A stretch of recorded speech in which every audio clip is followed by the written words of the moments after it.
Welcome back to BORG. A few things at the top of session here. People have improved? Everyone took care of their improvement? Okay. All good on my end. Good. Second, I'm actually going to ask for everyone's initiative right now. Oh. Don't worry. Do not worry. I am doing this so that I will have it later, as to not interrupt the flow of things later on. And that is a D6 plus agility, right? C. Gotcha. They boot up the only tail spire. That's the only stat that went down for me. In text or voice? If you wouldn't mind. I'll also be taking note of it in a sticky note for myself. D6 plus 6. I'll just roll it here. Jeez. Clear, but about. So that was a 3, a 6, Oh, damn. 5.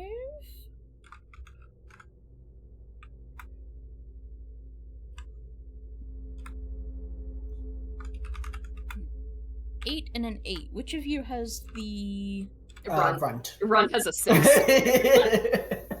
Okay, so Runt will be going ahead of Friend.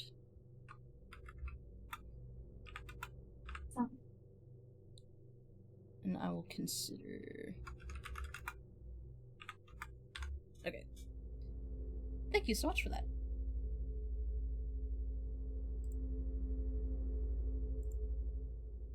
And next, as always, anyone who can,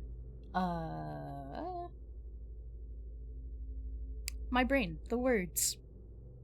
Summarize our last session, the recent events, will get a bonus omen. I had rocks fall on me, and I died. This is true. I had rocks fall on me and I didn't die. This is also true. You had rocks that fall on you 3 times, if I've 3 times, and correct. I almost died twice. Friend avoided all of the rocks. Also avoided all rocks. We fought the abbots for And a fair bit, and there was I don't remember his name. Oh, Mordred's mortal enemy that died in like 2 hits. Ragnar? Ragnar. Okay, I was right. There were- Fought him briefly. He ate shit. You set him on fire really hard. Before all of that, we did have an extended conversation with the abbess, kind of trying to determine what her deal is. She seems learned to have a whole lot. Yeah, a god complex, in that she also seems like she wants to become and or kill a god, which is neat.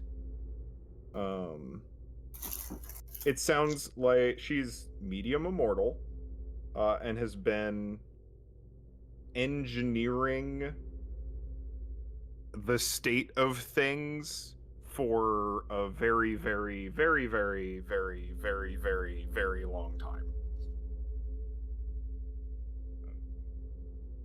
The squad listened to her for a long time until Mordred kind of got enough collective approval to draw steel. And then conflict occurred, and Ragnar showed up. Ragnar carrying a girl. Laudna? Question mark. A body, arguably. And then fighting happened.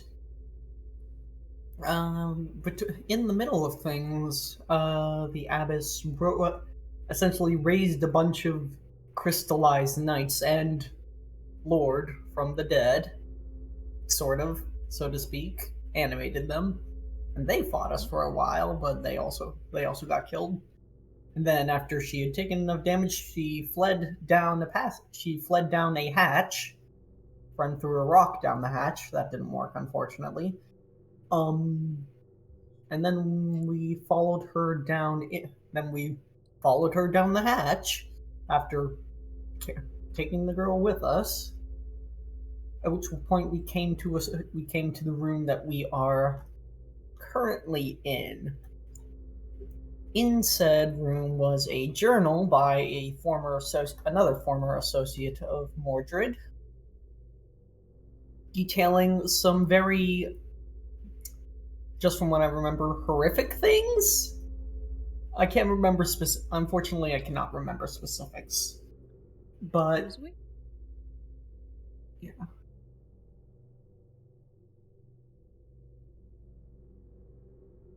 Sounded like Linvala, who was Mordred's old associate, has been taking care of Laudna, this child, for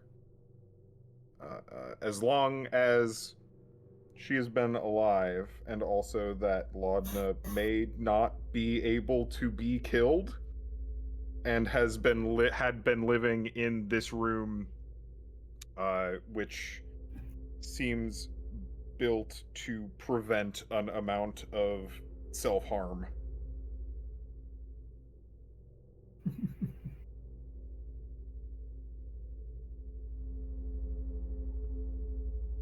And as for decisions, does anybody remember what if we had decided on a plan of action as to where to go from now?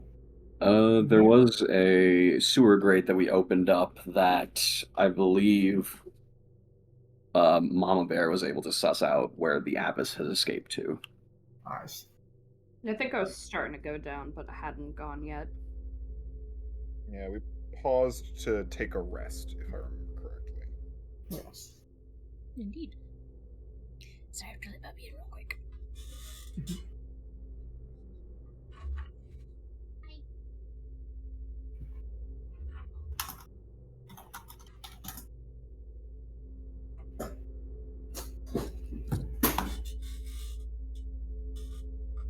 Alright. I believe that is an omen for everyone. Yay. On top of what you would also get from your daily omens anyways. Yeah. Oh, and briefly, Pariah did magic for the first time. Oh, yeah. Cast spells. Yeah. And first also time. read and shared a little bit more from the Black Book, Yeah. which we found out had been written by the Abbess. Mm-hmm. At least she claimed to.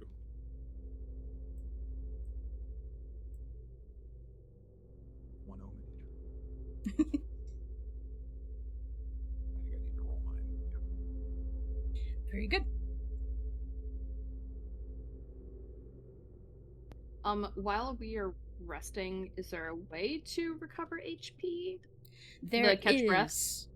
Yes. Okay. For the length of time that you would have been here, love. I hit you up. Okay, goodbye. Goodbye. Goodbye. For the length of time that you have been here, it would be the better of the two HP recovery, because there's catching your breath, and then there's the other one. I always forget. Night's rest. Yes, you Okay. could all very well consider yourselves getting a night's rest. Okay, so I heal a d6. Indeed. I don't add anything, it's just flat? I believe it's just flat. Cool.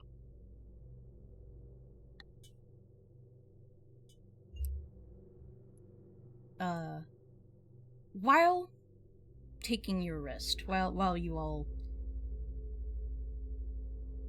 let your guards down, relax, breathe for a moment, awaiting to see if your companions and this strange girl wake up, Pariah, you had time to read through the diaries. Which I will tell you the contents of.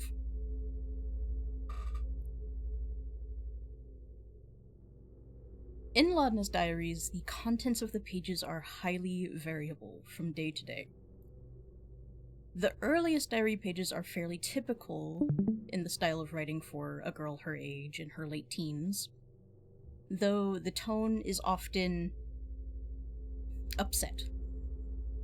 She describes being confused about why she needed to come with Miss Linvala to the city, describing, how fine their life had been before, that she didn't really see a problem. She complains that no one ever explains things to her in a way that makes sense. They're always hushing her and telling her what to do, what to say, to not worry about things. It's for your safety, Laudna. You're very important and the world is getting more and more dangerous. It's better this way. I hate when they say these things. I don't feel any safer. I hate that man, the king. Just because we look alike doesn't mean he's my father. For a long time, the diary entries range from melancholy to boring to frustrated. Then, much later, the entries become not just sad, but express a deep loneliness and sorrow. Some days I feel as though I might just disappear, and the only one person in the entire world who would know or care or remember me is Linvala. Or maybe she would be relieved. I can tell she hates it down here too. How bad the world must be if this is for my protection. It must all be rot and ruin and endless death if this is the better alternative. And even later the entries become strange. When I close my eyes, it's no longer vague shapes that flit across the back of my eyes. I see so much more now. I see the first Cretans digging in the mines, faces covered in dirt and grime, but the whites of their eyes are bright. I see vast landscapes and beasts upon them. Vala speaks to me even when she is gone to do her job. Sometimes these things scare me, other times it's as though I'm simply finally seeing the world again, just in a new way. Sometimes I just lie with my eyes closed, but don't sleep, and it's as though these waking dreams allow me to travel wherever I want, whenever I want. Maybe it is true that sometimes that means the world is rather scary. The entries grow much less coherent from here. We're all of the basilisks, the basilisk, the basilisk. We all go to the basilisk. Eventually we all go to the basilisk. They take us in forever and ever and ever and ever. Everyone has a mother, even the basilisks. But who is the mother of the basilisks? I hear the voices of life and death, and they bicker so much. The entries remain incoherent from here on out, dotted by scratchy, sketchy etchings of eyes, basilisks, figures, and indecipherable images.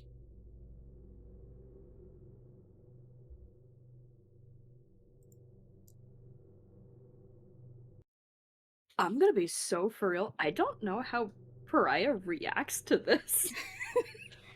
It's kind of a lot. Absolutely. That I think, honestly, she thinks that she's going mad just reading this, or just like, no, I'm tired. It's been a long day. This isn't actually happening, right? And then she rereads the latest entry, and she's like, oh, no, that this is actually... And I think it just unnerves her, honestly.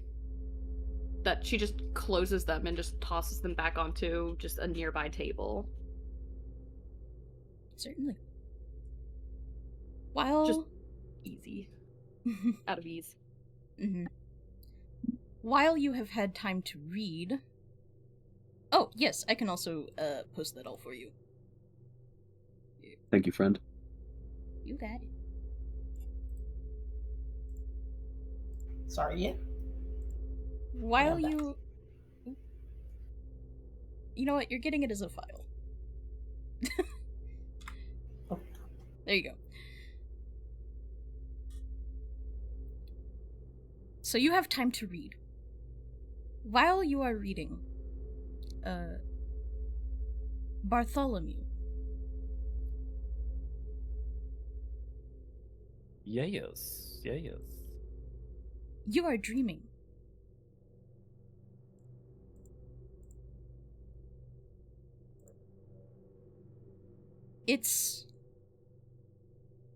You don't really feel or sense a passage of time.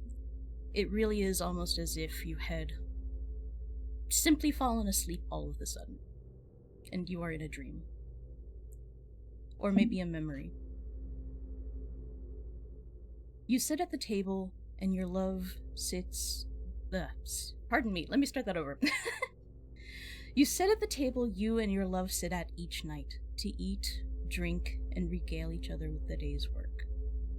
This is a table that has seen so much laughter shared, hands held both over and underneath it, ink and tea alike spilled and washed away, though the stains never quite fully faded. There is a miasma of misery hanging over the table now. Jonah's normally sunny face is tired, wilted across from you, eyes sometimes meeting but often avoiding. Today's meal does not taste of the usual love and warmth imbued into it.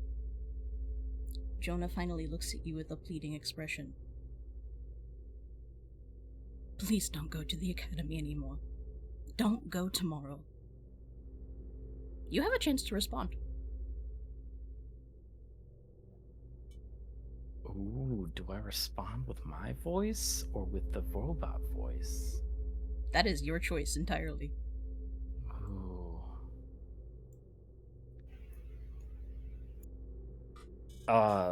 Yes. Oh, fuck, not yes. It's okay. Get into character for a moment. Yeah. You're allowed a little warm up. Yeah, thank you. What do I even say? You know I must, my love. There's important work to be done, and the students, I can't just let them down. He looks disappointed at that, but also like he was kind of expecting it. I know you think the work is important. I know you do. Maybe it is. My love, isn't your life important? Aren't we important? I don't like where this is leading. I don't like where this is going. Well, of course it's important, but what else is there to do? I mean, where would we go? You are so brilliant. You are so smart. We could do anything, go anywhere. Just... the involvement with the Royal Guard. It's... these... things. The... metal soldiers. It's too much. It's all too much. It's just going to get people... And Jonah looks like he doesn't really want to speak on it much anymore.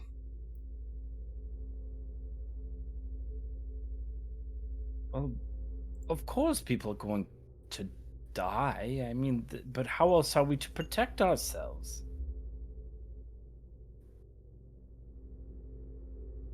Can a machine really tell a man from a monster? Does it know? How could it possibly?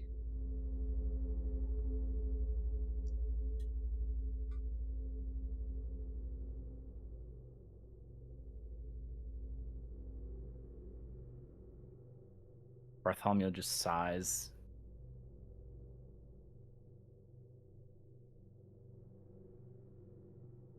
You and I both know that man and monster are not so dissimilar. So I hear your point. I do.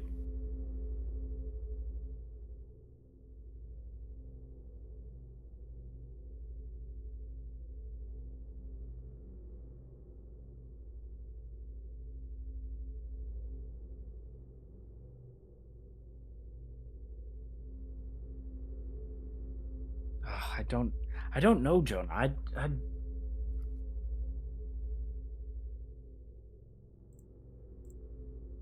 If Yeah, you don't know, then who does?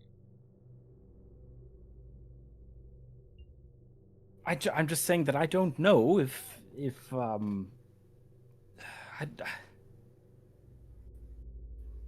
if we leave, where do we go? I mean, yes, we could go anywhere, but this war, this encapsulates the whole of Rictoma. I mean, there's and if I do leave, then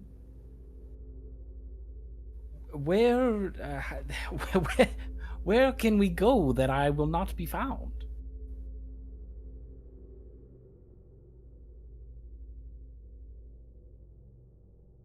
There has to be a way.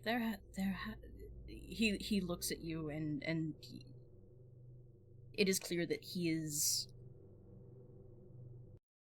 bewildered but doesn't have any other answers for you. And doesn't know where to turn.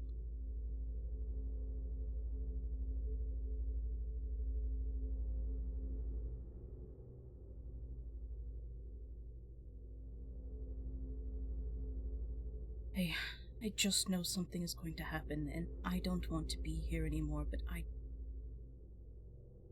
I don't want to leave without you.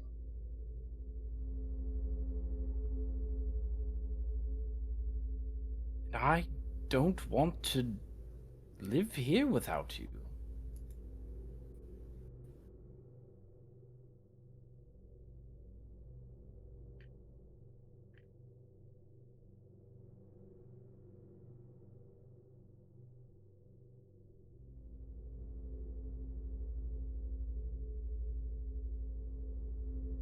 Just for a day. Just stay home today. Just one day. Don't go in. Tell them you're ill.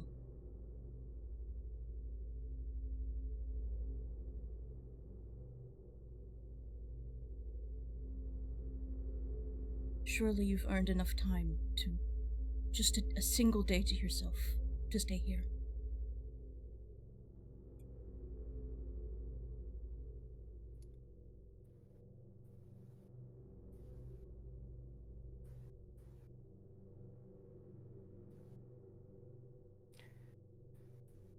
Oh, very well. I'll I'll write I'll write to them, and I'll say that I'm unable to come in for a couple days. I don't want to get my fellow just my fellows. I guess I don't want to get them sick. But this is only a temporary solution. They will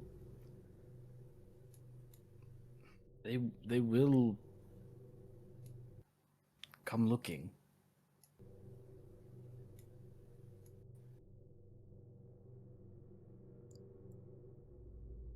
Jonah's face flickers with mixed emotion. Some relief, but also still some worry and some disappointment that he knows what you say to be true.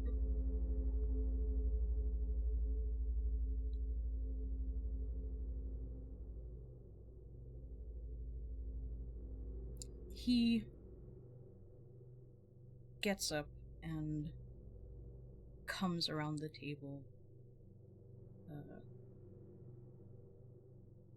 squeezes your shoulder, and very gently, very softly kisses your temple. But drifts deeper into the house.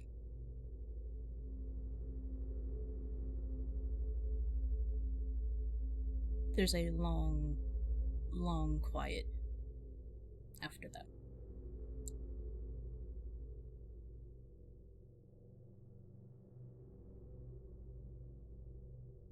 While in this moment, in this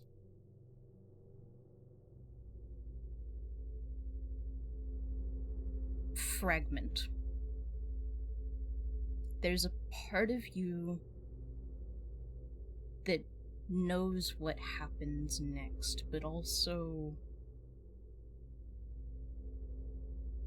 doesn't.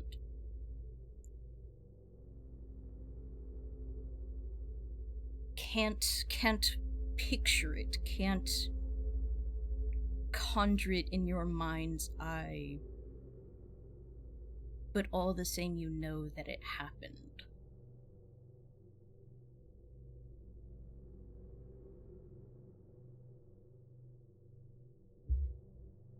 And what you know is that eventually you did need to go back, and in that going back was your undoing.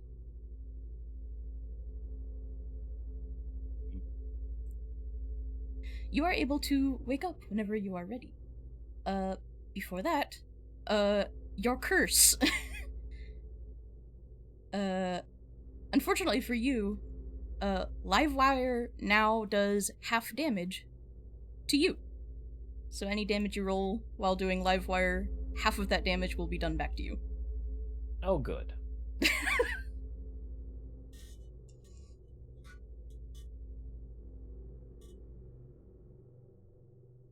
You know what, though? I have a D10 Zweihander. I'll be okay. This is true.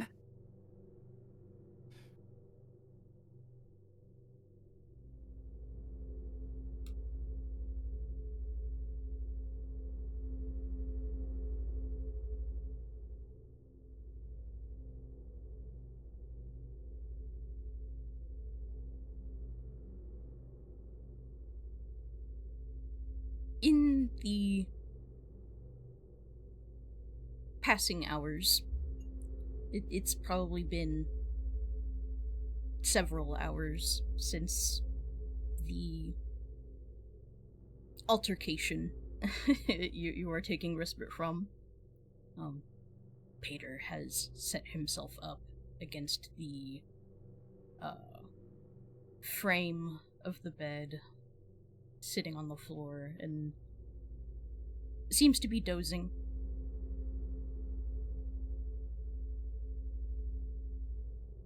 The figure of the girl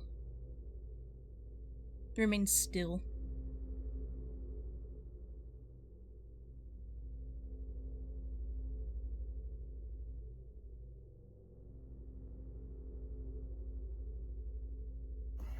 I think Friend is just looming over the bed staring at them. You know we've all watched Steven Universe, right? The PNG of Pearl looking at Steven while he sleeps. Yeah, that's Friend right now, looking at everybody on the bed while they sleep.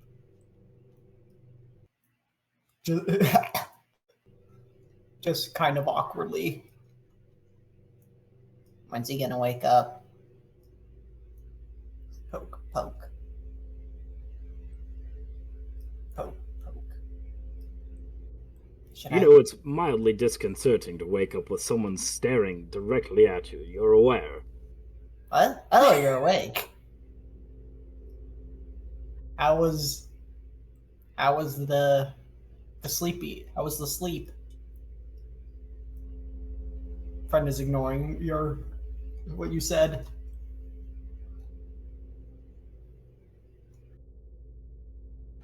Ooh.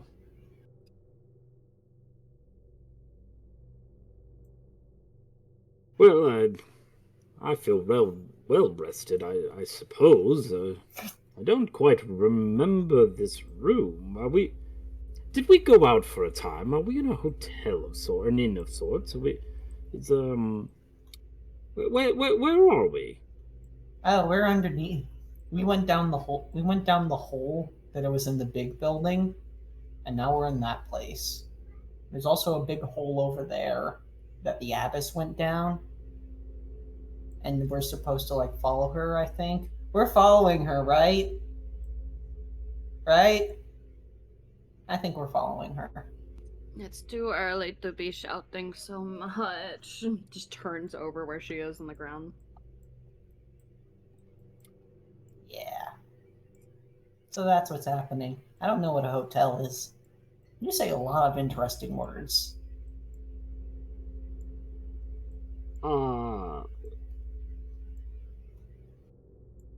Jonah, you sound very different. Are you quite all right?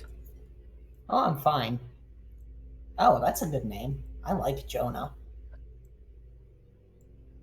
Oh, that's fine. You can call me Jonah. It sounds nice.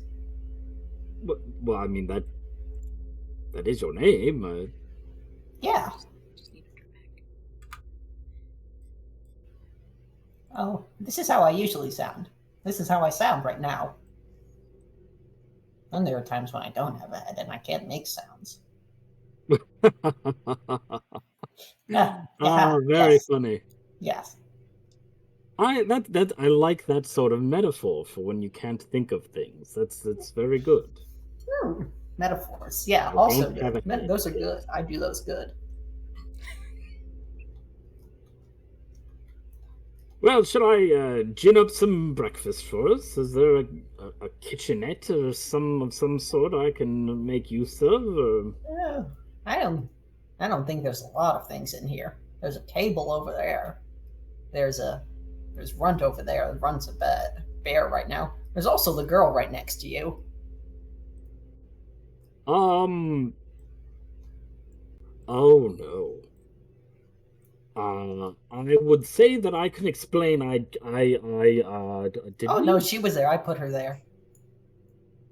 What do you mean you put her there? Well, I didn't have anywhere else to put. I mean, where are you gonna put an unconscious, a sleeping body? Is she dead? Jonah, did you kill someone? Alright, I'm going to stop the two of you yelling. There are still people sleeping.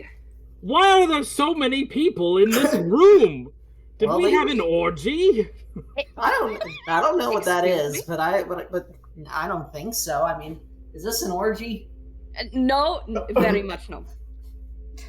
Peter Do not finally forget that word. leans You never heard forward it. with Okay. a raised eyebrow. Peter, shut up. Concerned bear noises from across the room. Just look away. There's a bear in this. It's a living bear. Yeah, that's Runt. Runt's nice. You like Runt. You do not recognize. Perfect, we are doing this again. I love this game. I love this. You can go ahead and catch me up to speed if you want. It's not gonna. Perfect. I cast exposition on how all of we are, and I expect you to just disassociate for about 10 to 15 minutes as you try to catch yourself up. We're real people. Sorry, Jonah isn't here. I mean, I can be Jonah. I like that name. I think, in the best interest for our friend here, don't take the name. Okay. While Pariah You can casts still call him exposition He's a on whisper. Rust Bucket, Mordred is going to cast exposition on Pater for this deal. For catch Pater up on what's going on with the squad. Absolutely. Oh shit, huh? Ongoing concern. Friend. Yeah, friend. For the next amount of time, which is undetermined, you are going to be my husband. There's nothing I don't think that you can do about that at the moment. That's okay. I will do my best. Friend will do their best. I just think that is the way. Like, he just sees a skeleton and is like, yes, this is hell, and Nothing makes sense. Great, good. At least my beautiful bony husband is here. Yeah. Ah. You do have his very unique bone structure. It's very good. Oh, thank you. I like my bones, but the bones are very. Half the bones I'm in happy his somebody skeleton aren't noticed. even his right now. I'm They pretty aren't sure mine. one They or two are of them me. is well, you took them from other things. I think one of them was a horse. Some of them were like wolves or dogs. Yeah, they're. Pariah's being mean right now. You don't have to listen, Pariah. Just tosses her hands in there. You know what? I don't have to take this. I don't have to take this. She's gonna go to check on the on the girl on the back.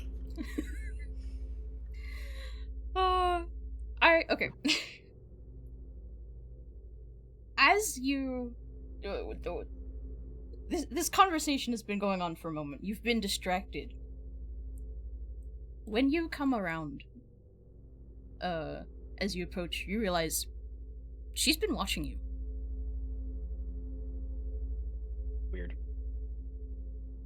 Her eyes are open. Her chest is moving, breathing. She's just looking. I'll crouch at like the foot of the bed, just kind of look at her. Good morning.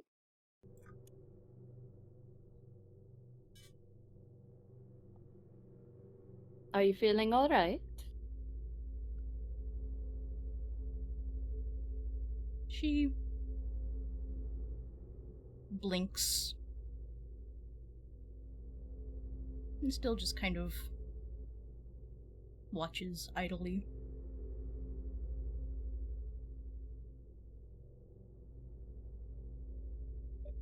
Oh, go on. Oh no, I was just gonna say, from kind of like behind you, you hear like the rustling of fur as Mama Bear finally gets out of the bathtub, question mark. Pretty much. And will make their way behind you. Feel their big like bear head just kind of nudge the side, your whole side, as they kind of just sit there as you interact with this young girl. How old does she look?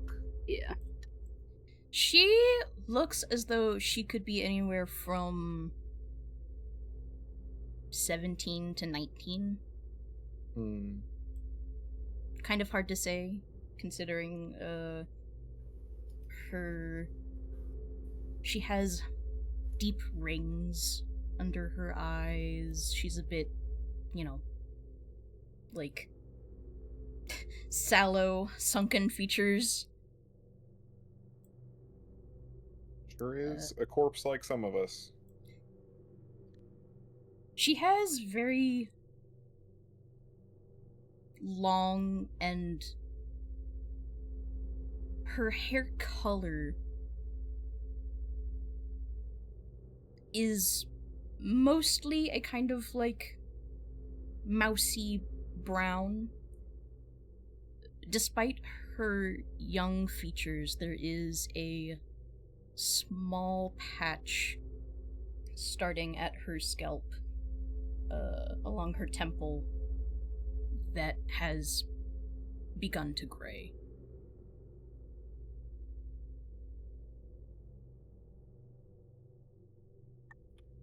Are you hungry? We should still have some food if you'd like something.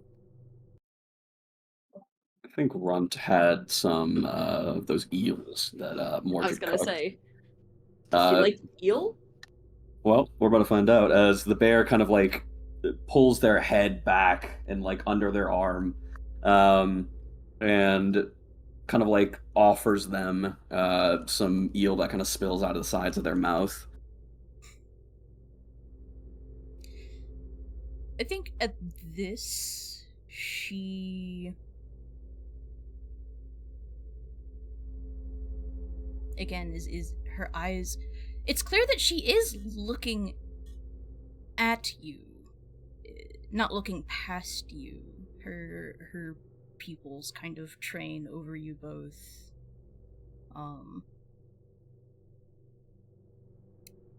but at the sight of the eels, she just kind of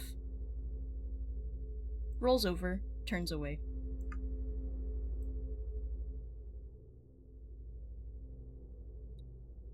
Mama Bear kind of like turns their head toward Pariah and put a big paw, kind of like stamping down the bed just slightly as they like offer it to them. It kind of like leave it at their side. Concerned maternal noises, I guess. I guess Pariah has a fucking +5 in Ether Sense. She can pick up on that. Let's be so for real here.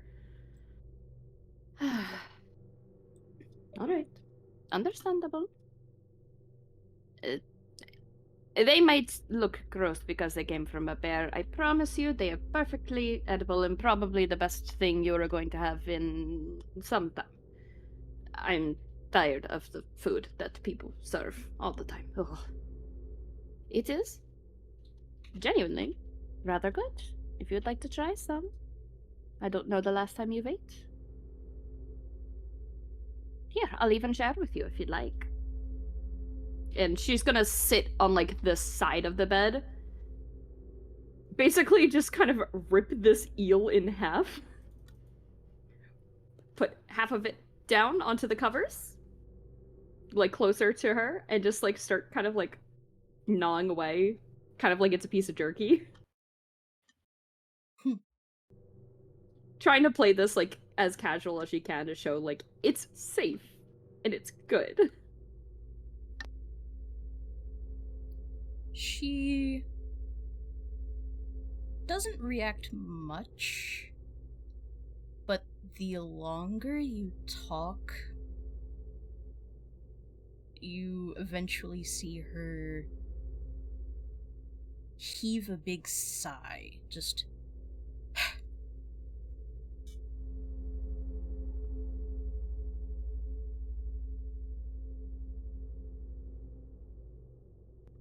Alright, we get the hint. I'll leave you be. Just don't hesitate to let one of us know if you need something, okay? We're friends. You can count on us. Just, like, pats the bed and she's gonna stand up, and I think just gonna walk away, just kind of give Mama Bear just kind of like a shrug of just like, I tried. Not a whole lot I can do. Teenagers are gonna be teenagers at the end of the day. And I think she's just gonna start investigating the grate again.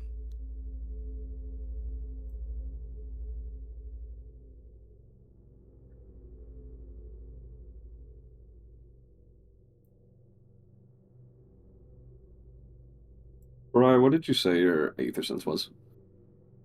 +5.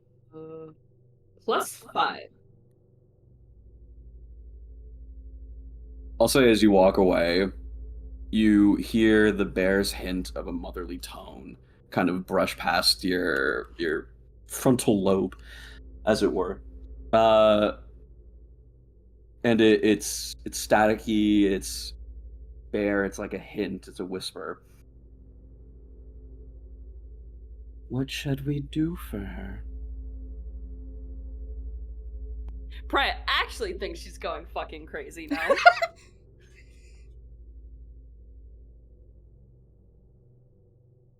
And that she stops dead in her fucking tracks at that, because that's a voice she hadn't heard before, and it's very clearly not from the girl. You see Mama Bear kind of fall onto her rear, and she looks down, or downward at the girl kind of on her side. Poor thing.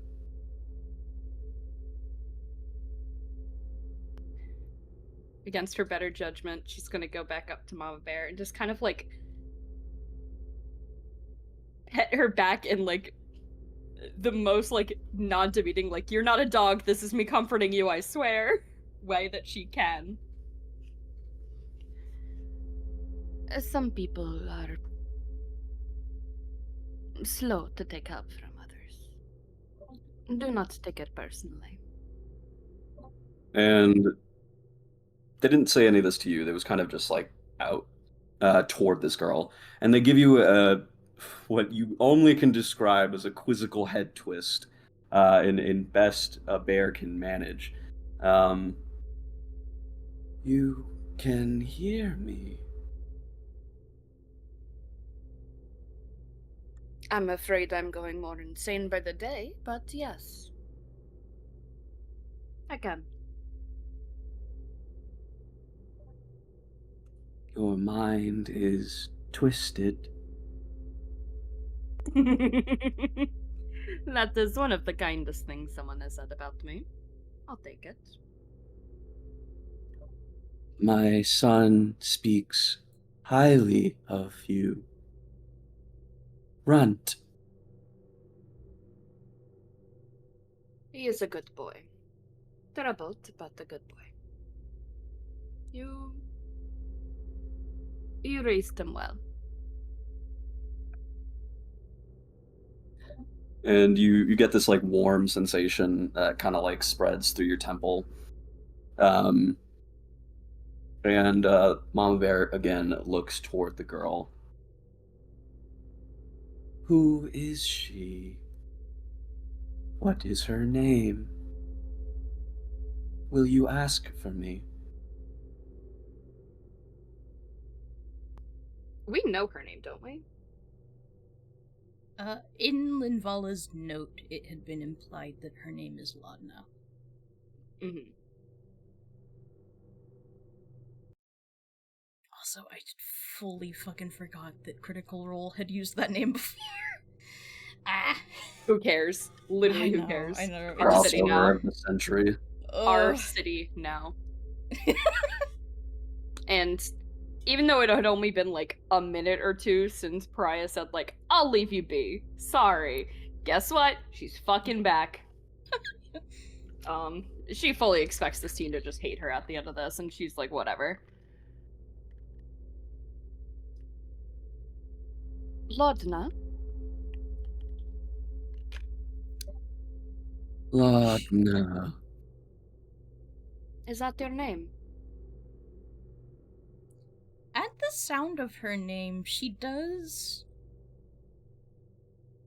Her head turns very slightly, but then she sort of resettles as if it's not worth the effort to turn back over.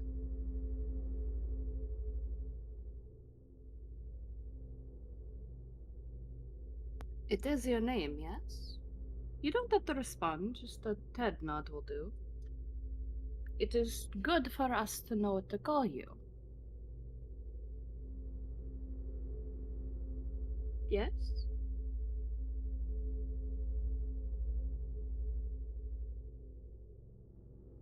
She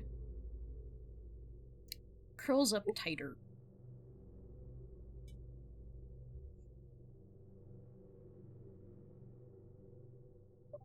Mama Bear will go, well, I guess, fit to the side over here, where her body is facing toward the. Is this flesh against the wall, or is it like actually well represented by the token of the bed?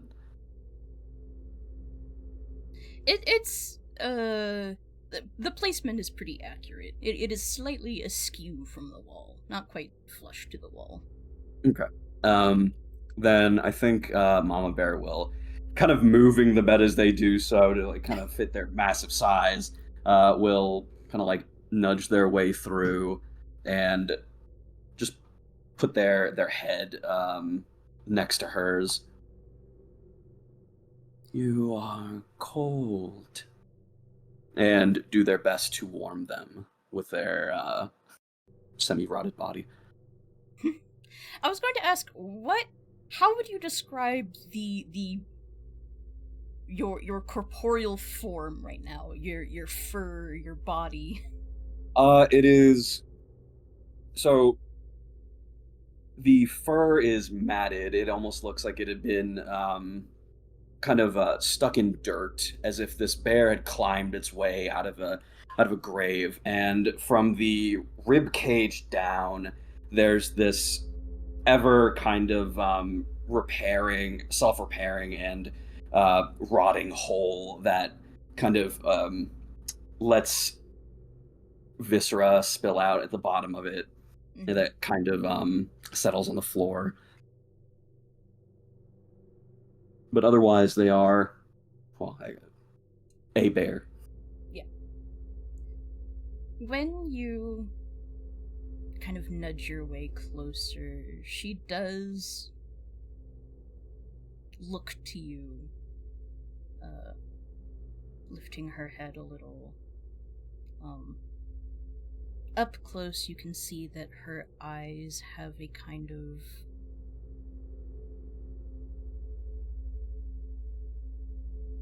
a quality that's hard to describe. Ow. You would... It's you can tell that her eyes are able to focus on you, that she can see you. She is reacting to things. But there's also this sort of paleness, this quality to them that speaks to something else going on. She looks at you, and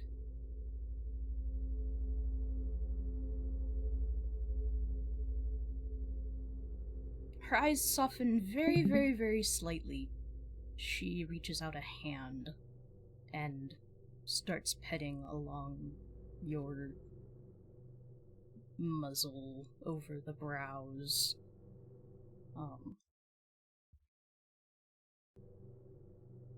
And this kind of low-toned rumbling comes out from their the pits of their chest as they slowly but surely, as the bed kind of wobbles to settle on their weight, like a cat snuggling up at your chest in the middle of the night, will lay next to them, back facing them, so the exposed rib cage isn't up next to them. You're filthy.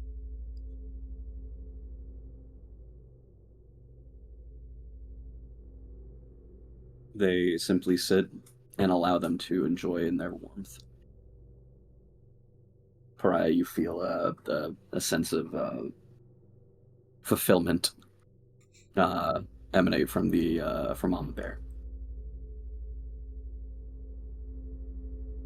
Throws hands up again because what the fuck do I know?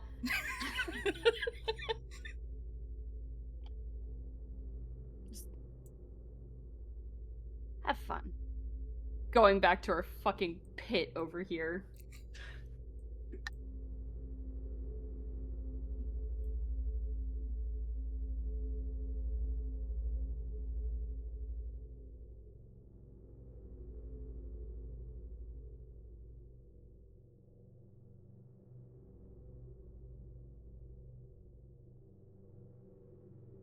She continues to pet your fur, sometimes attempting to pick away at the mats, but mostly okay with just enjoying the texture. After a little while, she'll again offer a piece of eel, gently putting it forward with the tip of their nose.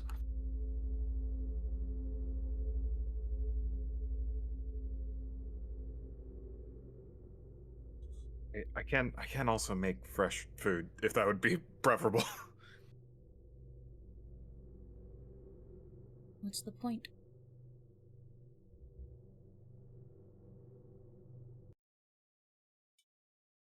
You're awfully insistent for a dream.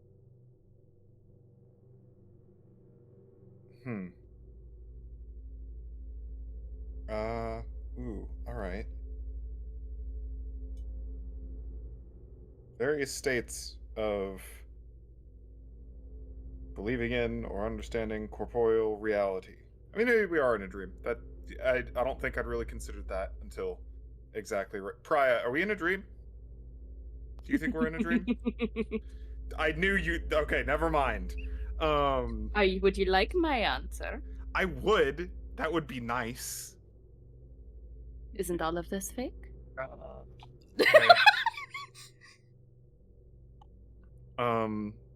Laudna.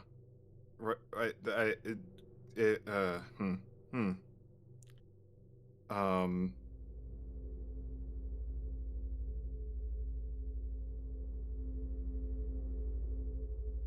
it would make your fellow dream mates. No, you don't have to do anything for anyone other than yourself. Don't feel obligated to eat, but it would make us feel better about maybe your health. Also, food is nice to eat.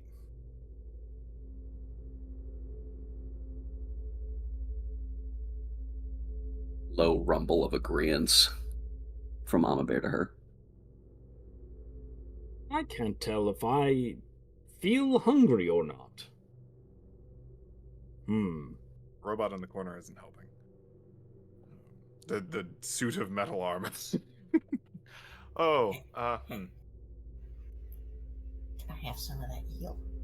Yeah, here. Thank you. She pulls away a little bit from Mama Bear and finally sits up at the edge of the bed. Can I give?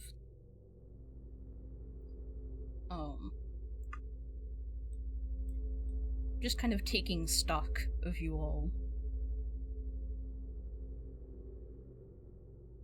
Hi. It's good to meet you.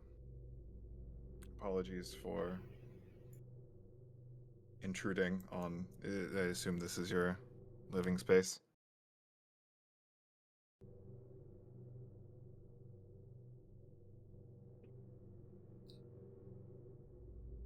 Eating is nice, but only when it actually satisfies the hunger. Would you like to try? It's high in protein. Fills you up.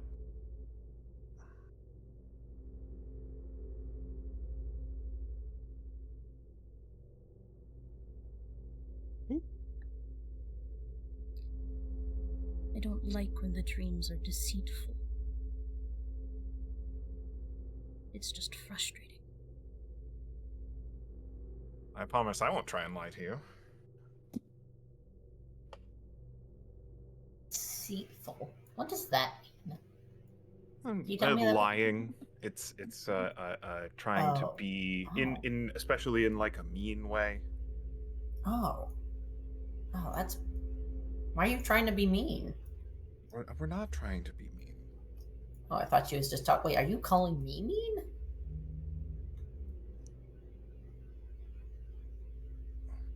Ooh, the non-answer. Oh, I don't like it when they don't talk back to me. That doesn't feel good. Is that a monster thing to do? No. Oh, okay. I think that's an upset person having been trapped in a state of existence or non-existence for an extended period of time kind of thing to do. Huh? You've been here for a long time, given the state of things.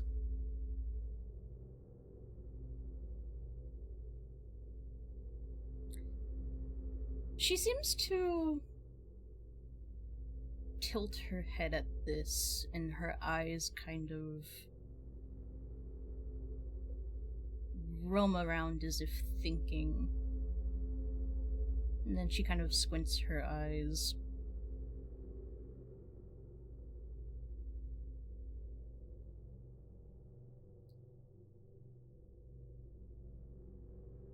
You want to leave? We can go somewhere else. Although, I think some of us need to chase after Abbas Stark and see what she's up to.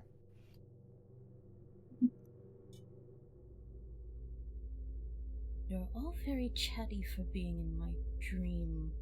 Why? Why?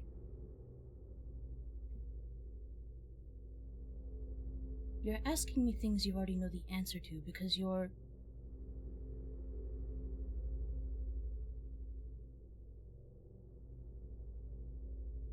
She seems How about she seems to be you like ask blinking us rapidly. something?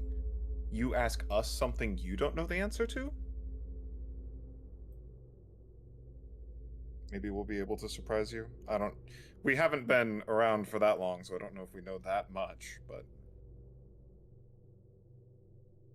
Well, when I find myself dreaming and recognizing that I'm in a dream, usually I can wake myself up. So try to wake yourself up. Maybe scream. Maybe pinch yourself. Maybe oh, what other good ideas are there? No, you. She kind of puts her The hands feeling up of at her temples and starts rubbing. But I'm the feeling of always dreaming. falling. It's always a dream. Always. Doesn't matter anymore whether I'm. It's just always a dream. This is pointless. It's pointless. If you know how to wake yourself up, why do you sleep so long?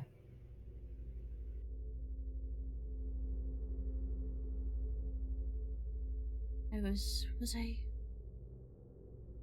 sleeping? I don't. This I one's don't weird. know. I don't know.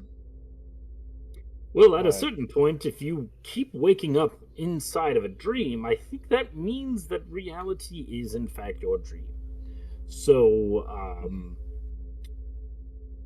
welcome to the real world, as it were. I apparently have a metal body, which I'm still trying to wrap my head around. So, maybe we are both dreaming. But this is this is what we've got.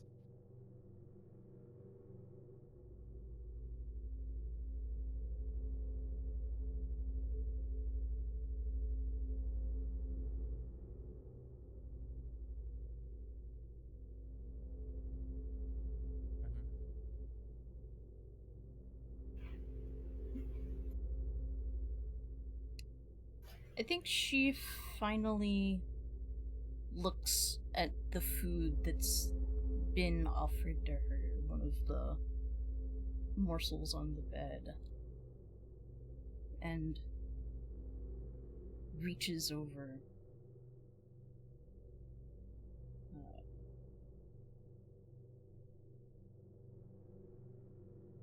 And as she holds it, examines it, smells it, she doesn't seem any more convinced. But when she puts it in her mouth, chews, and swallows, there's a long moment of processing these sensations. And this time when she blinks and looks around and takes you all in, there are tears welling in her eyes.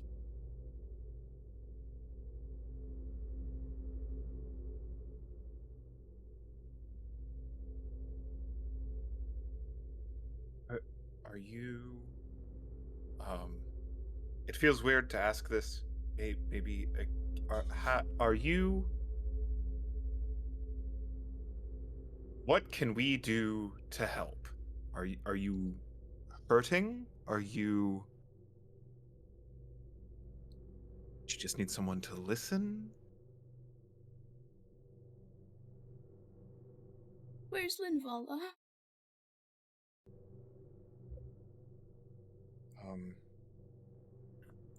She's outside, but I think she's been,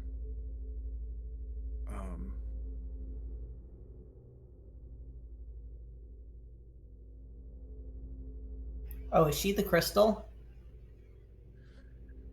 Yeah. Yeah. I think she's been overtaken by the spreading curse that's come across the lands.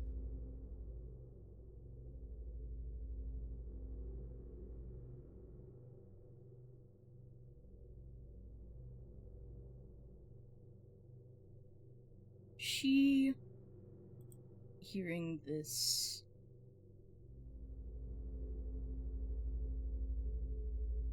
just kind of sinks. Oh, I'm missing my morph. Sinks back down to the ground, back against the frame of the bed, and draws her knees up to bury her face in them.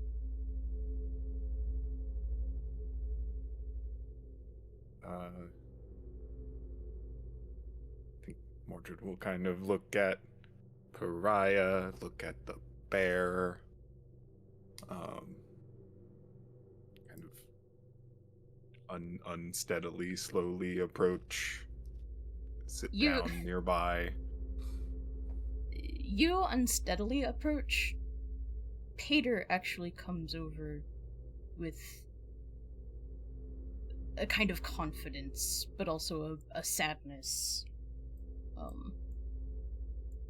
And kneels down next to her.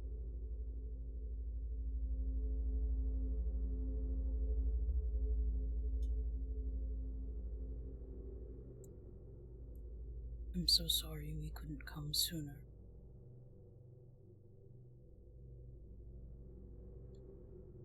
She needed help and we weren't here.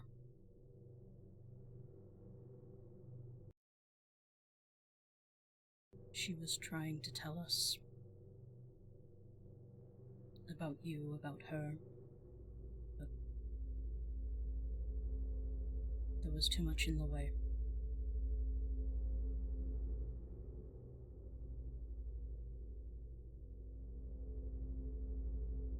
No. A lot of time has passed, too much time, but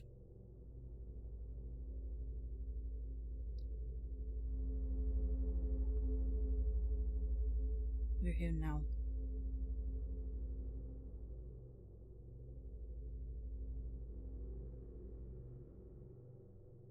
We're really here, and it's really now.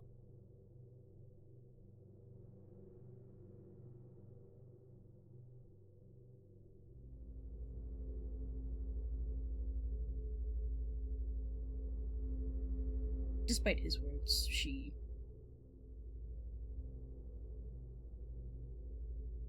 continues to cry for some time.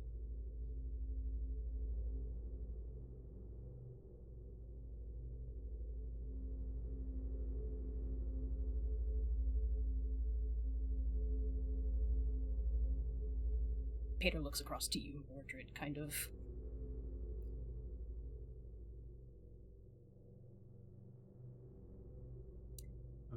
pursing his lips, looking a bit at a loss.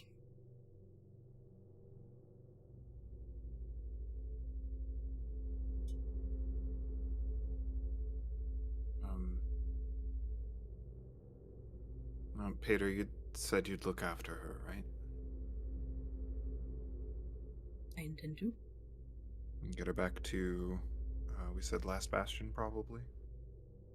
Aye. If you want to go, that is.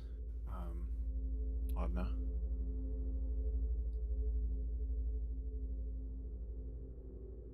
A little more disheveled, eyes now kind of red and even puffier.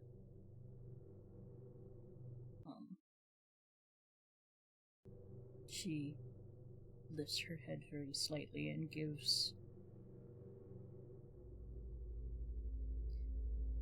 a very tiny nod. If you, there's a chance if if you tell them that Araya and Mordred sent you. There are a number of people in town who are they might remember us from when we were there, but they're good folk.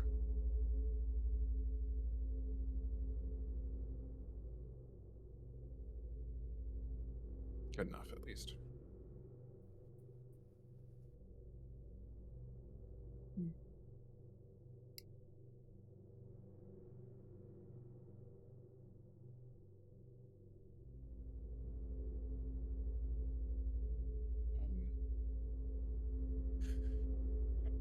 We're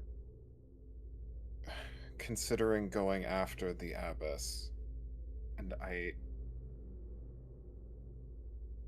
don't wish to ask you about things you don't want to talk about, Laudna, but if you know what she's planning to do, we only really got fragments of it, and it seems diabolical. Potentially.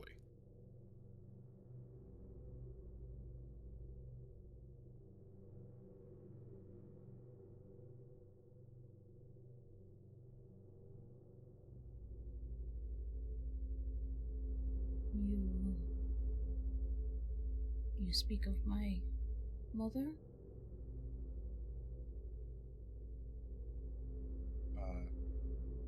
Stark? Abbess Stark? Mm. Then yes.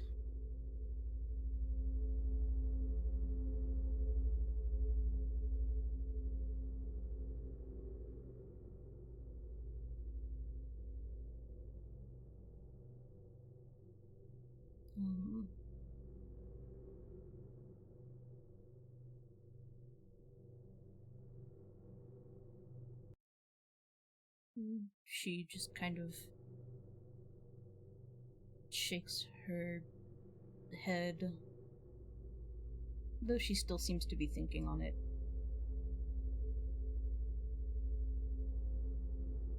She wasn't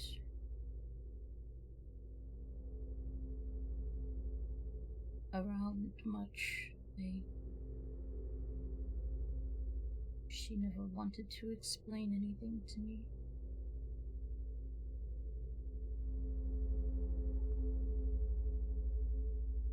Then of that, we are somewhat kin. In that, as much time as I spent around her, she didn't explain much to me either. I don't think she explained much to anyone around her. Frankly. Do you want to be gone of this place sooner rather than later?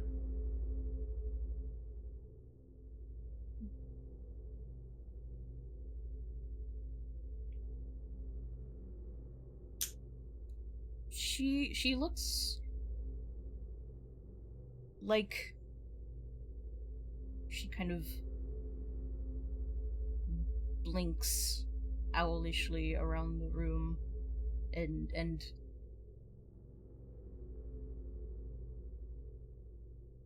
it's almost as if she's still not 100% convinced it's even possible. I think Mordred will just bring themselves and the torch over to the open door.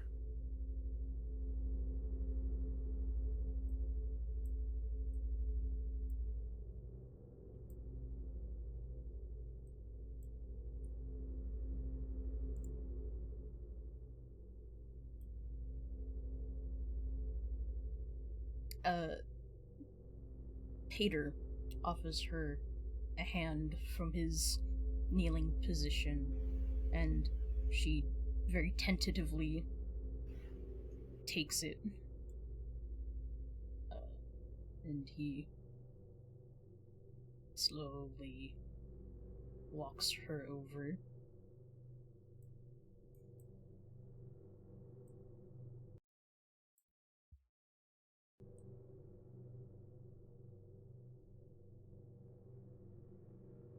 Whenever you're ready.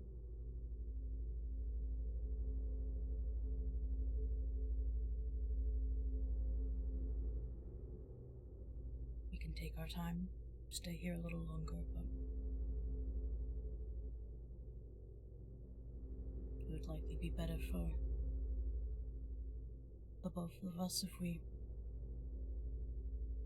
left sooner rather than later. Mama Bear kind of nudges their back toward Pater. And Pariah hears again, "You will be safe." She is saying that you would be safe. I heard.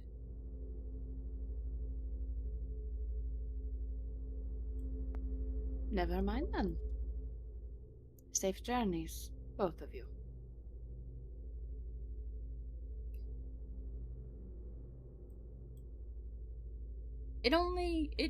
It does take a moment longer, but only a moment for the two to cross the threshold.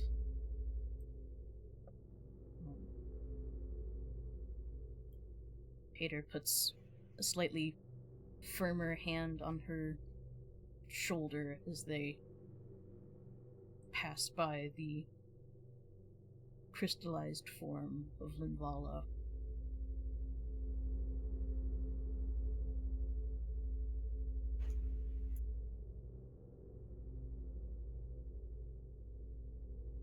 We can work on putting together a memory for her later on. A memorial. But for now,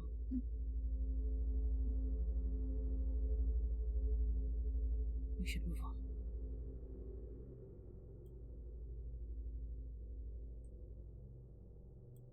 The two slowly and steadily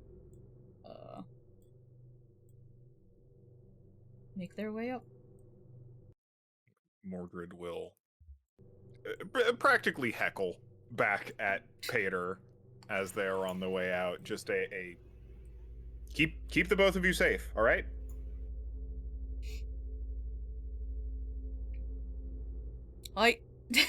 From a distance.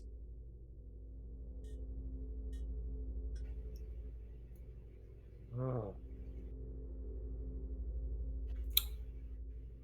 Well, now that they're gone, Swan dives into the hole. Bone by Right. bone, like a cartoon. Raya, how does it feel to not be the most haunted person in the room? She said mean things. You can say that again. I'm surprised, though, that she could also understand you. Ma'am, he just kind of looks over to the bear. Sorry? DM, I have a question. Mhm. The way she looked was kind of described to be similar to us. Did she happen to have eyes like Run?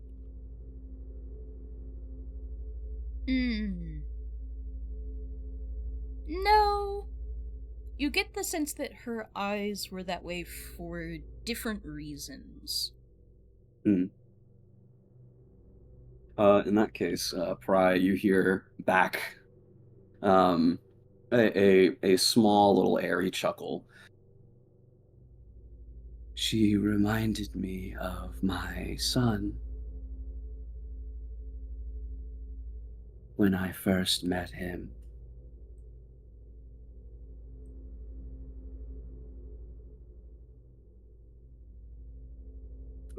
Sees a friend just dip down into the tank hole. And we'll start lumbering their way over toward it. Yeah, Rust is the second one to go down because that's his husband that just went down a hole. So That's a loyal man right there.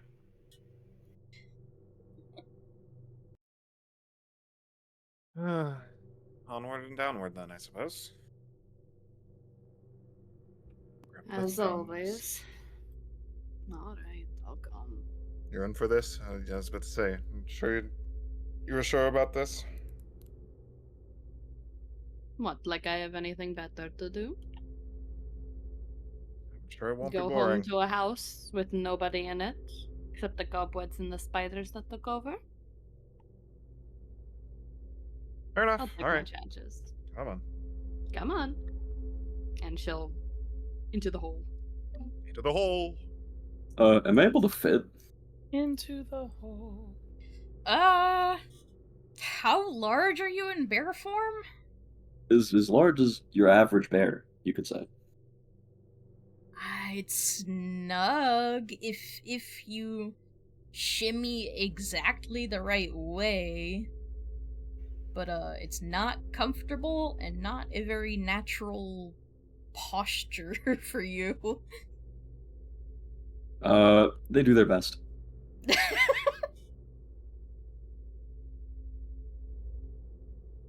Into the hole. We all yearn for the mines. This one is a long climb down. Here. We'll, with all of you heading down, where is my board?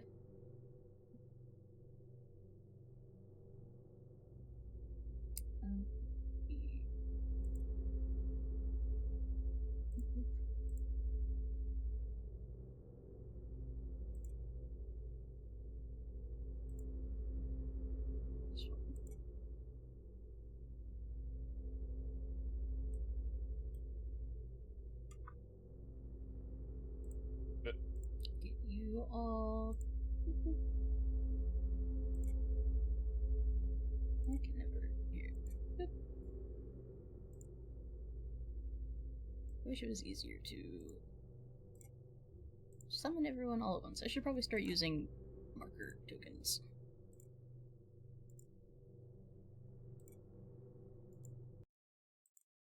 When you finally reach the very bottom, you find yourself in a large chamber that splits off in many different directions.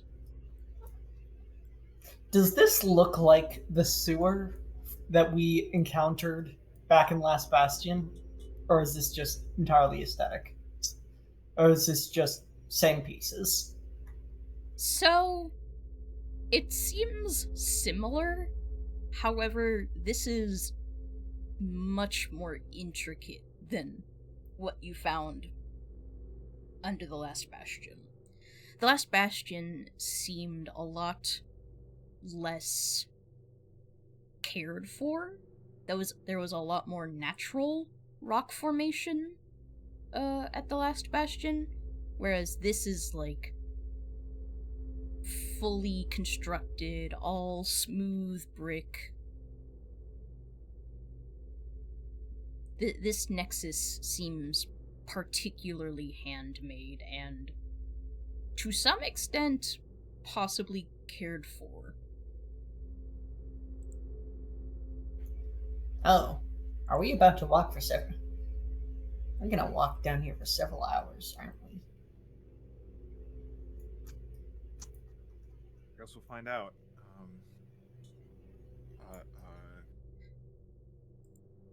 Ms. Bear? Runt Bear? Runt Bear. It seemed like you had a bit of a bead on the abyss previously. Kind of like shaking away some of the loose bits. They point their nose to the air. What do I have to roll to track?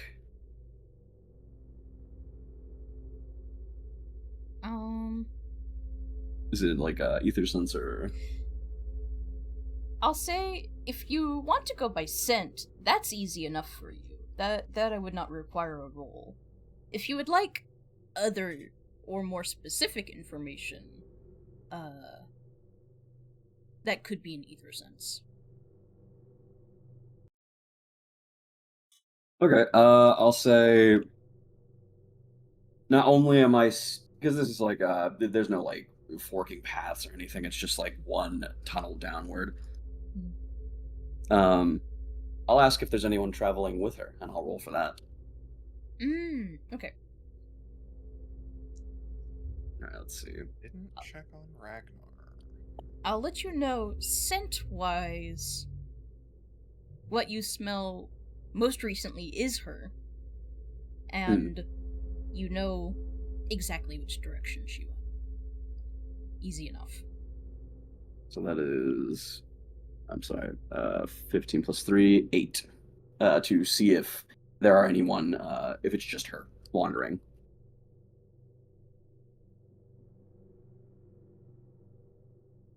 As you try to... 8 or 18? You said Or 15 18, plus- excuse me. okay. Oh, yeah.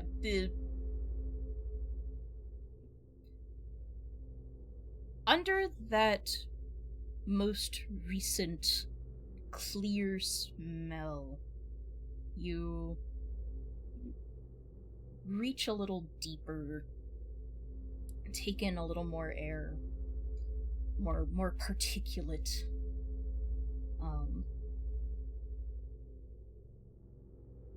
And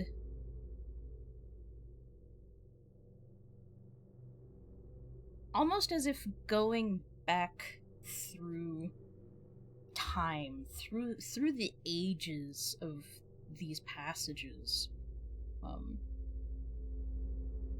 you can tell at one point they were heavily used by lots of people. But then as time went, those smells become fainter, replaced by the smell of goblins, by the smell of creatures, darkness, animals. And then even further, more recent, very little at all. Until her scent. It seems that she has been using these passages for an indeterminate amount of time, but recently. Right. Then I will say, looking from Mordred, after like kind of bristling at their scent, will point their head or snout towards Pariah, and they will hear her. She walks alone, and this way, and we'll start heading in the direction that she smells her in. Is it Very possible well. Go on. that this reminds me of anything down here? Like, have I been here before in any way, or?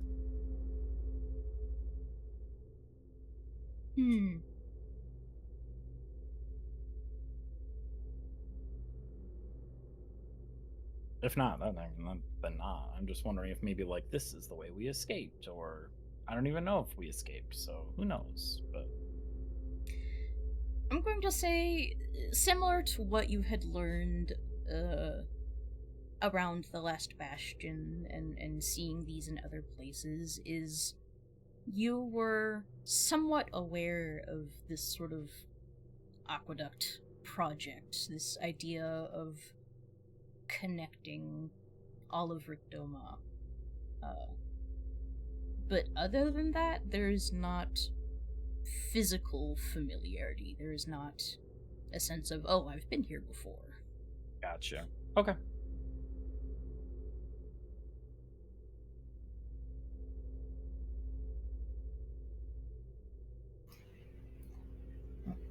You look like you're lost in.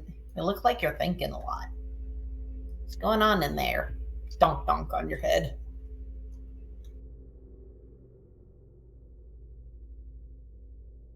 Ooh. Ooh. I am thinking how to reply to that.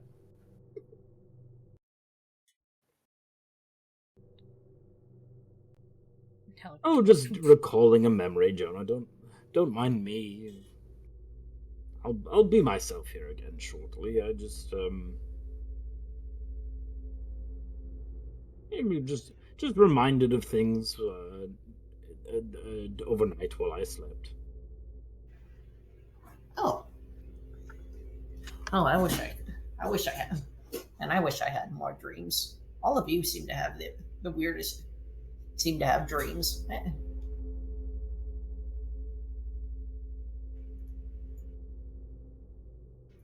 What was your dream about?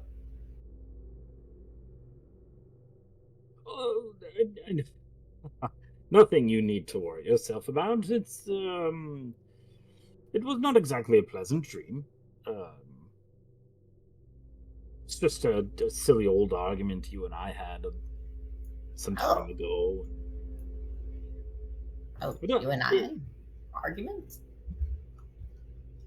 Yes. We don't need to relive that, though. It's an uncomfortable time. Okay. Well, I can't recall getting into any bad arguments. Well, yeah, maybe we can laugh about it now, but you remember when we talked about me not staying with the academy and not trying to help the knights with the war and all that sort of thing? It just, I can't quite recall how that whole situation. I'm still a little fuzzy on how I got here. I feel like it's been explained to me, but there's something weird going on, and I like I said, I'll be myself again shortly. I'm sure if after the coffee kicks in or something, I'll what you said. Wake up some more. I didn't understand what he said. You're doing wonderful. You're doing wonderful. Just keep playing the dutiful husband for a little bit longer. Good job. Just pats Friend's back. Oh, I'm a husband now. What? For now, sure. Congratulations. Thank you. What's a husband?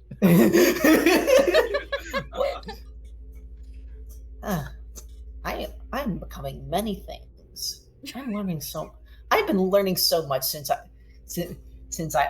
I've met all of you, especially you, Hand on Roast Bucket. Well, that gives me great joy. It gives me great joy. It reminds me of my academy times. Not that I can remember much about them at the moment, but well, that's sad. You'll remember things. Like I said, just let the coffee kick in, and my brain will start working again. Now, come on, let's follow Run. Run always leads us to fun things. You like Runt. You remember Runt, right? Yeah, you remember Runt. Runt is the large bear that is not actually a runt. Is that correct? That's correct, right? Runt is the bear. I don't know why that wouldn't be Runt. Runt's Runt. It's just the fact that the bear is quite large. It's not really a runt. Yeah, but yeah, kind of a normal-sized bear, in fact. So if that's the runt, then I'm worried about the rest of what this bear's family looks like. I think I know Runt better than you do. When did you befriend a bear? What's going on with you? I've always been friends with the bear. I've always been friends with Runt. Sometimes Runt isn't a bear, but yeah, I've always been friends with them. Sometimes the bear isn't a bear. Yes. Okay. Some things I know better than you. Really? Yes. Mariah's moving away from this group. Just like, yep, alright, I'm walking out of this. I love this the so Mini much. moving back and forth sassily. Like, I'm going to go this way, and nobody is stopping me. Not only will they not stop me, I will not allow them to stop me. Pariah, they're getting away. following down the big old hole. Well, let's pick up the pace. We'll catch up. Hmm. Tell me more stories while we walk. I like your stories; they're very good. You don't actually have to tell me stories. Well, are you asking for stories or memories? Or both? Memories. Both. Memories. Oh, I remember. I remember a song that happened very long ago. The very first word was memory. And I think it was from a play or a musical of some sort that had to do with anamorphic cats or something like that. Oh goodness, it's escaping me right now. In your tinny mind, you hear memory. Yeah. you know exactly what I'm doing. Echoing. I hear that song and I'm just like, God, what was that song called? God damn, what? Why can't I remember the name of it?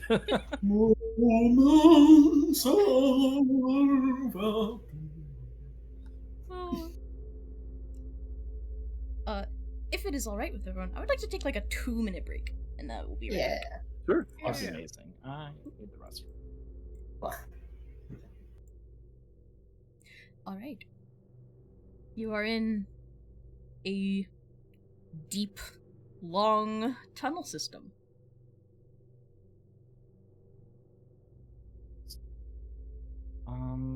Oh crap! I had a question about this area too, and I forget. Never mind. Sawi?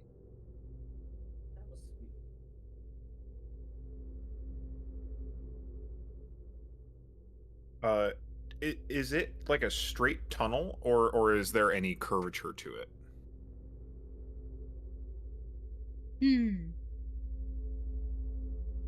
It takes a while to really notice it. I'll say the longer you walk, the more you can tell that it is not perfectly straight. Hmm.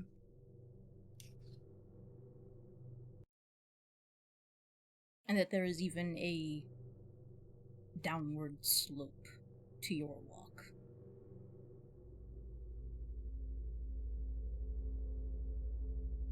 Into the pit.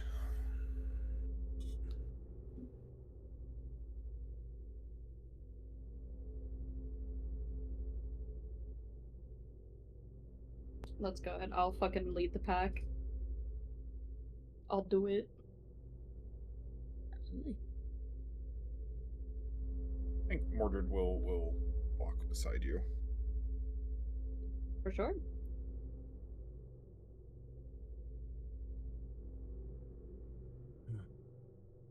Any thoughts on what might be at the end of all this? You heard her as well as I did, I think.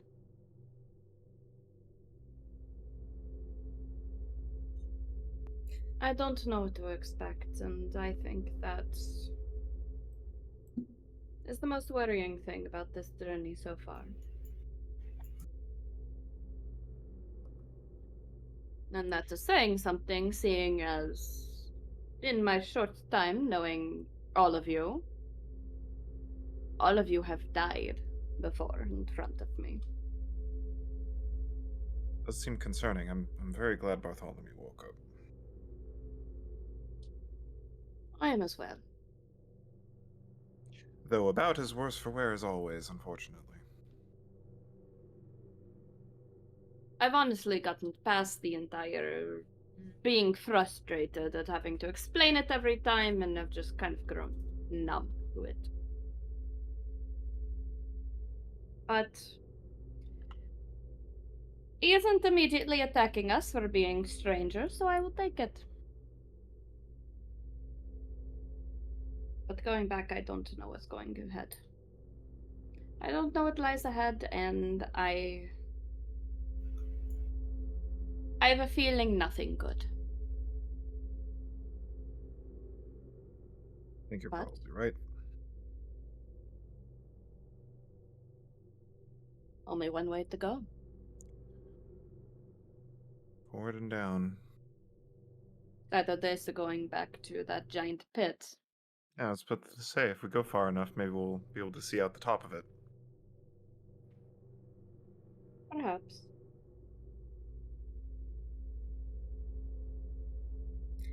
Maybe. You know what? Roll me a presence check for that statement. Both of us? Moi? I'll say Mordred. Follow you, buddy. Wee! Alright, Tailspire. Vibe check. Alright. Big numbers, big numbers. +2. Big That's numbers! It's an even 10. I'll say that your sense of direction has remained accurate enough to know that that statement cannot possibly be true. Cannot possibly be true. Gotcha. You are going pretty much in the opposite direction. Fair enough.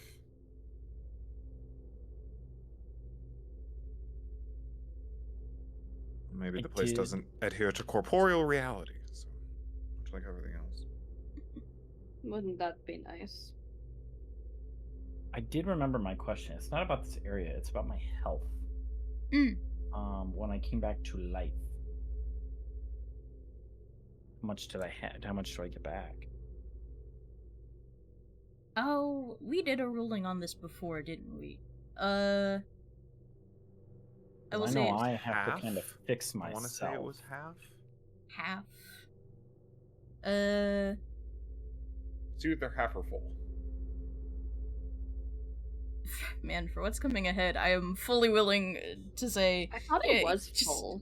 yeah, just so you we can just didn't come keep back getting at curses full. if we went in combat. Right? The Yeah, curse is so the bad thing. Yeah. you do not need to be punished further for it. Not that it's a punishment, but it's just like it doesn't need to turn into a spiral. No, you may come back to full health. Okay, full health. All You're right. just you have some new you've got some added character. Got some new dents in your metal. Mhm. Okay. Cool.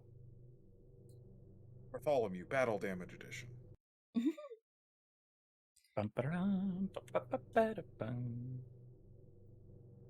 Friend had said in kind of a blasé way,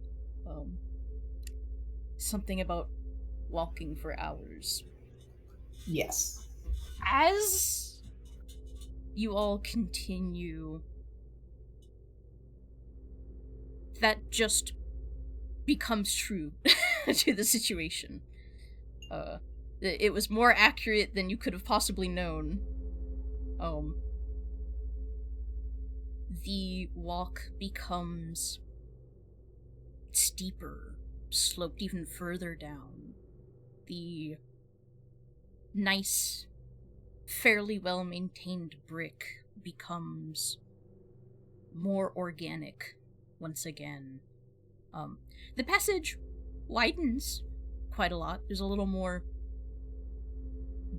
walking room, so you're not necessarily in single or double file.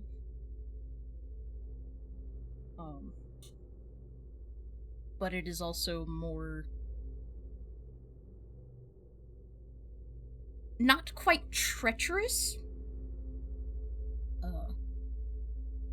but walking such a distance is no longer as easy as walking across cobblestones.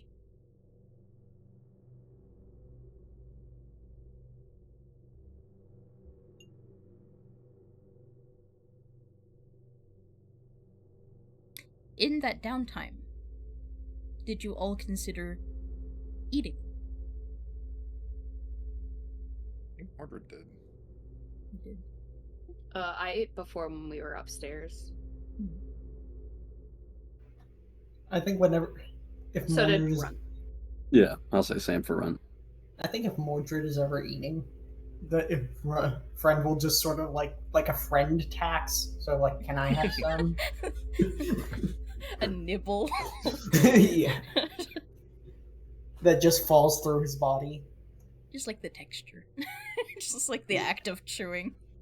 It's fun. Eating is fun. Yeah. Oh, absolutely. Then, luckily, it takes some time for you to begin to feel hungry again. But eventually, inevitably, enough time has passed that you begin to feel hungry once more. Enough time has passed that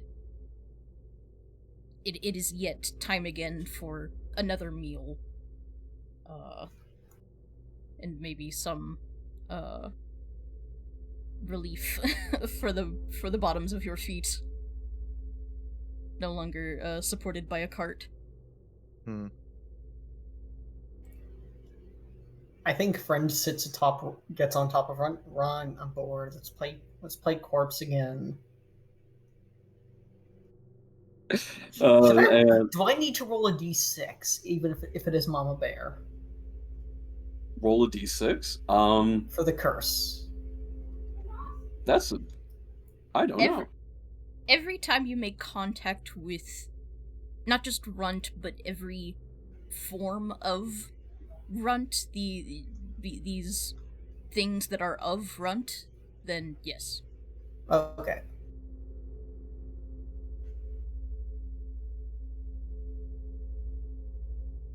Good. I'm fine. Good. And you get like a playful like back of the head tap when you put your head down towards them. And you say play corpse, and they just immediately Friend, fall. okay, which bone did you touch? I guess your skull. The skull. Oh, okay. That's not good. I rolled a 1. Oh no. Hannah? Let We me all blow up. quickly look at how I phrased that curse. Is it on your character sheet? What? No, let me see. Not under... I mean, friend has replacement skulls, but I'm They're sure. just wolf skulls. I thought they just shattered. It becomes brittle on a 1, it breaks. LOL. Friend, you experienced something very strange. You have gone through quite a lot. You have been just utterly brutalized in many different situations. This, we'll say love tap from, Runt as Mama Bear. As it makes contact, you feel a fracture through your... from, oh gosh, I don't know my skull anatomy. From the very back of your cranium all the way forward to the front. Just a split, a rift opens up, like, between your brows. Shit. Oh, Uh-oh. I don't like that. someone please help us! This bear is attacking us. No, Run. Why did you do that, Run? Wasn't me. They're defending themselves, and they cannot hear them. But it's like, oh, I can feel it. I liked this skull. Run. Oh, Jonah, are you okay? I'm okay. I don't like this, though. I liked this skull. You can tell that you've lost some stability. That every time your jaw, your mouth moves, the split kind of... You have some, secondary motion added to your skull. Feels weird. I'm gonna have to pick another one. Get one of my spares out. Rust Bucket, can you help me pick a new skull? Oh. Mama Bear. She just like walks away. Maybe we'll have. Maybe there'll be some adhesive somewhere where we can fuse this back to. Or maybe there'll be fire hot enough to. Does anybody have access to fire? Is there any flint and maybe some welding material or oh, my beautiful husband. Your poor I'm sorry, soul. this is just wrong. This feels wrong.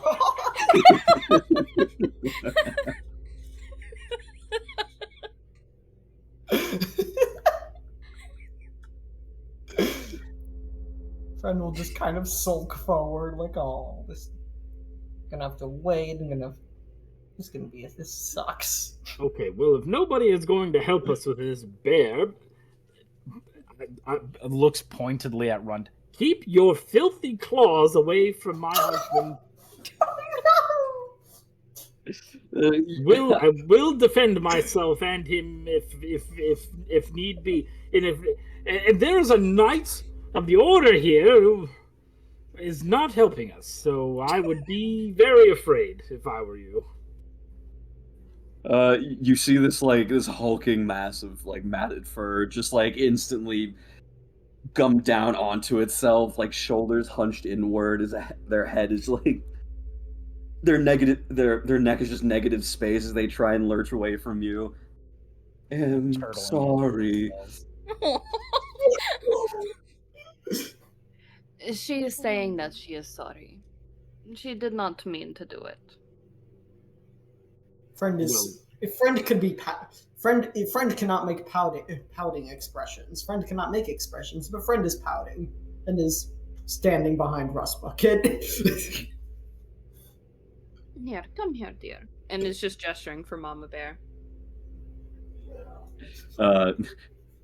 One paw, two paw, just like lumbering steps over towards you.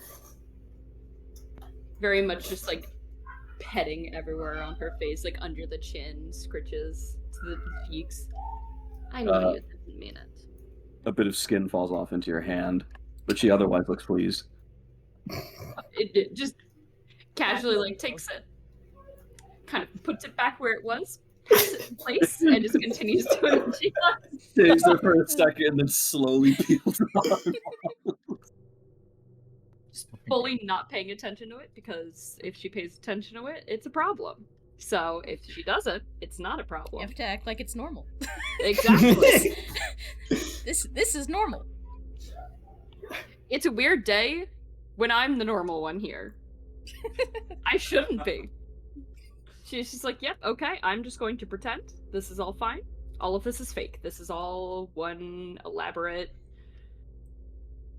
game. She just pet, and yeah, I guess she's just gonna like find a place and there isn't a lot that we can use to make a fire down here, can we?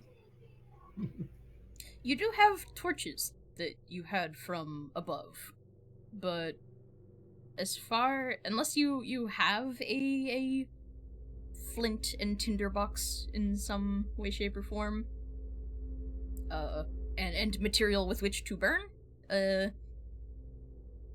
Okay, this is gonna be an out there thing. Oh no. I'm gonna DM you real quick to see if this would work. Don't like this. I'm curious.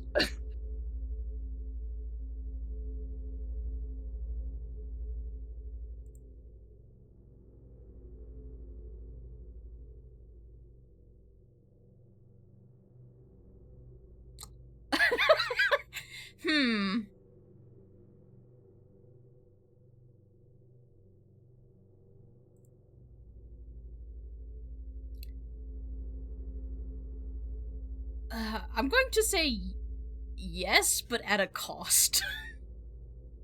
Okay. Then,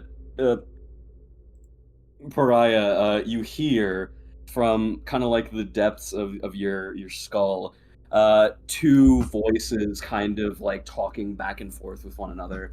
Mama Bear saying, "Listen, I didn't mean to. You idiot! You did that to him!" And like, their body shrinks down like painfully. Their arms kind of like breaking in several spots until finally like kind of condensing in on itself, and finally they become like rat-sized. But they're not a rat. In fact, they grow scales and their eyes kind of bulge out in two different directions. And what slithers before you is a lizard. The best I can do, is a crocodile, apparently. So That's fine. That's basically the same thing. Make it small. there you go. You've got a crocodile morph now. Big. Perfect. This works. So this I is could a also lizard. make you. Make it small. Yeah, you can be little. There we go. Perfect. Lizard. And they slither to and fro at an alarming speed. And they finally like attach themselves to the side of the wall into one of the multiple crevices. Don't worry, I'll help you out. And they spit acid onto the part of your skull that's been fractured in an attempt to cauterize it. Alright, so like Melted together. melt it together and just like push, like you can try and push the pieces together as they melt. I need it to be known, like, my jaw physically dropped during all of that. And I was just so not ready for anything you were gonna say, Sal. Oh my God. please. Half of the lizard is skinned, the other part is completely bare bones. Oh, cool. We have to form like a dex. Yeah, I guess defend against that. Open their mouth and Roll. spit this like mucus on you. Oh my god. would it be like a toughness roll or something? But it doesn't matter. I guess it's a nat 20, but Oh my god. This is uncharted territory. yeah, I don't know what to do. About the freaking. I would say Well- you just rolled a nat 20. I'm willing to roll with the fact that wow, that was a crazy nat 20 just now. You will not take damage from this, and it will mend your skull. You do have, weirdly enough, a scar, which is unusual for a... I mean, like, so, when bones break and fuse back together, that bone is different than an unbroken bone, but this is not what happened.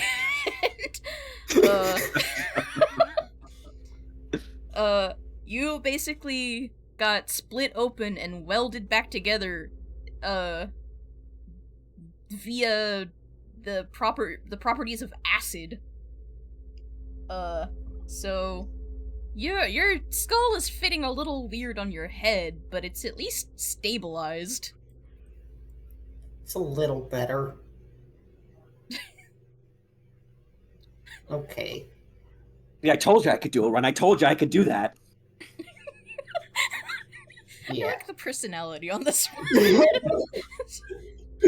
I'm getting fucking war flashbacks from the Homestuck campaign, and it's genuinely... Oh no.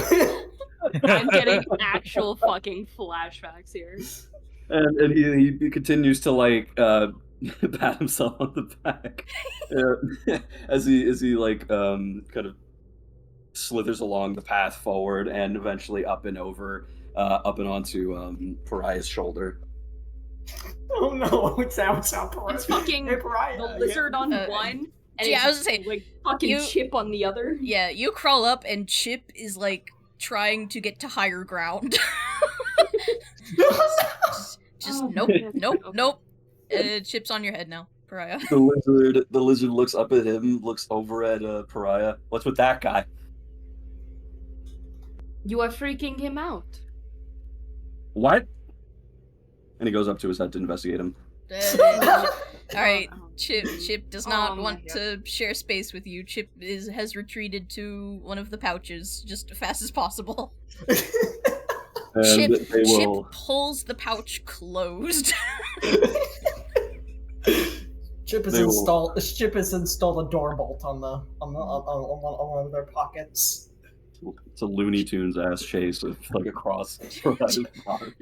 Chip knows how to use a pull string at least. Like, And like a tiny little like lizard like hand, I guess, or whatever they have, just kind of like pats at the top of it, and that's what they will be doing for the remainder of them walking.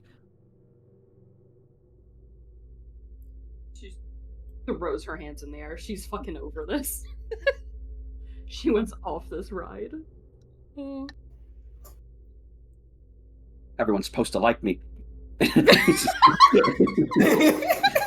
Laughing at the top of the closed bag.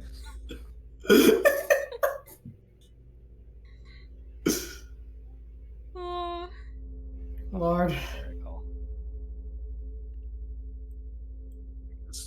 I wonder if Runt has any other family we haven't met yet. At this point, I don't want to meet them. Just like, oh, get off of me. Just here's everything in my bag. She just dumps everything on the ground. Please just make a fire so we can eat something, we can rest. Oh, do you want me to burn something? I could burn something. I could do that. Oh my goodness, do not talk to me. All right. And he like definitely like goes into your, just like dives into the back of your shirt and just kind of chills there. little lizard claws. This is just punished pariah arc at this point. He's miserable. There's like a trail of slime that goes around. Oh my god. I. Try and get as much rest as we can. Ugh. All right. Mordred will do their best. There's not really anything to burn. Don't really have any heat to do, but we'll just try and make some comfortable areas with the equipment that they have to the best of their ability.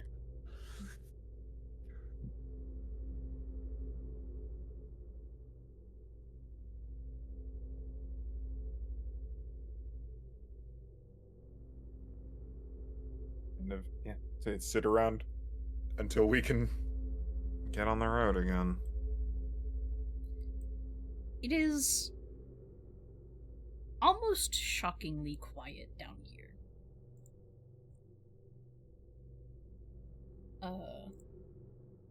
To the point of wondering, do these tunnels support life? Have anything living down here at all?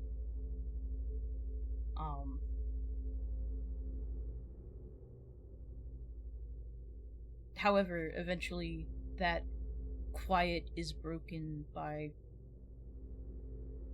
again, distant, long, echoing sound. The shuffle of rock, rubble, a distant landslide.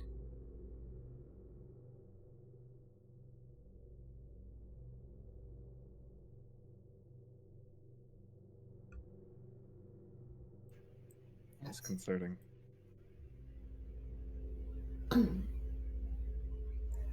There's not like any loose dirt or pebbles falling from the ceiling, is there? Not that you can see. Not here.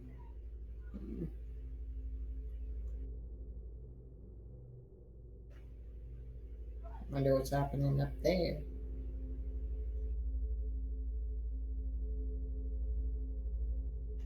Hey, Lizard Runt. Are you able to go up there and like through those cracks and see what's up there?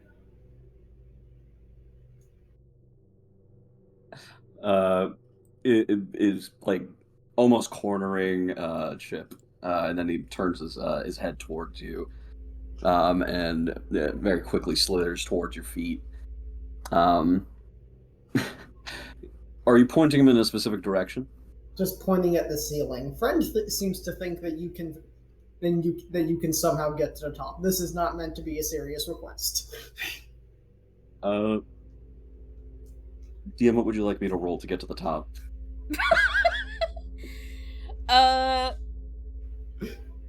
Roll me up.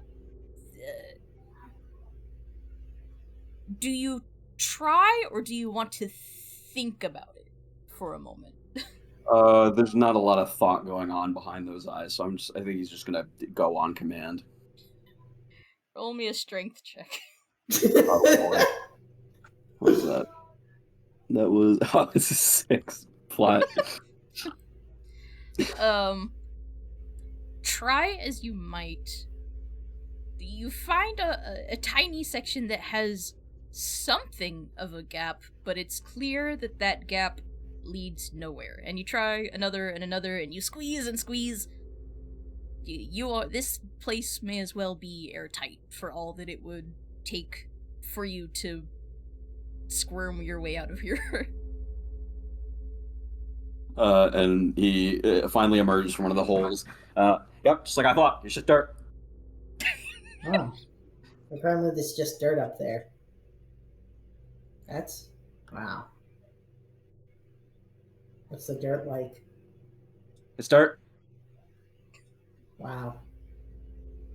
Do you want some? Yeah, I'm hungry. I can get you this dirt. It's right here. I could do that. I'm hungry. I can have some dirt. Rust Bucket, you want some dirt? I'm busy eating right now. I'm okay, thank you. Okay. No dirt for Rust Bucket. I'll have some dirt. And while he nudges out big pieces of dirt, other people can do stuff.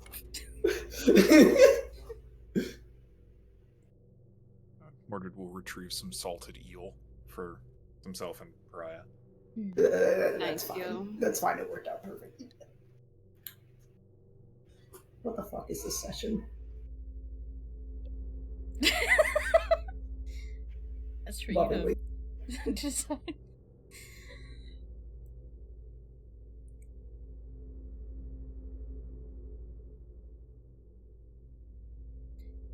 The Those of lizard. you- Please continue. I was just gonna say, those of you who were feeling hungry before are feeling a little more satiated again. Having a break from being on your feet seems to have at least some restorative effect.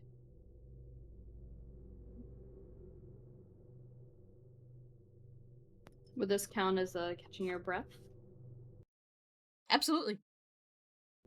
Thank you. I'm gonna casually roll this lovely d4 for HP. And before, this one I get. Perfect. Mordred, as you pick up the eel to eat it, you find on the other end of it is the lizard just kind of dangling as he was trying to eat it. They're going to slice off that end of the eel and retrieve new eel. Well, this eel is the lizard's now. And he continues to eat it, trying his best to do it in one bite. He's Good not fucking succeeding. luck. I bet the eel is about as big as the lizard. I was saying, Yeah. it's. I He's mean, very much not succeeding. at least the part of your lizard form that is fleshy, I mean, much like a snake, you can kind of expand a little bit to accommodate the eel, but, I mean, not much.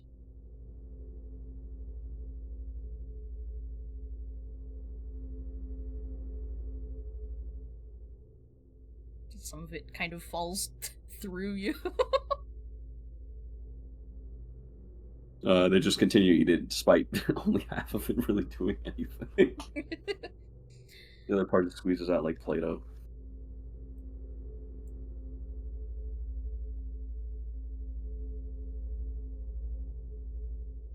Much like the sound of the rock falling before. Just a little bit later, you hear rumblings. Not of rock, but of something strange. You had heard it in a more sharp, high pitch before, while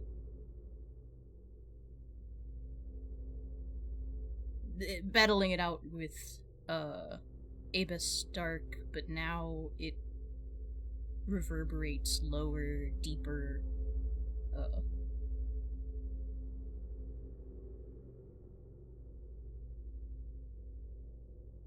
Murmurings like a large beast is grumbling, glowering.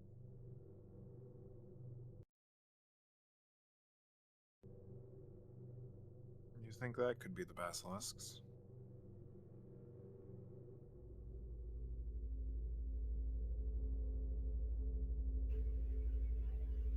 I wouldn't know what else it could be. Something so large. Well, that would be silly. Oh, sorry. It would be, but also I'd be more scared of what it could be if it wasn't that. You know what I mean? Some kind of great worm, giant mole, the earth itself.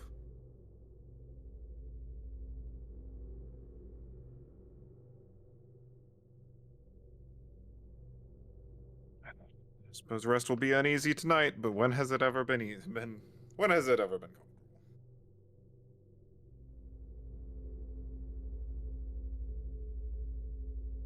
Nothing is ever easy these days. Maybe one day. When the world isn't there. Oh, well. Sorry, bad joke. After it's ended, maybe.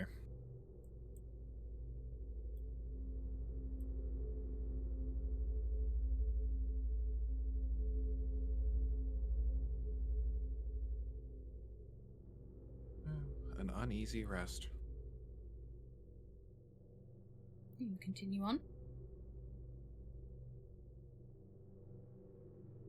Only one way out, forward and down. Let's do it. Forward and forward. Alright. It becomes clear that this passageway gives way to almost entirely natural formation, or at least the effort taken becomes more minimal to carve out a shape, a way to travel. Going to bring us to a new board. New board. Oh boy, new board.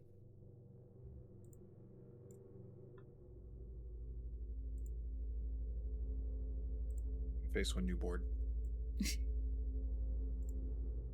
We get everybody on the board. It has grown only... Well, it doesn't really get much darker than Total Dark in the first place, but some way, somehow, this place is, aside from your torches, the little bit of light that you have brought down here, there is truly no light to be had. No reflections, no light bouncing off of anything. A few scant feet in front of you, your light tapers off, and there is true, empty, black void.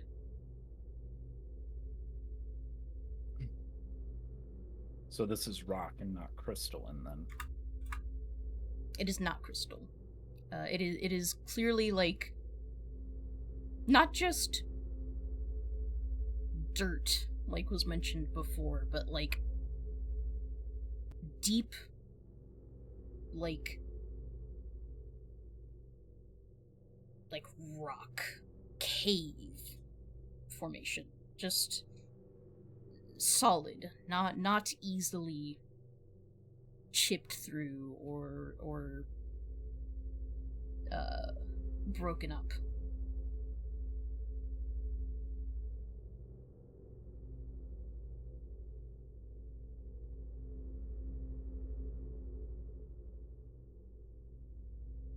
As the passage widens, the little bit of light that does extend into your peripheries catches on tools, rails.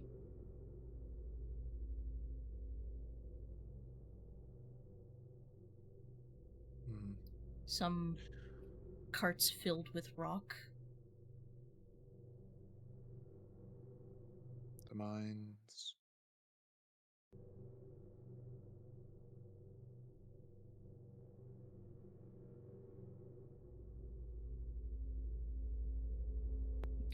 Going over to this cart here, because I could see it. How long does it look like it's been since it's been used? Like, does it look like it's basically fused to the rails now itself, out of disuse?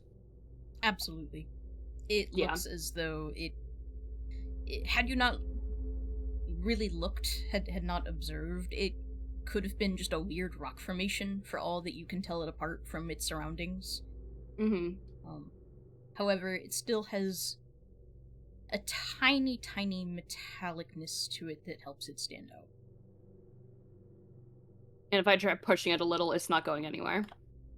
It's not just rusted, but also somewhat buried. Okay. And there's nothing inside of it, it's just kind of like old rock. Yeah, mostly rock. Some dust, but I think just in preparation, she's just gonna take her crossbow out and just have it. Just kind of gesture to the others. Well, shall we?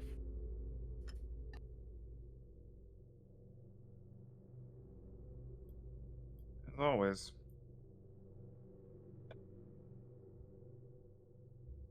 Mordred is happy to take front position.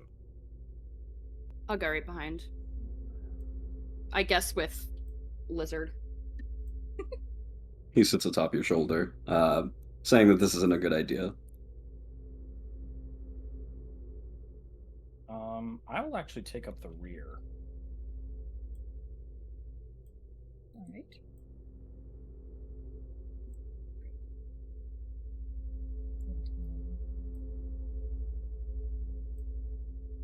Inching forward, inching forward.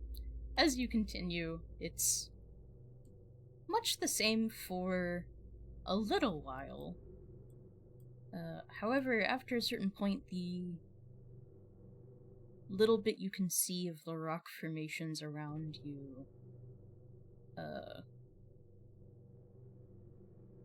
don't look so much like rock formations. You begin to see some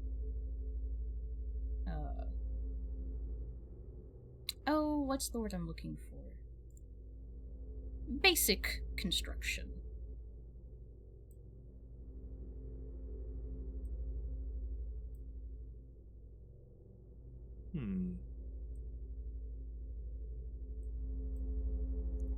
Like sculpted or built rock, stone, brick. Brick kind of embedded as to include the rock around it, using that basic formation as a kind of foundation on which to build. And do these look like walls? Like, do they extend up to the ceiling, or are we in more of a cavern? This section, the ceiling would encapsulate, like it would reach the ceiling. The ceiling is not very tall here. Gotcha. Not you don't feel claustrophobic, but it does feel very enclosed in this space. The kind of looking around the edges, does it look like this was built into the cavern it's in, or does it look like it's someplace that was like excavated and reburied? It looks as though it was built here. Like it was Built here. Built, yeah, like built to be here. Interesting. Keep your wits about you. And stay together, I think. Starts poking forward.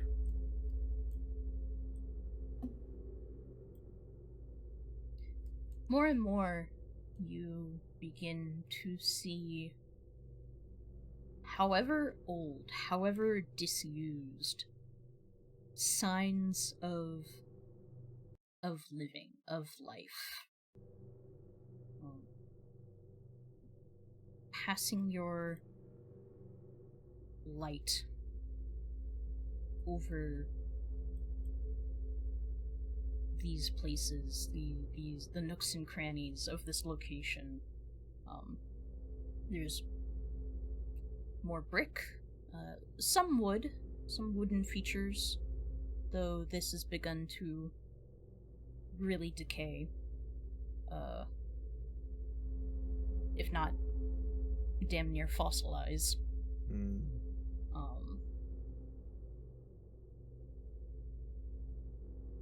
You also begin to see skeletons.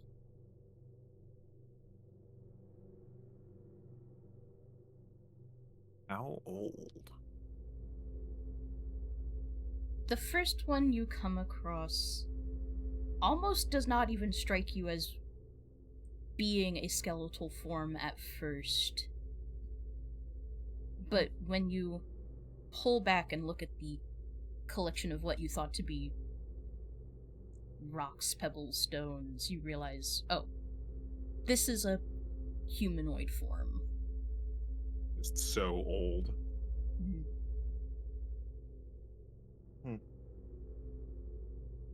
Any sense of like purpose for this construction? Does it look residential, ceremonial, Defensive?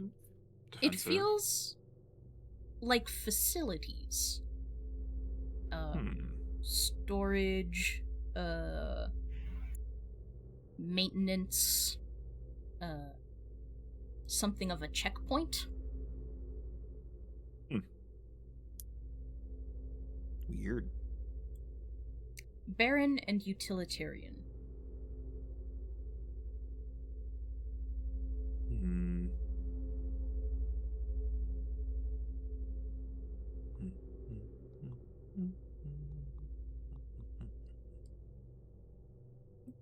Continuing to creep around. Anyone feel anything? Anyone got a... What? I don't like this place, but well, I suppose that's been true of the last several places we've been. I was gonna say, yeah. Like, kind of peeking down other areas. Is there, like, an ether sense or presence roll I can do to try and figure out, like... Yes. You may roll, one or the other, or both, if there's information you would like to glean. Ether sense, question mark? Yeah, you may. Ah, pariah, my beloved. Oh no. 7.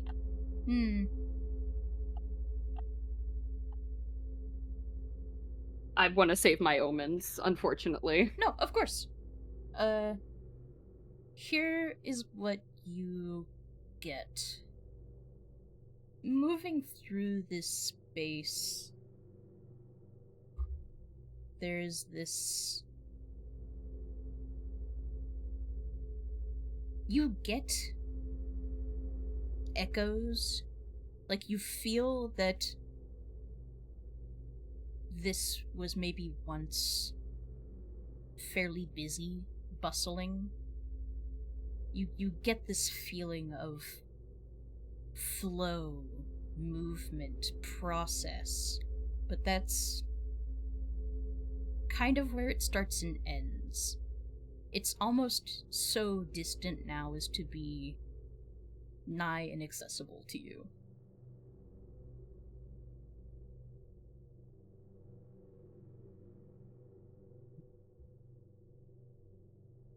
Well, I would like to see what I can just Cool. see. Just join the pack.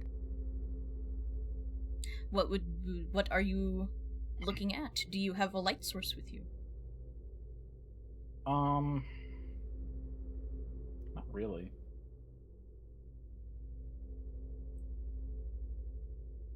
I mean, standing where you are now, you don't see much other than these structures.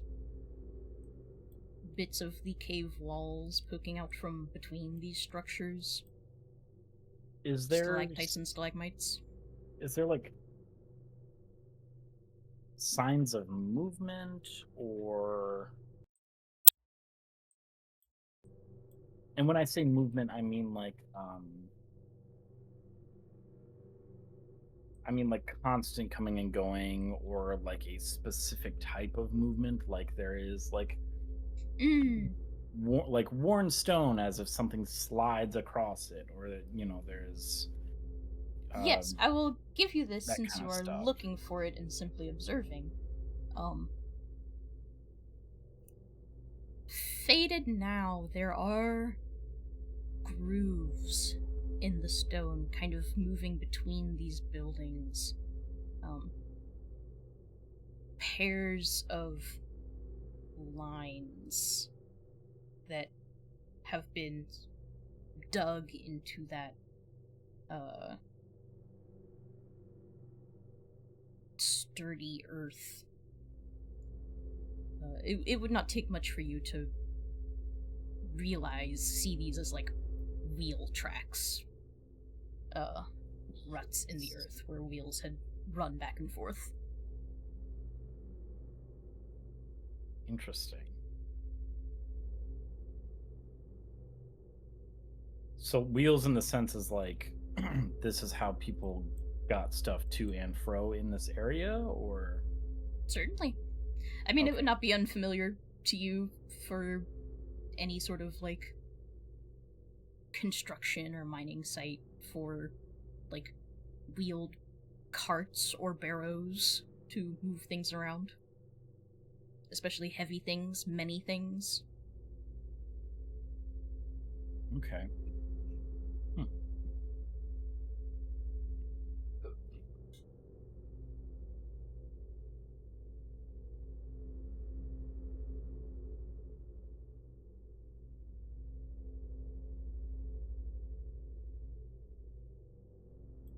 Here now in this area, with the walls so close and narrow, and having moved even deeper, closer to that rustling and grumbling that you had heard before,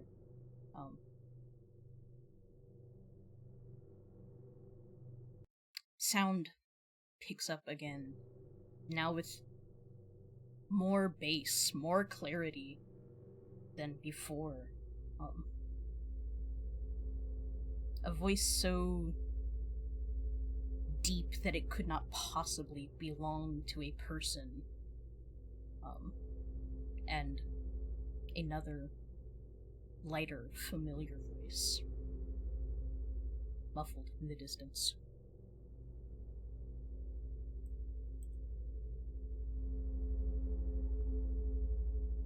Can we make out what they're saying? Not from here. I think Mordred would take the opportunity to move forward if there is audio obscurement. Because clank, clank, clank, clank, clank, clank, clank. If you would like to move stealthily.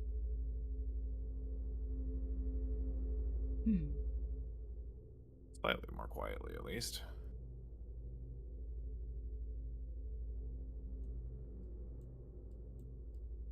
Maybe we'll direct others ahead of them at that point. Yeah, I can go first. I will say, if you want to... You do get a sense, while muffled, you do now get a sense of direction and distance. You get the feeling that if you do not snuff out your lights now, there is a chance of being noticed. Do we want to announce ourselves, or do we want to get a sense of the situation? We can always relight. Sounds like a plan. Mordred will beep. Snuff their torch. I'll snuff your lights out. And with remembering where, like, the wall was before she snuffed it out, she has, like, a hand up against it, and she's using it to guide her way forward. Absolutely. Basically stumbling and Ugh! So moving quietly. Yes! Would anybody be angry if I roll a d20, an agility check to see if friend trips on a rock and makes a ruckus? Well, I'm gonna be having you... I'm gonna be having you all make agility checks, if you come up to where Pariah is now. I think I was friend on would be their- instinctively following Pariah. I was on their shoulder. I don't know if how that works. You would be alright, since you are really not taking any action here. If you would like to move up, I would like an agility check. I'm gonna use an omen. Okay. Alright. Please, Pariah. Much better. Okay. That's a. Okay. I have a 15 for friend. Okay. And to remember if... Okay, so I get +4 to a DR to agility tests for having heavy armor. Oh, right. So I've got a... you know what? Is it okay if more, like... We did say Mordred was staying behind a little bit. Question mark, right? You kind of rolled, Cole. I did do a roll about it. Sorry, I took No, your you're pen. extremely correct. Well, I will let you if you really care, if this is a moment you really do not want the chance to mess up, I will allow you to kind of retroactively say you stayed put. But if you are willing to run with it, you are very likely to be noticed.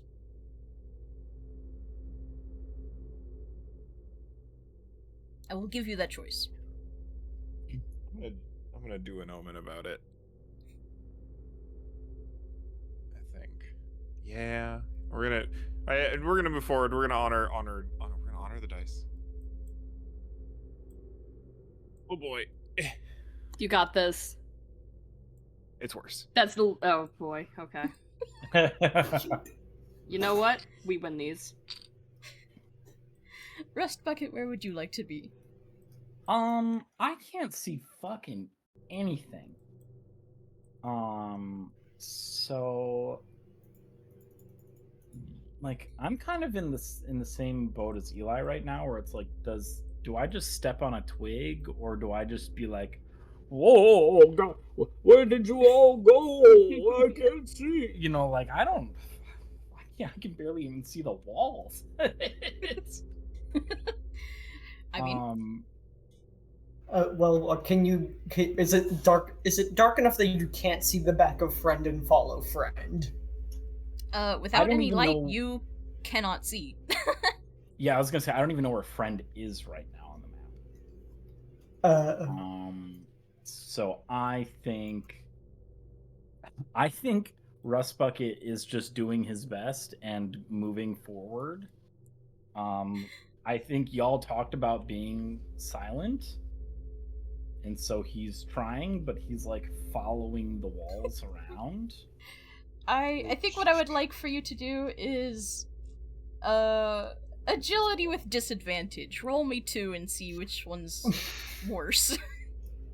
That's good. That's a good idea. I think that's the best idea possible. Okay. Excuse me. All right, what's my agility? +2. All right. That was an 18. Oh. Second roll is a 5. One good That's step, 5. one terrible step. You're doing all right for a little while there. You might even be a little proud of yourself. Just like, how very nimble of me. No. No, this does There's not no last pride. long. I think unfortunately there is a rock that is unstable under your feet, and it causes just the most unfortunate little clank. The voices go quiet for a moment. And you hear some shuffling. At this distance, those of you furthest up, Mordred, Friend, Pariah, and Runt, you hear the Abyss to someone. I told you we'd be having company.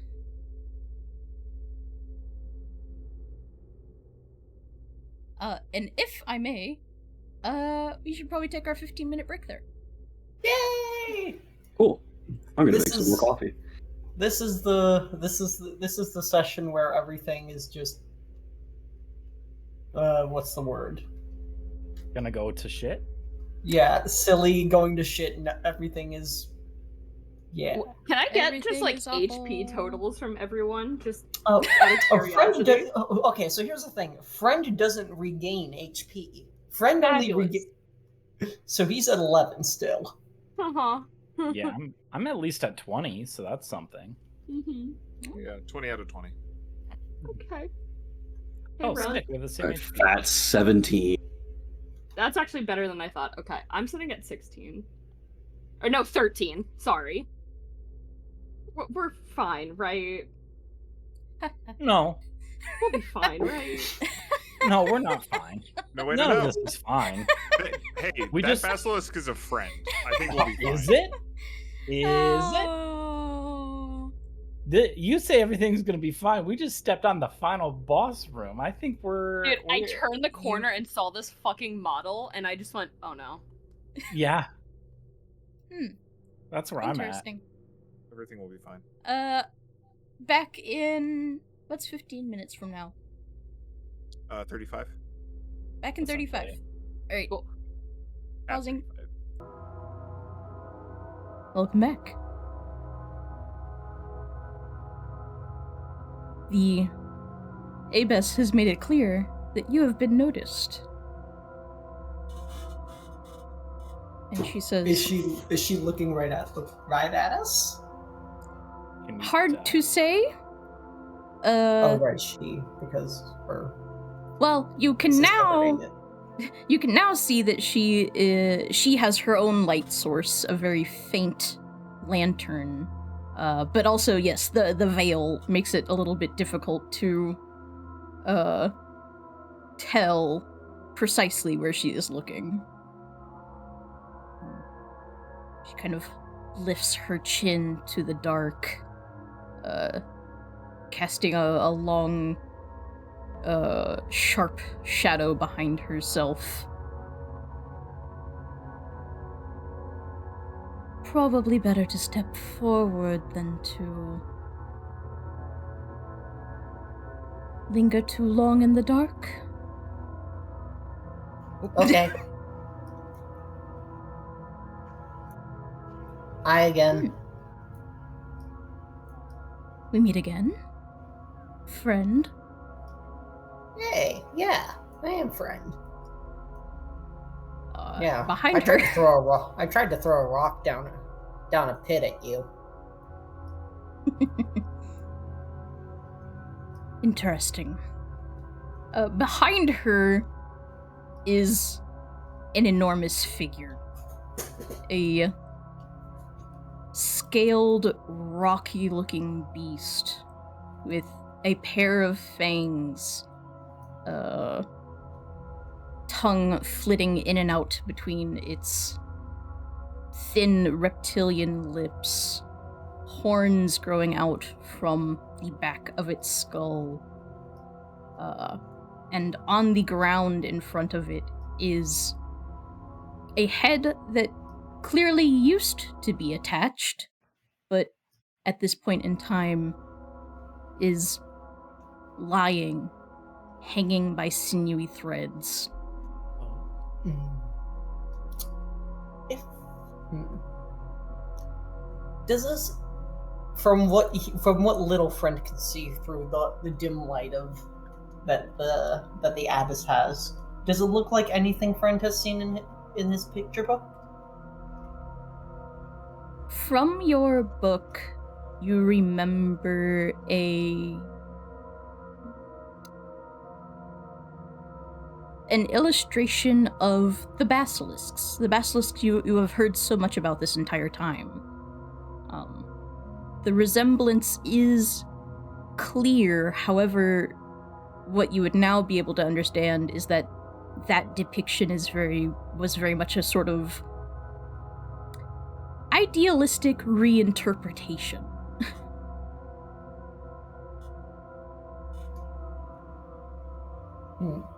Is that supposed to be like the basilisk or something?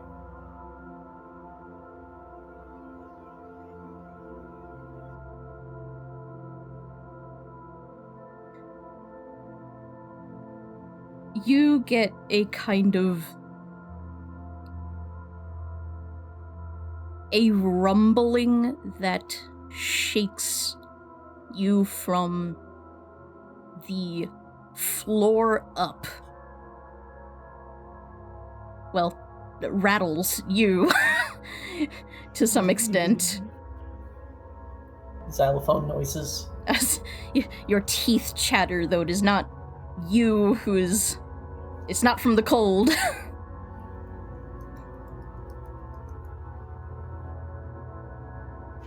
Oh, that was weird. Yeah. Friend, surely you are not here alone. In fact, I know you are not. I'm just here because I mean, like, we were fighting and stuff, but then you ran away, and like, then it followed you.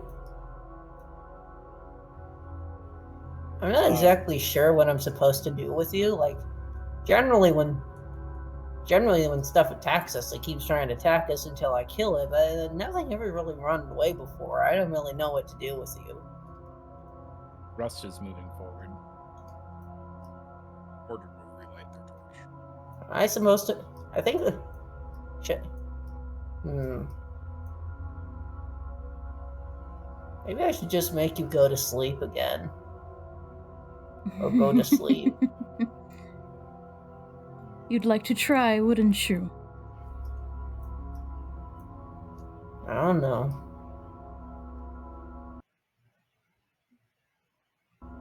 You know what?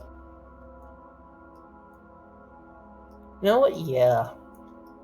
I'm kind of running out of bones anyway. And I think Mordred would say that you count as a monster. And Spine Whip. Great. We're entering initiative now. Oh boy. Well, here we Great. go. Friends, Yeah, it has yeah. been an honor. Great confrontation, thank you. Sorry. Sorry. No, it was good. That was good. That was good. You have ultimate agency. You can start the fight whenever you're ready. Okay, wonderful. I mean, I think... Sorry, you were in the wrong... Where is... Runt, where the fuck are you, actually? Just look for the lizard. Where? Lizard. I do not see you even a little bit. You... Alright. Oh, They're being Oh, moved. he's so They're on top tiny. of me. Oh They're on my- top of me. Holy cow. You Here, I will light my torch. I have already forgotten the... Oh, wait. Oh, right. It's the T. It's the gesture tool. There, look at this. Look at here, it's right here. Tiny.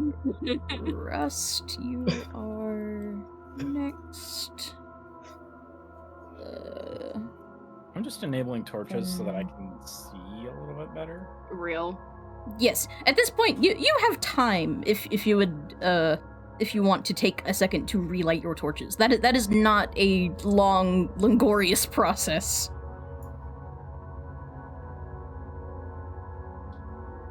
Actually, I just mean see the map. I don't think Rust actually has a torch, but I just want to be able to see the map a little bit better. all the same. He got his phone flashlight out. No, you're right. While you are able to arm your bone whip, the first action actually goes to Runt.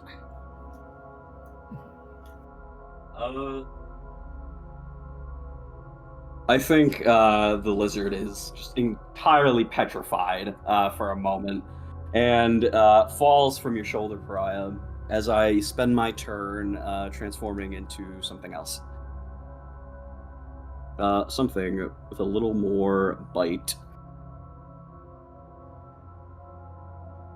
Maybe. You don't know. You don't know. You don't know me, dude. Think you know me? There he is. Think I we're friends? Couldn't find my little boy for a minute. There he is. Wolfie. It wasn't a wolf at all. It was a dog. Well, it's Doggy. One.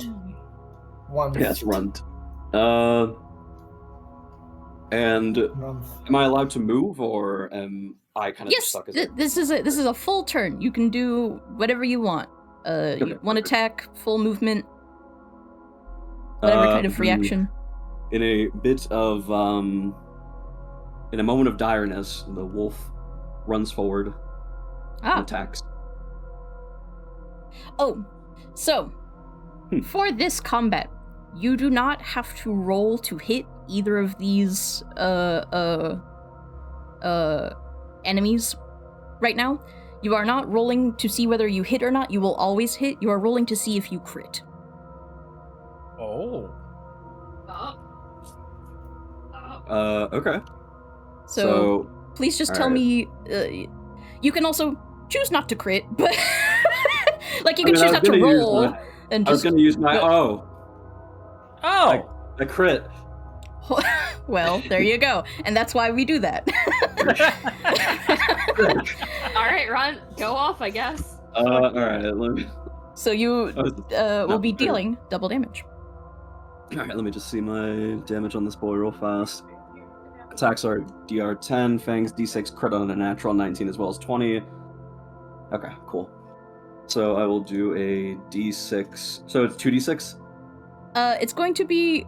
I think we decided 1D6 doubled. 1d6, and then you're just going to double the total. Okay. How do I delete these? God. All right, ignore this roll. There we go. Just remove them. Oh, 12 damage. Oh my gosh, starting strong. Wow, you come out of the gates literally running on all fours, just through the pitch blackness, and she clearly was not expecting that. She takes all of that damage. I need a calculator. Pariah, in a blitz of speed, you see this like dripping flayed wolf kind of sprint past you and darts to and fro through the party, and leaps up and bears down onto the shoulder of the abbess. And you hear this sort of like gruff tone that I'm going to try my best not to destroy my throat with. This is for what you did to my little brother. And that's my turn. Yeah, she, being surprised, just screams out, how and where do you bite? I leapt up and probably just bared down onto like her right shoulder. So he's Gotcha. like kind of hold up onto her. Got it. Understood. She screams and the basilisk rumbles. Alright, Skentleman. The Skentleman runs up and was going to whip them, but seeing that Runt is taking the teeth game. Yeah. Friend is also going to bite them. So yeah, friend is gonna try and like bite their leg, I guess. I love Friends so much. Ooh. Not a crit, but. What do I roll for this? I believe this is just an unarmed, so it's like a 1d 1d2. I think is what a Okay. One or on a 1 or a 2, I get on a one or a 2, it's a 1. 1. You just do 1 damage. Yes. And also gonna try and latch onto her leg, I guess. Sure, absolutely. You've kind of, between the two of you, you kind of have her pinned in place, though she, struggles against you. Now, shrieking not only in pain, but in just utter, like, rage. Rest Bucket, you have a moment to Her act. husband is gnawing on the lady's leg. I would like to try and spend my turn not engaged in combat because I think Rust is confused. Not just because he doesn't know who this lady is off the top of his head, but also like if he's getting closer and he can see that this is a basilisk, like I think he just wants to like talk to the basilisk if possible. But I don't know if it's going to want to communicate. You can certainly try. I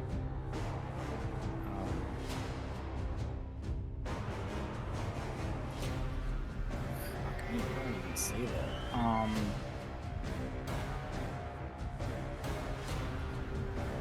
I mean, whatever. This is a silly game with silly characters. Why not be silly? Your choice. Excuse me, would you happen to be the twin-headed basilisk? You're God, right? Like that's. Can you can someone explain to me what's happening, please? We're here to kill God. Sort of, kind of. It's complicated. Why are we? Oh, great basilisk! Why are we here to kill you? Are you? Shouldn't we be here to defend you?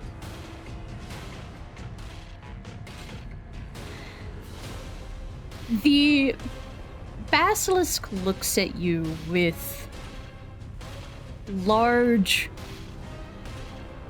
red but cold lizard eyes. Regarding this kerfuffle taking place next to it.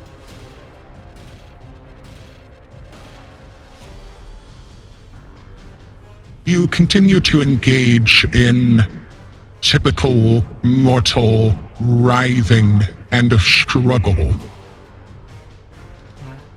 Whence you do it, I care not. Only that it bothers me.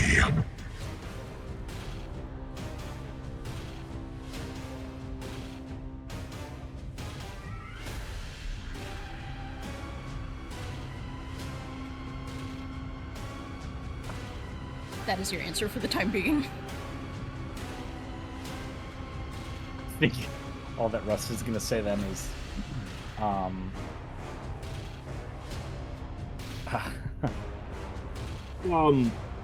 Jonah and Grunt, can you move this conflict off to the side? It seems to be bothering the basilisk. Huh?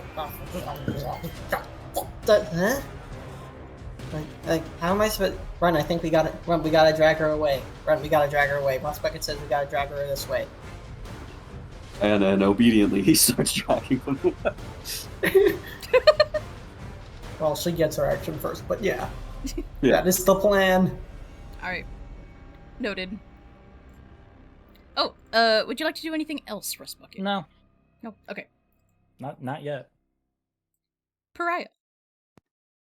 So I learned something fun just now that I've been doing wrong. Oh. There's a special feature with Chip the Rat that I've completely ignored until now. Oh, he does heal you all. Heals additional every time that you rest. We if gain you a would- +4. If you would like to retroactively... See, no one has taken any damage yet. Yeah. If you would like to have... Since it would have been owed anyways, like to apply that now, you may. Alright, this is the first rest that we did. So an additional 3. I actually, after this, can I actually do one last thing? Yes. I will Alright. correct you. I'm not at full. Jesus Christ. Okay. It's okay. This is better than I thought, though. It's fine. If I remember correctly, this heals everyone, right? Or is this just you? It doesn't specifically say. It just says, roll an additional d4 HP when resting. That's it. That's all it says.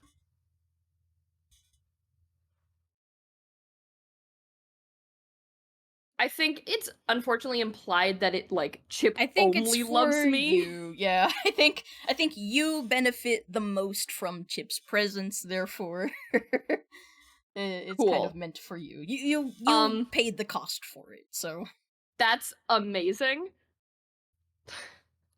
Do I want to do something really dumb here? Before that, Rust Bucket, you had one thing you wanted to do. Please go. Can I look? I forgot I have Gerald, the little poppet. Oh, yes, you are So able to can use I- Gerald. Can I use that on the basilisk to see what its This music did not. thoughts, intentions, and immediate next action will be? Yes, you were trying to with the basilisk. Yeah. All right. Whew. What's God thinking about? Yeah, everybody wants to ask, what is God thinking about? You are right in calling it Gorg. Gorg is being called by its name. It feels a sense of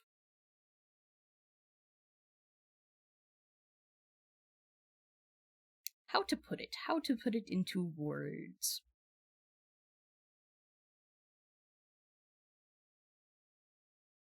This thing sees itself as so far above you, all of this, yet it can't help but like being called by its name.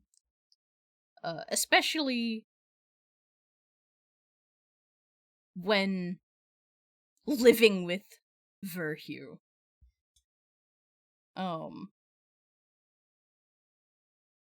Its thoughts and intentions now are of one, physical pain. It is in quite a lot of pain.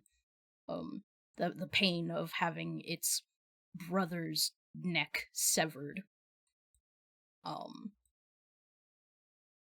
Which, with all of you much closer now, you see that it is not just dripping blood, but almost a smoke-like substance. The abysses or the basilisk? The whole, the where the neck has been severed. There is a black, inky, void-like smoke pouring out. Along with the basilisk's own blood. Oh, okay, I see.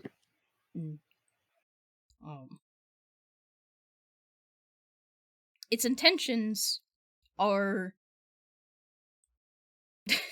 I mean, frankly, to do violence to whoever gets too close to it now. It is angry, furious, and also somewhat tired, exhausted. Something clearly happened before you got here.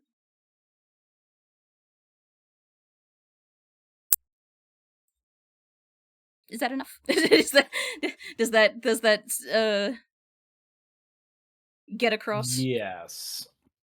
So it, just a quick clarification then. It does not necessarily see us as enemies unless we make ourselves its enemy? It sees you as nuisances. Interesting. Okay. Cool. Thank you. Of course. Also, why did this music not keep looping?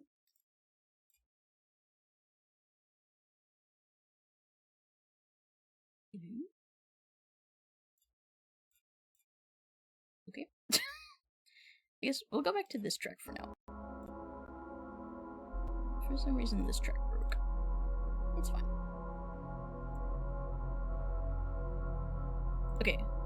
Pariah. So you benefited from Chip's healing. What would you like to do? Alright, I'm back. Oh, sorry. What's up? You benefited from Chip's healing. Okay, yes. What would you like to do?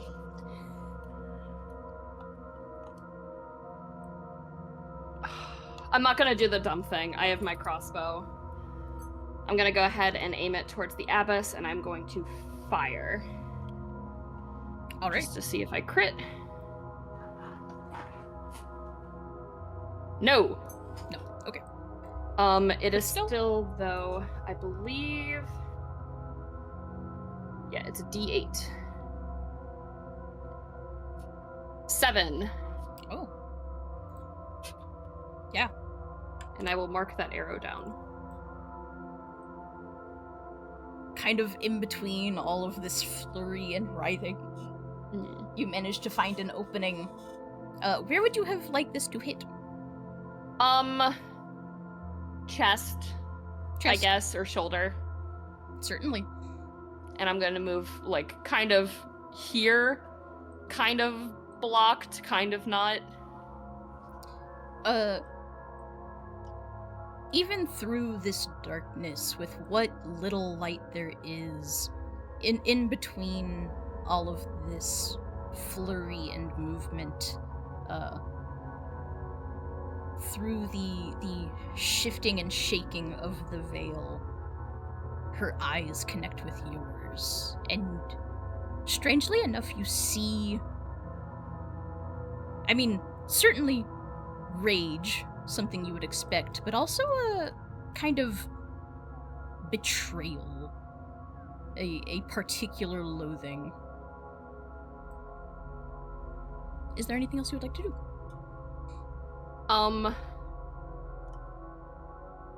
No, that'll be all. That is a movement and an action. Alright. Mordred.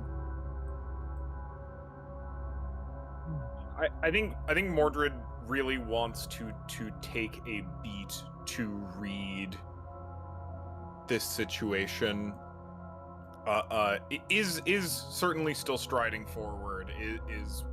Wants to be part of this fray, but I think really wants to try and get a beat on, like, is this, if this is some kind of ritual, is it done, or are we interrupting, or is this ongoing, and or how the basilisk is regarding the abbess, because it seems very like Mordred's been around enough violence to look at this and see.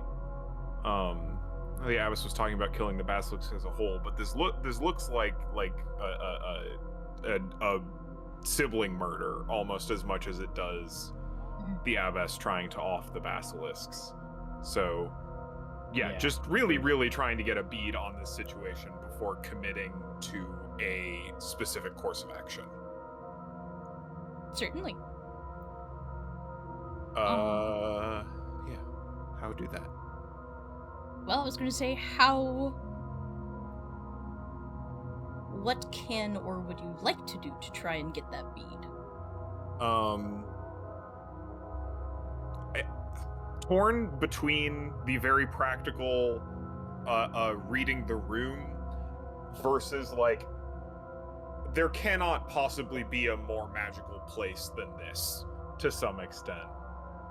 Or a place where that is as magically entangled as this place is right now. So I think either ether sense or presence or both. You could absolutely have both. Both? You would have to do one and then the other, but you could do both. Let's start with the read the room. Let's start with the presence. Let's do guts. 6 + 2 is 8. It's dark. It was kind of an inscrutable situation without discussing it, without getting more from these two. It's kind of hard to say what just happened. Yeah. They were clearly talking before now, but it was not with tones of... These tones were not kind to each other necessarily. Yeah. It doesn't feel like a collusion, but also, like, I don't know, Basilisk sure isn't trying to bite this lady's head off. Not at the moment.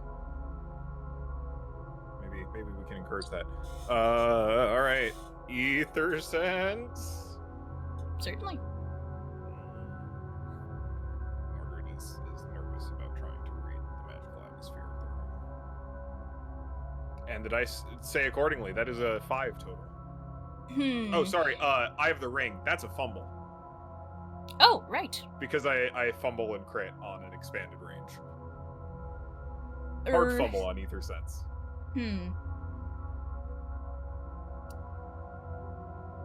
I think how I would want to treat this is that in this moment, for one, there is no mistaking for you. Like, you are in the presence of Verhu and Gorg, the basilisks, although now just Gorg, seemingly. And that's kind of a big deal. There is also just so much happening so quickly, and so much left unexplained that it's hard to put together what exactly is going on in this moment. Then, I think Mordred would like more than to act to defend, especially Pariah and Bartholomew as friend and go in until they have a better read on the situation. So we'll not stop Bartholomew from moving forward, certainly, but we'll like interject themselves behind the other two just to be in a more defensive position. If you would like, I will allow you to use this to... You say you want to defend. Should either of them be attacked, you can negate some of that damage. Super down. Absolutely. Alright. Next is him. Kind of seeing this all play out. There is absolutely nothing in this thing's eyes but pure, raw hatred.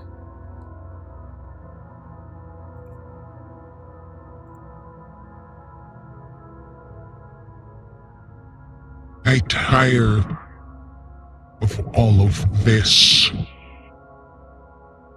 Farce, buffoonery, mortal squabbles.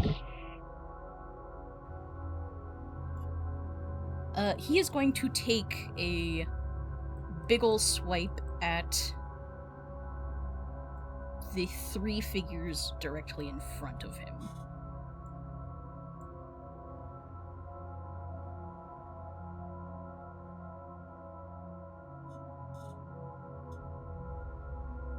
Runt and Friend, please, roll defense. That is just agility, correct? It is, a d20 plus your agility modifier. 8. Do I even have an omen left? 1 second. I'm going to tell you now, you need to make an 18 to avoid this. You know what? I have a bunch of omens. I'm going to use one and reroll that. If I'm allowed to. You may. Cool. I think I'm not gonna omen that. I will probably just use him. I'll probably just use it to reduce damage. 13. 13, alright. Mm. Friend, were you hit by that? Yes, I was. Okay.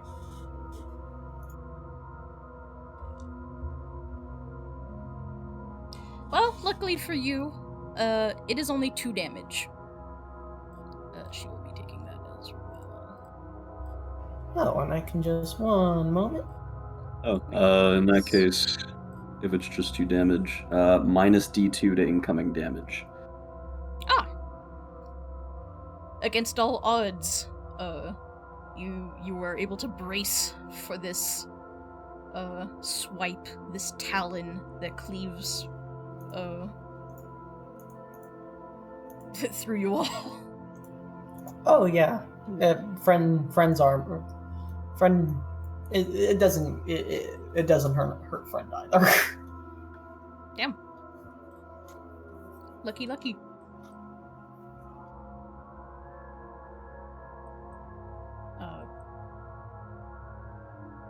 Let's see, anything? I believe that is it for Gorg. It is now the Abyss's turn.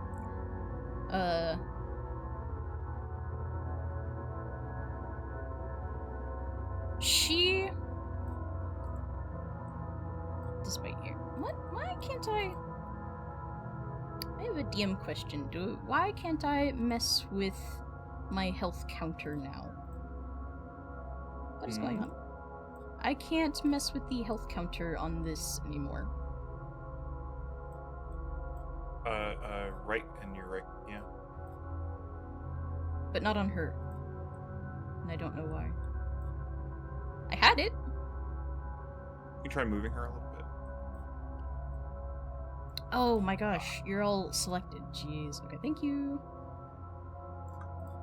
There we go. I was like, I just gotta do math. She is already looking quite rough. In this moment, she... this swipe detaches her from the 2 of you, and she stumbles back, holding onto this arrow in her chest. Breathing heavily. And turns on Gorg. And, through bared teeth.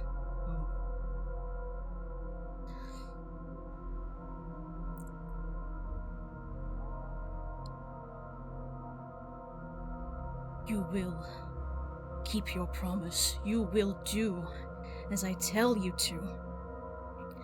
You will not let them stop this. And Gorg, his enormous form, turns.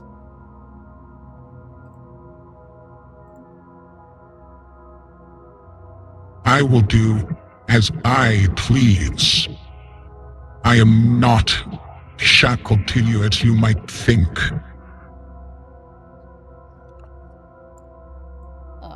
And she actually just laughs at this. And kind of, you have never seen magic performed like this, Mordred. You have always understood magic to be this very intensive, ritualistic thing. That is not what happens here. In this moment, she just seems to... Her chin dips down, almost touching her sternum. And the basilisk just roars.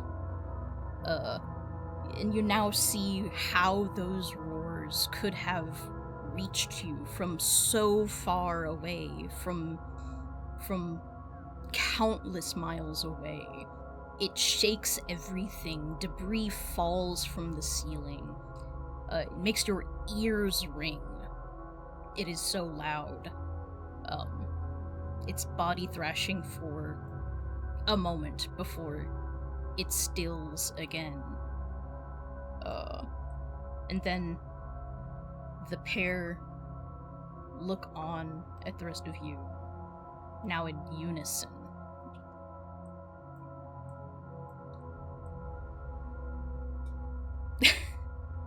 Something has just happened. She is now behind the basilisk. Runt. You may take action.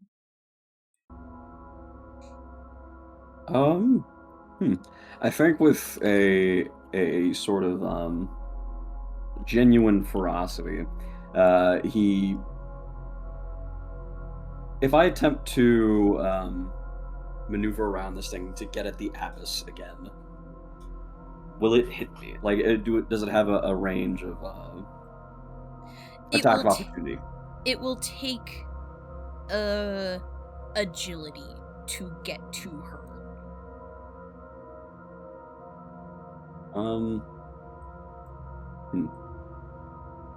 Honestly, I think in the presence of both this giant creature and her, the nerve that he had before kind of dissipates. He backs up a little bit, and I actually think I'm going to hold my action as well, similar to Mordred. You certainly may. Yeah, I think it will. Friend, what would you like to do? Friend is a bit more antsy now that the big basilisk is in front of them. Hey, hi there. I saw you in my books.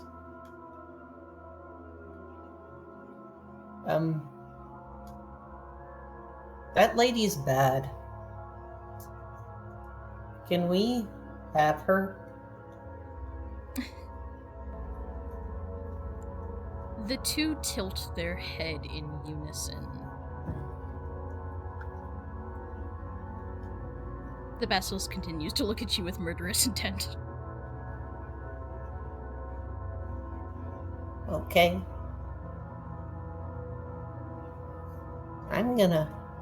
She's now behind the basilisk, so she cannot be reached, correct? Unless you want to roll agility for it.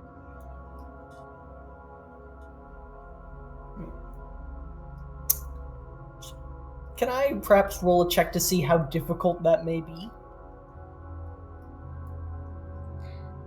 I'll as the DM, I will let you know. I'll be more transparent with this combat in particular. To reach her now, you will have to make a DR 16 agility check. I like those odds. Friend is going to try and get to her. Certainly. Not gonna let up.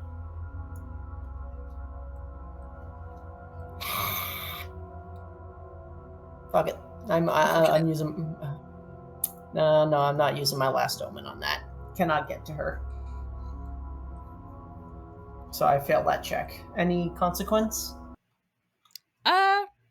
No. You simply. I mean, I would like for you to move closer. You would probably end up, like, if you had tried, you would have ended up, yeah, like, nearer to the basilisk, obviously, but its bulk, it just shifts right in front of you.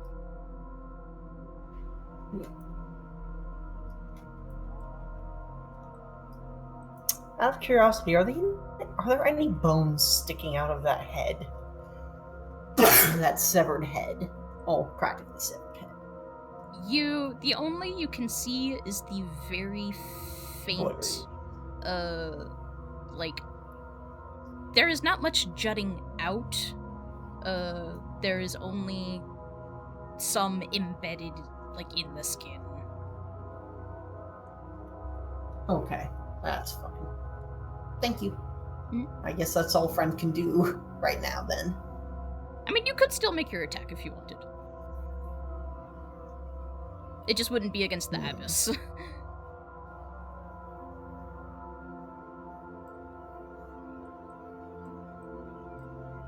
Yeah, alright. Alright, friend will make an attack against the basilisk, then. Same That deal, is it going just to doesn't be... crit. But it will hit. Okay. All attacks will hit here. It is simply too big. 5 damage. 5 damage. It is going to... Unfortunately, it does negate all of that damage.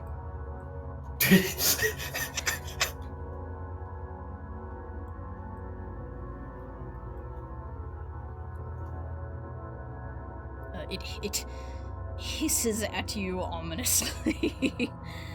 Is there anything else you would like to do? No.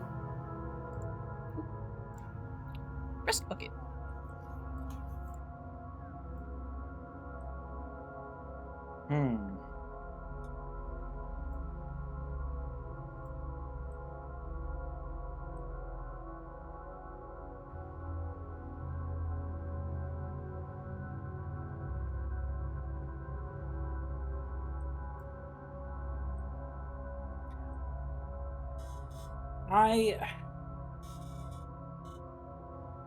I know Rust isn't well, but I know he's not stupid either.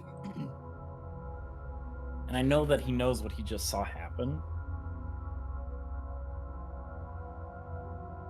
And I like this idea, but I don't think it's gonna work. Never hurts to try.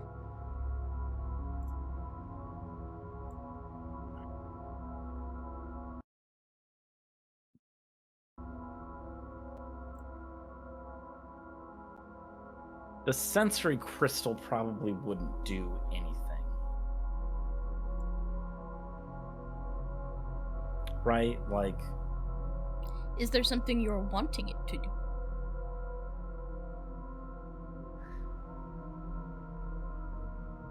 So, I mean, okay, so it's very clear that the basilisk has been co-opted, right? Like, it has been... She's controlling it functionally for now. Yeah. So to give it the sensory crystal, which is to give it sight and smell unclouded,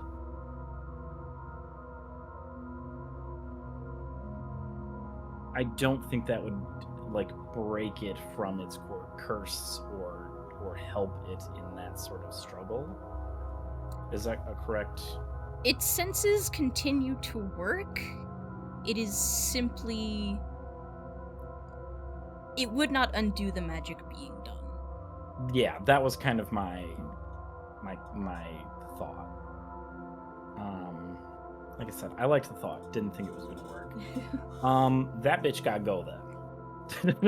And that's where we're at. I will make the agility test to try and get to her. Absolutely. I had to 18, you said? DR 16. Oh, 16. So, okay. not impossible, just a little tough. Well, it's not possible with an 11. So, but Unfortunately. I will have run forward to try and push through.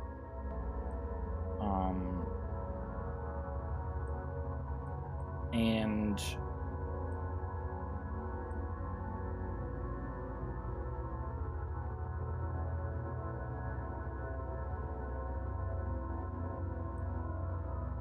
can I make it with the stipulation that if the basilisk attacks from this side, my left side, if that were to hit both of us, can I take double damage and protect friend?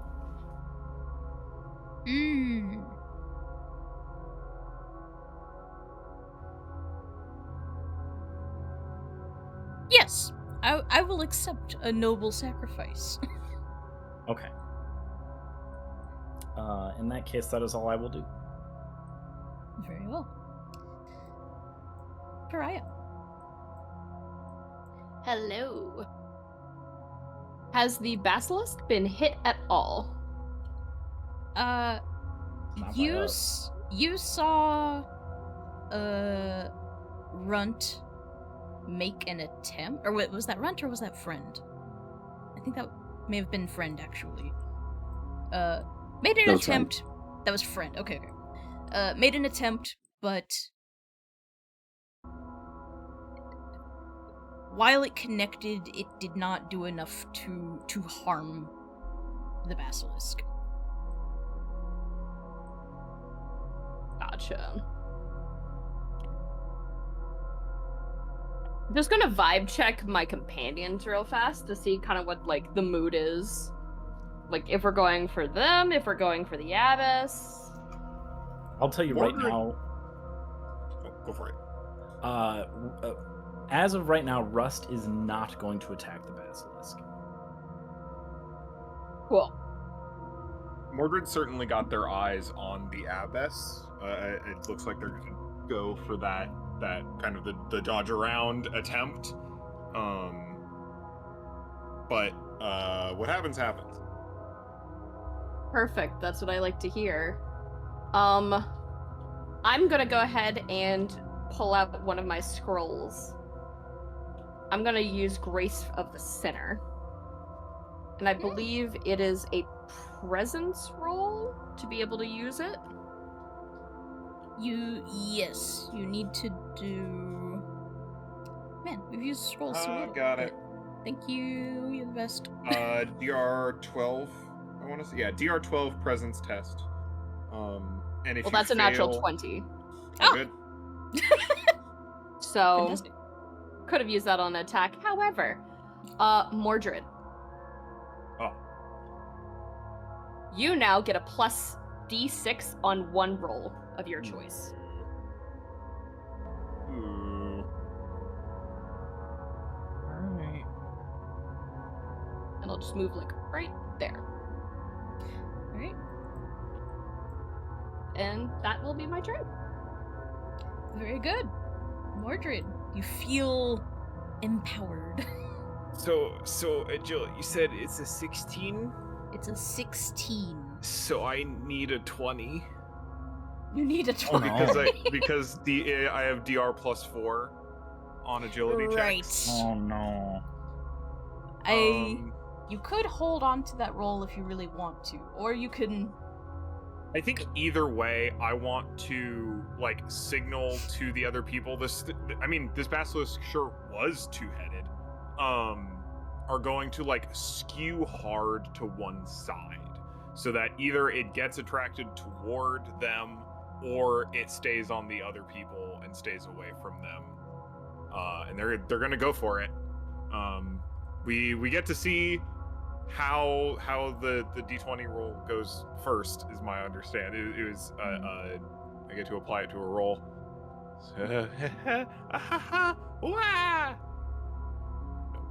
No. Not quite. So it means we don't get past the basilisk, right? No, you cannot get past the basilisk. And we're attacking the basilisk. Alright. In the hopes that being engaged with the basilisk will get us close enough for a better shot in the future. Okay, we're gonna make that attack roll then. See if we crit. Hacha. We don't crit, but we do pretty good. Give me that damage. 19. Oh, I have to pick a weapon. Not the dagger. That seems profoundly ineffective in this situation. I don't think the Witchblade either. I think we're just going full Zweihander. Certainly. Fuck yeah. Oh, relevantly, if I'm using the Zweihander, can I still use the shield? Zweihander is two-handed. Sure is two hands. Sure is two hands. Then it's Thorn. Thorn as usual. Ah.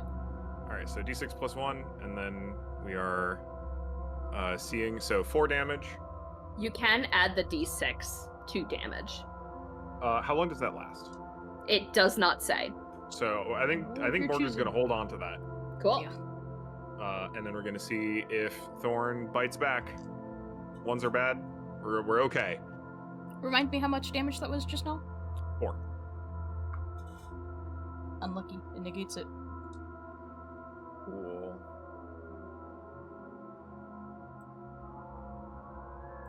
That is, yeah. That's the go. If there's nothing else you would like to do, it is the Basilisk's turn. Staring daggers at the. I would love to stare daggers at the Abyss. She takes note of you. All right. So, taking stock, the Abyss will actually climb a little bit. Just imagine that she's like on its flank, kind of like up on its side. Gorg begins to breathe in deep, sucking in air.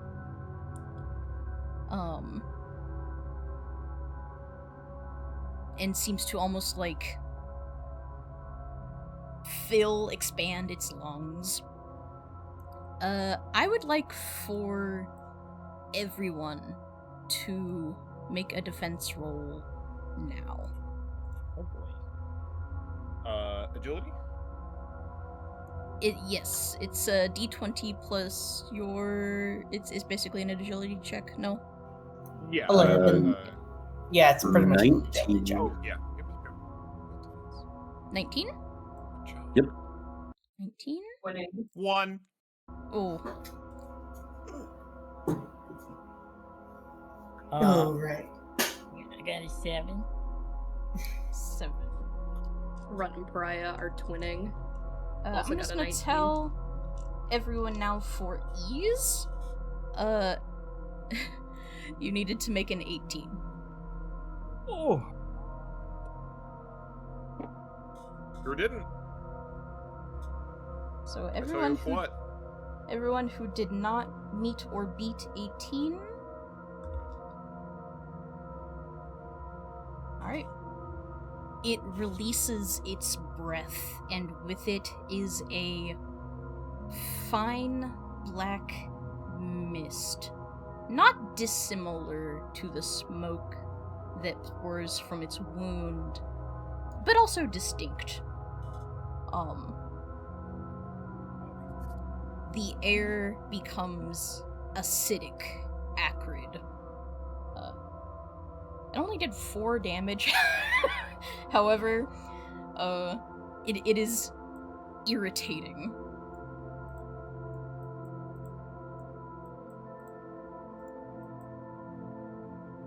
How did everyone do?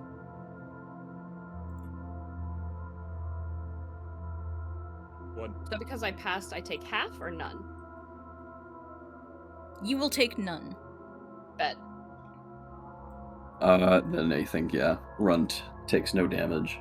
Maybe Takes no damage. ducks behind, cover some rock, jutting out. Maybe held your breath.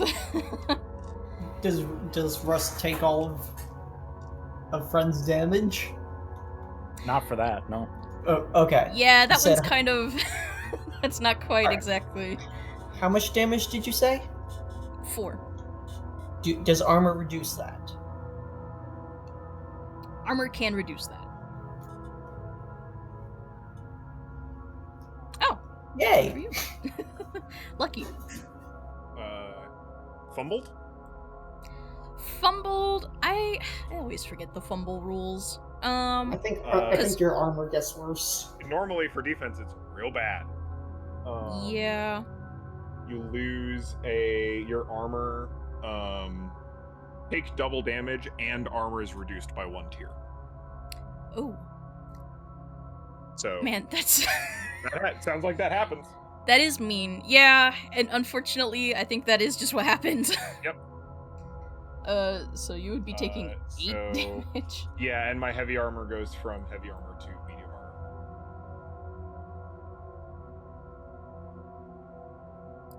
armor. You feel it sting particularly, and you kind of realize what this is. Alright. In this moment, the Avis does not get a turn. Alright. Runt. I think seeing Mordred attempt an attack has bolstered its confidence once again, and I'm going to attempt the agility check to get to the abyss. Let's see if it works. Come on, +6. Don't fail me now. That is a 12. I'm gonna use another omen on that. Come on. About 12 for an 18. Oh, that makes it. You're able to reach her. How would you like to reach her? I think he actually leaps up and off of the dead head, up and over its back, and lands Absolutely. over here. I can just point him in the right direction. There we go. And I will attempt to... Am I allowed to make an attack, or am I just here now? You can attack. Yeah, I you will got here. attack. You can absolutely attack. Let's see if I crit. I do not. No, but it will hit. Alright, flat little d6. Ooh. Another 6 damage. Alright. Once again, bounding off this thing's back, going for the neck, probably finding on the other shoulder. It tears into the fabric and skin and bone, and shakes its head violently as it does so. Absolutely. She is shocked that you made it over, and once again, being accosted, she just shrieks in pain. Friend, what would you like to do? Follow the lead. Follow the lead. Going through the legs. Come on, baby. No, baby. No, that ain't it today, Chief. Well, you still have other things you can do. Friend wants to try and pull an exposed bone out of the head. Would you even? Is that even possible? I would say with how much the basilisk is moving and snapping and spewing this mist and smoke, it would be incredibly difficult to get through all of this.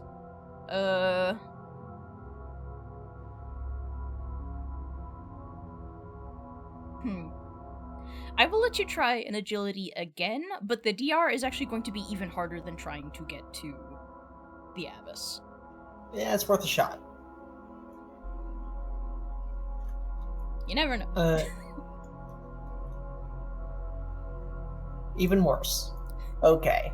It is simply moving too much, and you kind of get the sense that even if you got to it, you wouldn't really be able to pull it out. It is still quite attached to the body. There's not much handhold there. It's not exactly like the joint is exposed. Alright, that's fine. It was worth a shot, I guess. That counts as, like, friends. Big attempt, correct? I mean, you still have not made an attack. Well, if you're willing to let me try. Gonna need it. Okay. Oh, Oh. now you show up. Now you fucking show up. We like that. Very good. I'm tempted to use my omen, but now. You have ultimate free will. Yeah. 2 damage.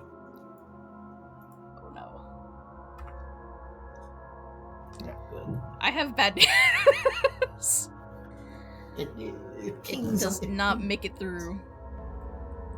This thing Fine. has, oh, I won't call it a lot of damage reduction, but in this instance, yeah. Okay, that's fine. You could still Move move if you along. wanted, but No. Sorry, I realized I was on mute. Crit attacks are also supposed to reduce the armor/protection of the target by 1 tier. Ooh. That is my bad then. I will try and keep that in mind for the next. This is also a giant basilisk, so I don't know how many of the normal rules apply. I would at least like to respect the crit. The crit is kind of a it's a lot to get a crit. That will be true going forward. If that is all right with people. Is something I Well, forgot. It's not something we play with a lot. Rest bucket. Alright, I would like to try and get through again. Absolutely. I do not. Unfortunate. There's not many things you can do. I don't want to attack the basilisk. Like, 1, I don't think it matters. 2, I don't want to kill God. If I don't have to.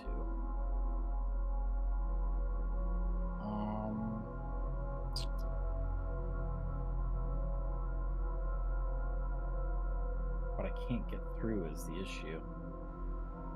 So movement doesn't really matter.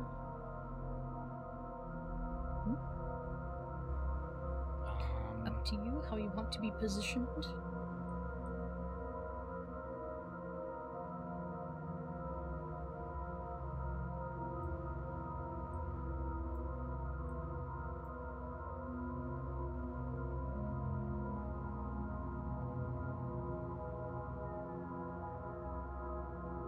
I will, yeah, I don't know what to do. So I'll say I tried to get through it, and that's my turn.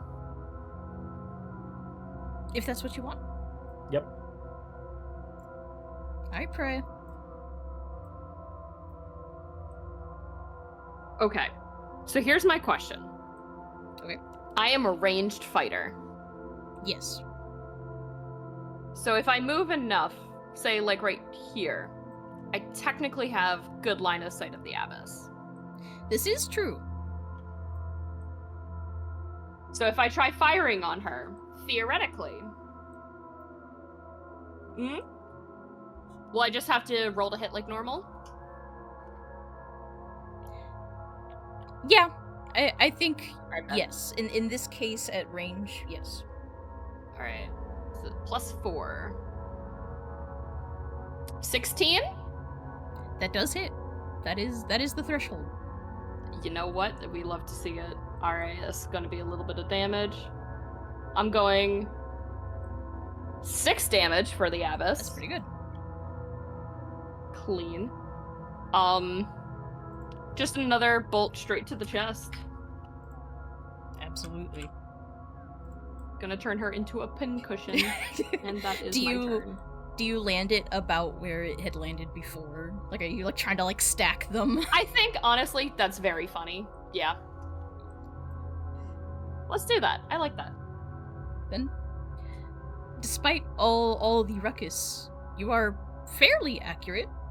It lands quite close to the one you had landed before. And she absolutely seems anguished from it. Mordred. Yeah.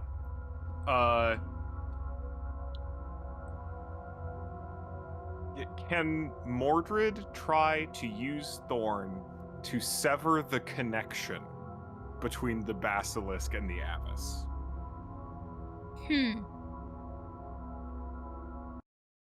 I don't know if...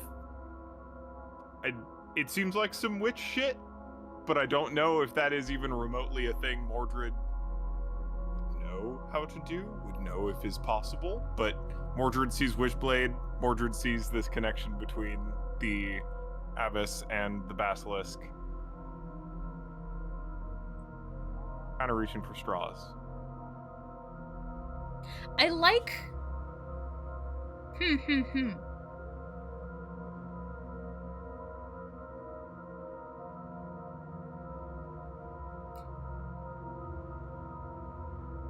Would you do this by attacking the basilisk? Or do you think landing a hit on the abyss with the Witchblade would be enough to disrupt the magic?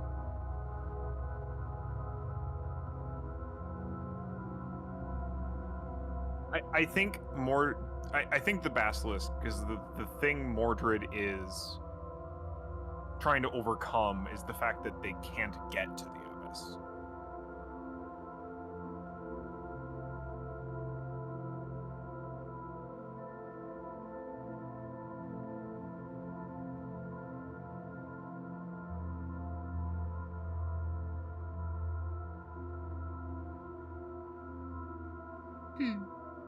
Also okay if not. I'm just trying to... Because I like the logic, but I want to try and, follow it, make it make sense, right?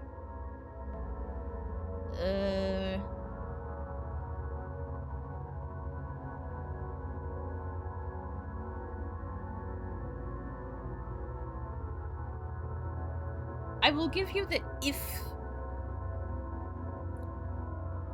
Something Mordred might believe is that if you can get to the abyss, then you might be able to interrupt this connection. Okay. Well, our armor's a lot lighter now. I tell you what. This is true. because it's no longer heavy armor. So we're down to just DR +2 on agility. So I only need an 18. Try and get past this basilisk. See how that goes. Nope. I'm sorry. Yeah, I guess we'll attack the basilisk.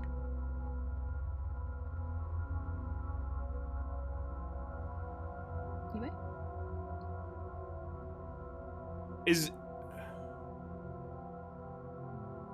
Yeah, okay. Hacha. So that is a 14, so no crit. No crit, but it will hit. Let's see if we do enough damage. 4. 3 + 1. I believe that got eaten before. Okay, it takes 3 of that. Oh, damn. Okay. And do bad things happen to Mordred? No, not this time. All right.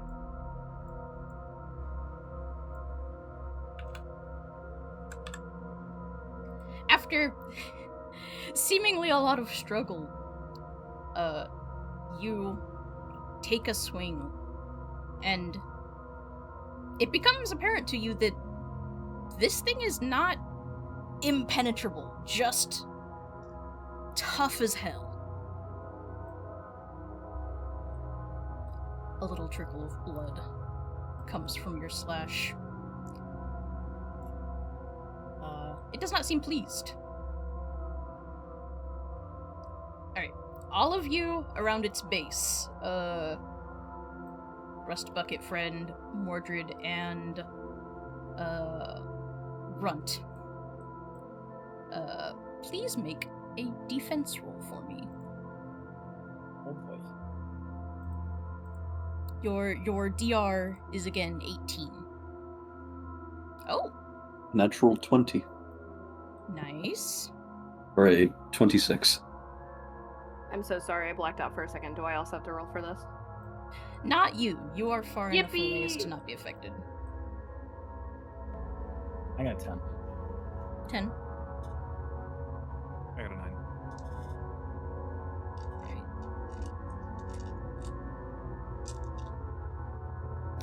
Those who did not succeed the DR will be taking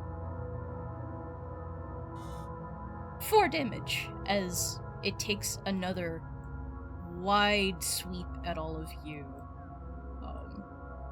with a long outreach. Oof.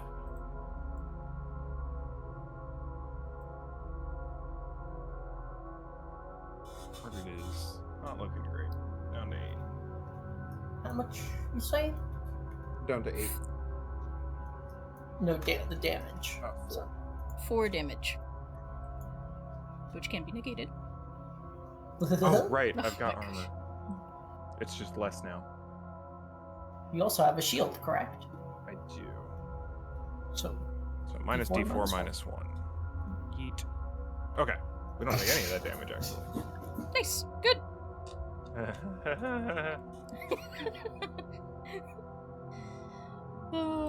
You're hanging in there. The Avis does not get a turn. Runt, we are back up to you. Runt I is think- up there. I think with his maw still kind of freshly chomping down, I think I'm just gonna attack MÖRK, continue to beat the hell out of the Abyss. Yeah, you can. You Yeah, are, see if I on her. crit. I do not crit. D6. Oh my god. Damn. I do another 6 damage. Yeah. As you, my jaw goes into her collarbone. I mean, you are just mauling her.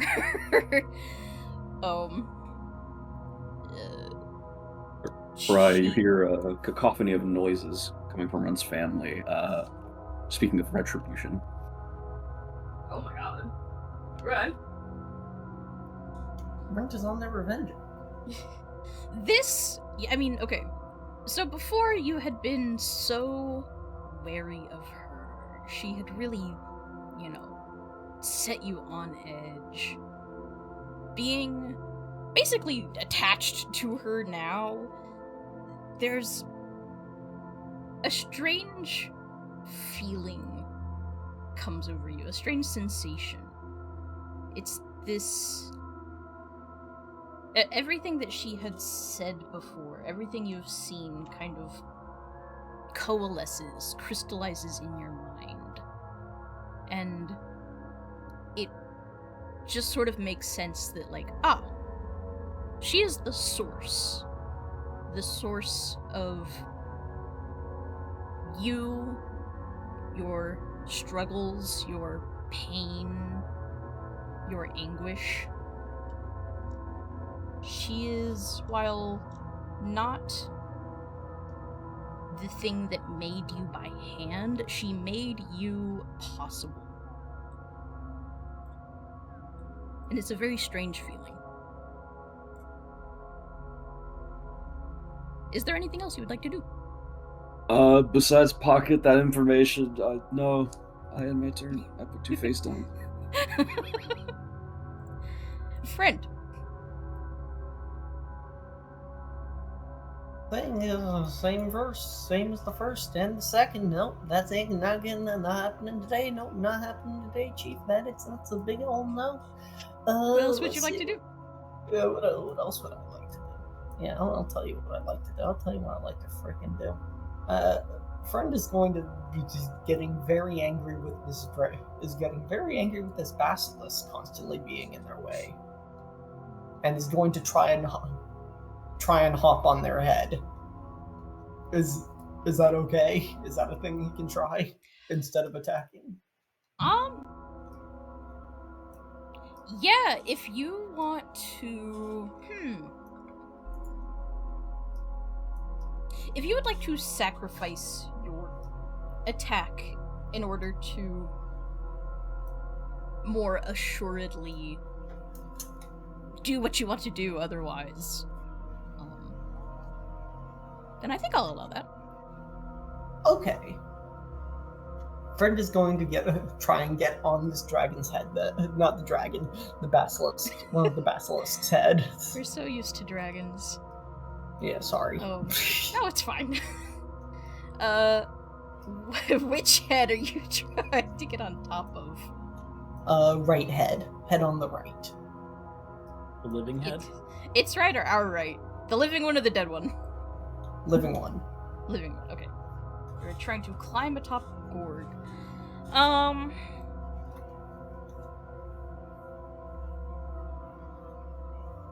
I mean, you're sacrificing your attack. I think that is enough to say you have made progress. You are latching on.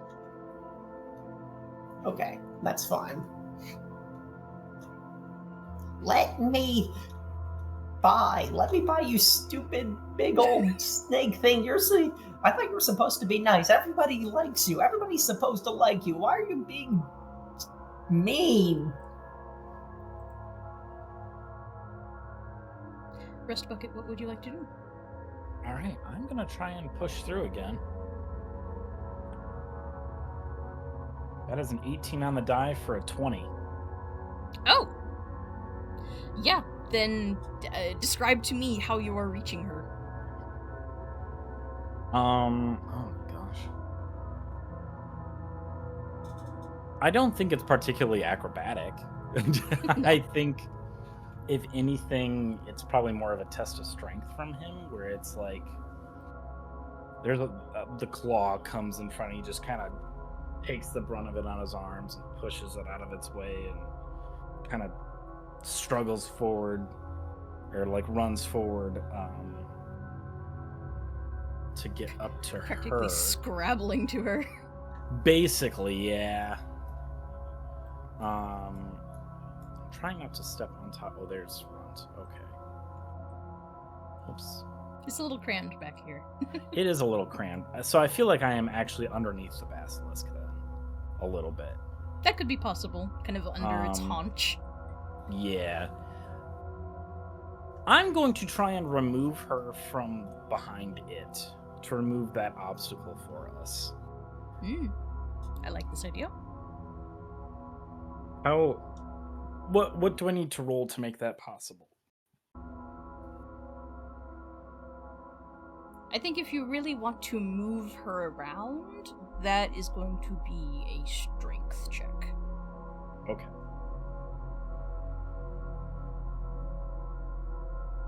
+4. That is another 18 on the die. That's a 22 strength check. Oh, wow. Okay. Where do you want her? Where? I'm Mordred, kind of like, I'm going to move myself to where I want her. I want her, like, over here. Absolutely. Do you drag her? Throw her?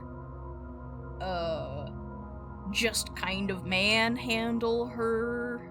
I think I grab her lapel, I think, for like kind of like by the collarbone, for lack of a better word. And I grab her and I just fucking throw her. Okay. Alright. Yeah. She lands exactly where you wanted her back kind of slamming into the stone almost like sideways. And she can just barely catch herself. She is no longer in that protection range from the basilisk. I'm gonna say that's all you can do. That's totally fine. Pariah.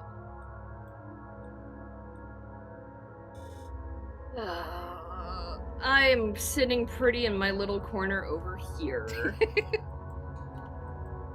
I see a bitch in red. I shoot. It is my target. Like a nice little practice target for me. 13 question mark? Sorry, On I the zoned abbot? out for like 2 seconds, sorry. You're real. I rolled to fire another arrow at the abyss. Oh, I'm sorry. So, okay, now that she is out of this protection range, even for ranged now, the normal rule applies. You do not need to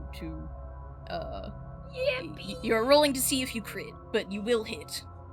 She is no longer moving. 7! I am only rolling Oh my high for gosh. damage. Wow. Okay. Where would you have liked that to hit?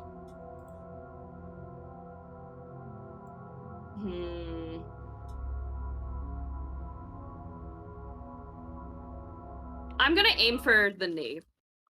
Not even Okay. like a haha funny reference. No, I want to cripple her movement, so it's Absolutely. harder for her to get back in range. Yeah.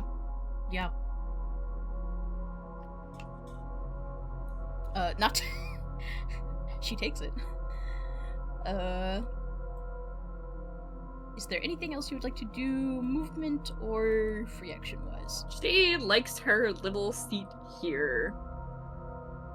I'm not going to provoke the basilisk just yet, because there's someone on its head right now, and I don't want to fuck with that right now.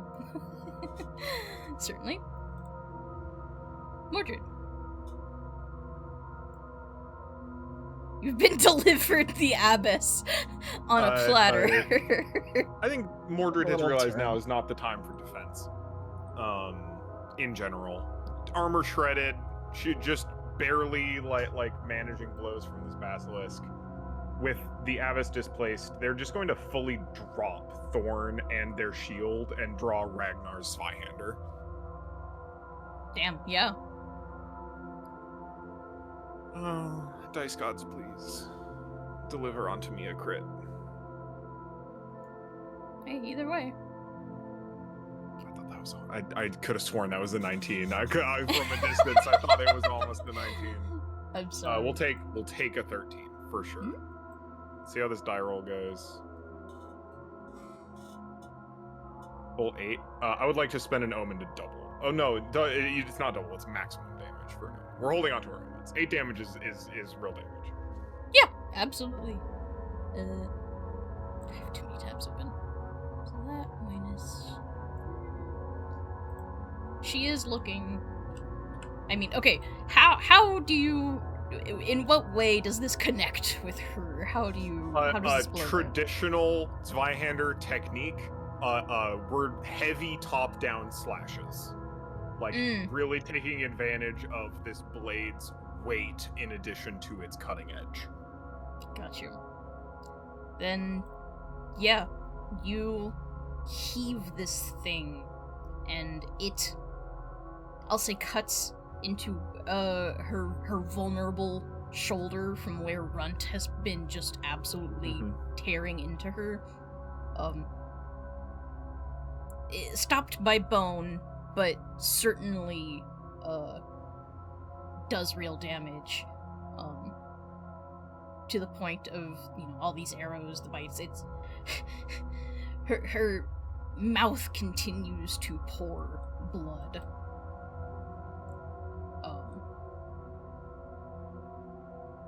Is there anything else you would like to do?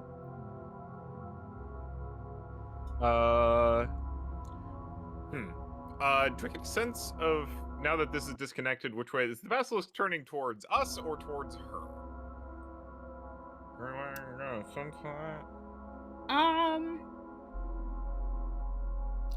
With all this commotion, you kind of feel that it's all one and the same, especially now that she's on this side of it. We're gonna cheekily put her between us and the basilisk. Not sure if that'll help, but just repositioning slightly. Alright. It is the basilisk's turn. It does, in fact, turn roughly this way. Uh-oh. Uh-oh. Stop that. Friend, you follow along since you're clinging to its head.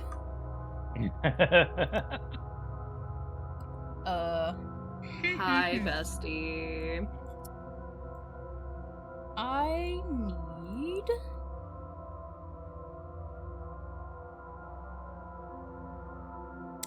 Which one do we use this time? Oh dear. Well, I need everyone to... Yeah, I need everyone to make a defense roll for this one. Whee! DR is still 18. Nope. Only a 15. 12.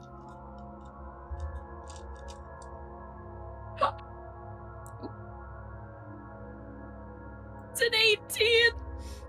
Oh, just made it. Oh my god. Did anyone else make... Pariah has never been more back. No one else? No. Sorry, state the question again. I just kind of zoned out. Did anyone else make that save? No. You will all be taking 9 damage, minus whatever you can negate. Once again, it breathes in, and this time, that black mist is dotted with green. It is noxious. It is acidic.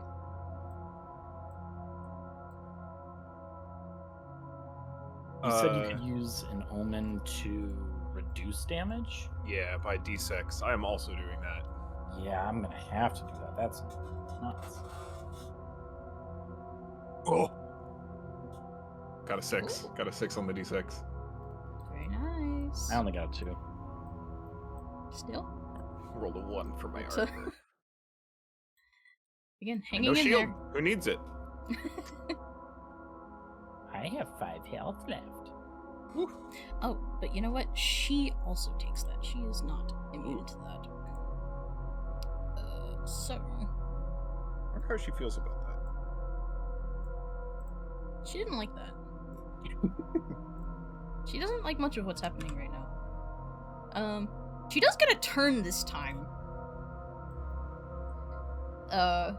Which she turns to you, Mordred, and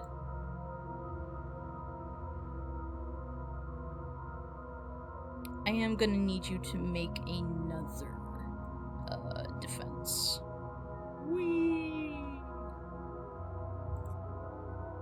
It was 5. Oh, I have bad news. Yeah, I figured. What do I want to do though?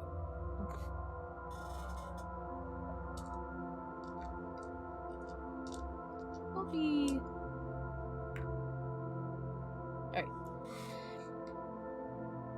Alright.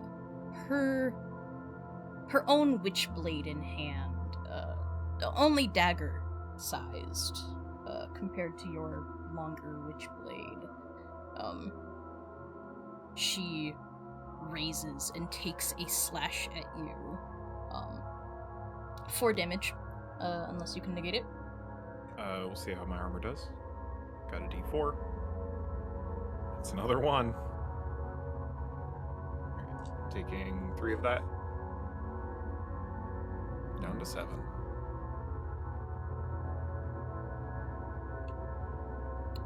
She looks at you with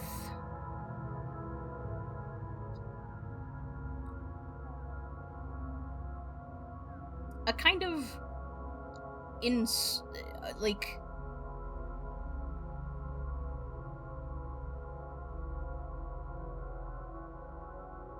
It's the kind of hate that you have only ever seen from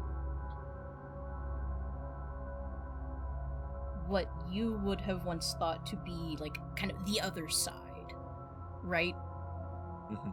For your acting Avis to look at you this way is a strange thing.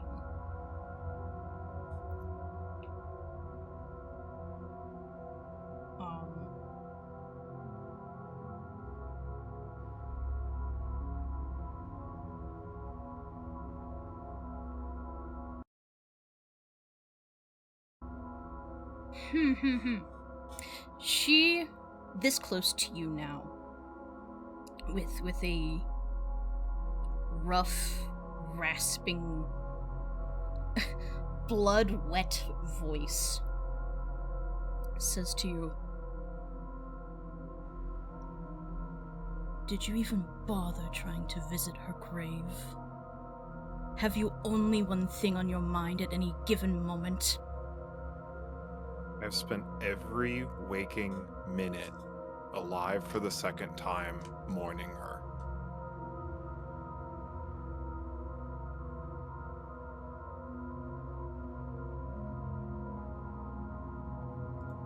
Yet you still don't even remember her name. Don't need to.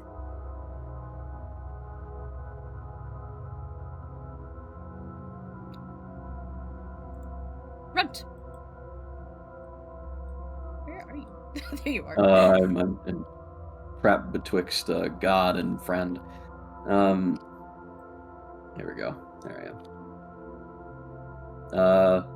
As the cacophony of voices get louder and more thunderous, he again jumps at her back and will attempt to roll a sick nasty crit. I do not. In fact, I roll. It's a crit, you could say, but. I mean, you do still hit. Alright. About my first non-6. I hit him for 2. She takes it. Opting away from her upper half, he actually goes for the back of her knee. And that is my turn. Absolutely. She is thoroughly immobilized. Friend, what would you like to do? Friend is very annoyed at this basilisk and is going to try and use its whip to start like just scratching and gouging its eyes out. Absolutely. No crit, but let's see what I can do. 6 damage. It takes 1. 1 is more than 0. This is true. It does react. It pretty much just sort of blinks as you kind of lash at its eye. But other than that, it seems intent still upon killing you all. Is there anything else you would like to do? No. Very well. Rust Bucket, what would you like to do?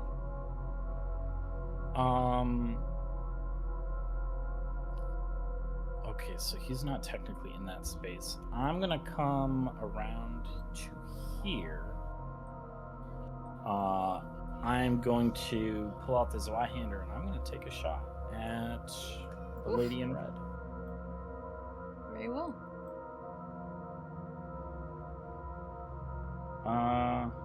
17, so no crit.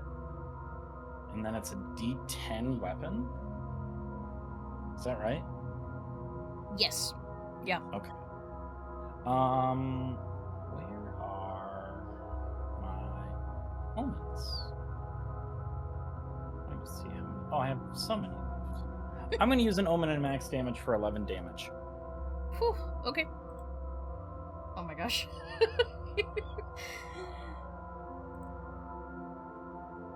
How does this land? You tell me. Do I get to take off limbs? Oh, you could. You could. Okay. Yeah, she doesn't have an arm anymore. I was aiming for her head, but I don't know how to use a fucking swine. Fair enough. I slash down, and I'd probably between the elbow and the shoulder is just gone. All right. You slam this thing down upon her, and between all the work that Runt and Mordred did before you, it can now cleave right through. The arm that was wielding her witchblade just lops right off, the blade skittering across the cobbles. She screams, holding the now absolutely gushing, like, I mean, the way that a severed limb, you know, all these vessels now exposed, major arteries, I don't know, whatever. Just cascades across the floor. She goes down on both knees and is just holding the place where her arm used to be. She does still draw breath. She is alive, but she is pale. The last thing he's gonna do is say, "Release the basilisk." She has nothing to say to this. Is there anything else you would like to do?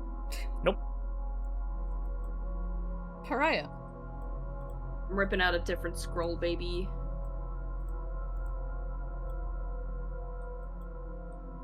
Definitely pass presence check on that. I'm ripping out the healing scroll. Okay. This is to see how many people I heal. 1 or 2 is 1 person, 3 or 4 is 2. That is 2 people I can heal. I know Mordred's in a rough spot, and Rest Bucket are in a rough spot. yeah, but can magic heal me? That is a very good question. Huh. My first thought is no. It is a little complicated. It's either going to you or Run. Time to whip out the toolkit. Because Yeah, this is the only healing I can give. I think, unfortunately for you, Rest Bucket, you can't really benefit from That's fine. physical healing in the same way as other people can. Oh, right. Because I can't heal Friend either. Nope. Alright, Run. Mordred. Regain 7 hit points. Huge. I'm full. That's really good. Up to 14. Pariah from coming 7. in hot today. Literally doubled the amount of HP left. Yeah. So, seeing that, she's going to move now to the other side. She'll get out of the Abyss's way. You all have that handled. She sees that. Is that all you would like to do? She's going to antagonize the basilisk next round. Give her 1 round off. Gotcha. Mordred. Mordred's gonna raise the Zweihander into executioner stance, as is an uncomfortably familiar posture. Mm-hmm. Look down at the abbess and just say, "If you remember her name, keep it to yourself." And he's gonna swing the sword down. Oh! Yeah. I mean, okay.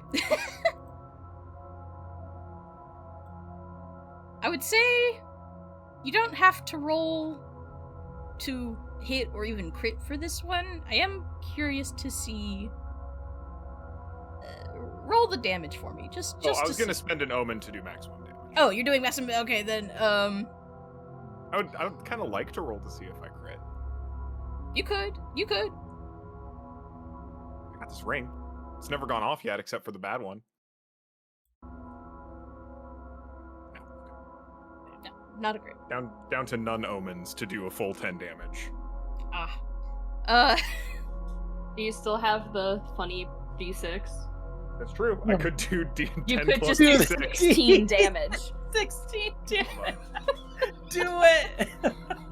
Save your omen for what's coming next, because Or, hey, full 6. Here, and then plus the 10. Are saving the no, question mark? she had 3 hit points. Like, I would like to do 12 damage too. Okay. Just upgrade her. Hell yeah. That's 14, FYI. Math Oh, is hard. math is hard. Just letting you know. In those moments, her. I need to stop that. On her knees in front of you.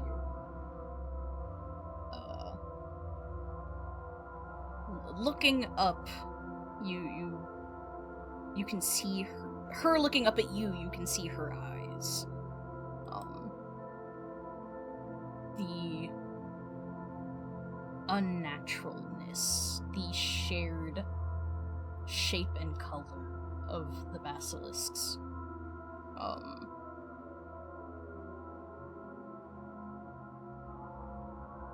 Her and Gorg both look at you with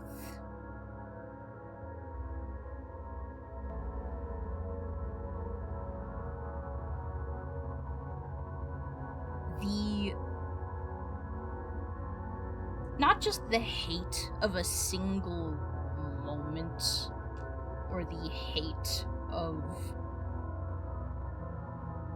being thwarted, being spited. It's a hate that is deeper. A hate for humanity itself.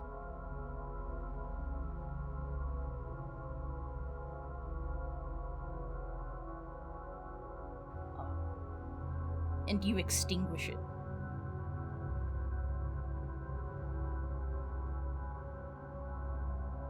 Her head adorned in its red veiled cap simply rolls away down the steps, her body slumping further forward into a almost bowing like posture.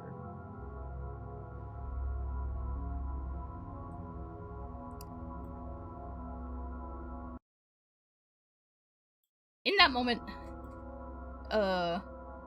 Gorg lets out another tremendous roar, its entire body shaking again, thrashing.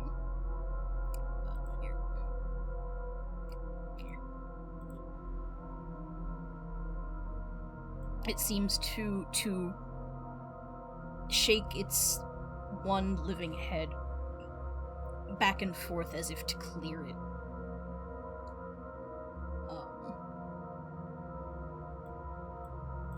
However, Friend is still hanging. Yes, Still yeah. You are being shaken around. You know what? I'm gonna ask for a strength to see if you can cling on or if you get flung off. Oh, That's gonna be 22.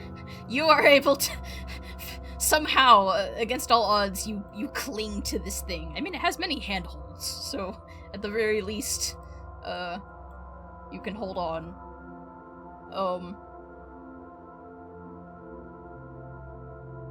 Despite the fact that she no longer has a grasp over it, this thing is so enraged, so incensed by this, by her, by everything, that you do not get the feeling that it is not a threat anymore. Like, it continues to be a threat to you. Let's see.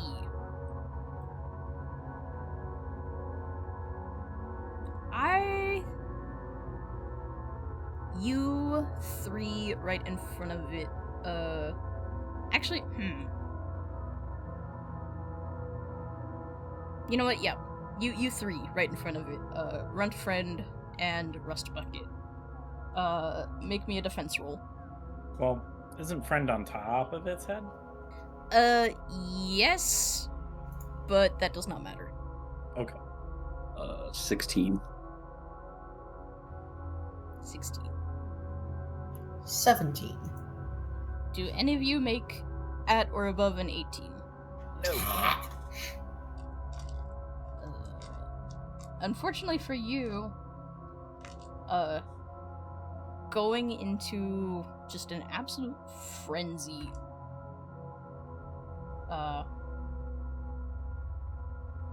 it starts a flurry of swipes and is trying to rip you off of its face, Friend. The three of you get caught in its mad swipes, for 3 damage.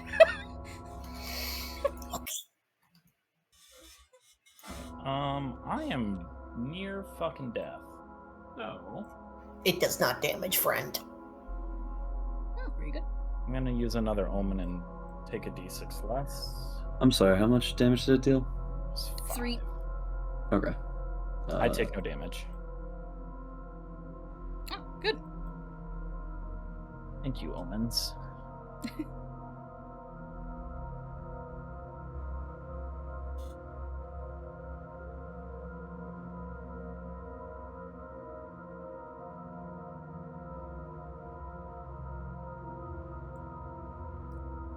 If you've all taken or not taken your damage, Runt, it is your turn. Seeing the abbess fully dead before me, I turn my attention to the damage I received from behind by this big bad bark.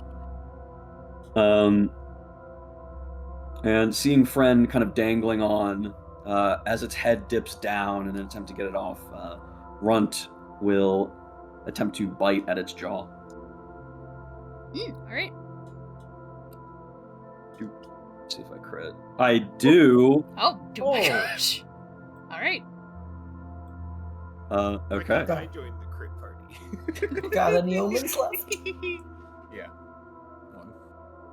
But give me another That second. I do 2 damage.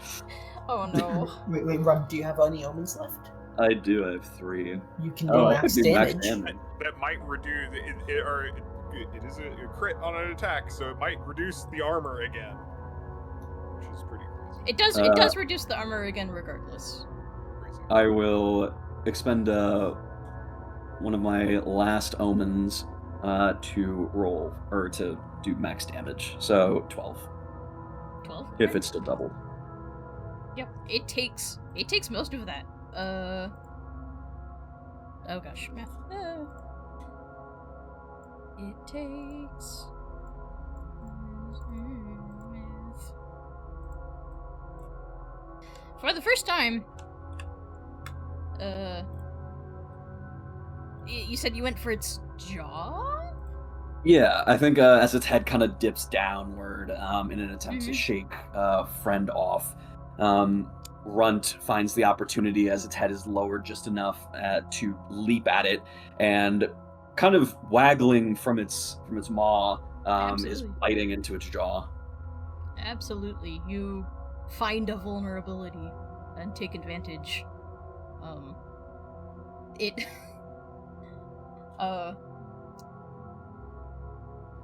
does roar directly into your face. But for the time being, you've managed to latch on. Cool. Is there anything else you'd like to do? No, yep, that's all I got. Friend, what would you like to do? Friend is following the lead. Gouge its eyes out. Break its bones. Kill. 4. Come on. Come on. I'm gonna pick a different d6. Maybe that'll. Oh my But god. it's only down to d6? D6 is its armor. Jesus. How much damage was that? 4. Oh.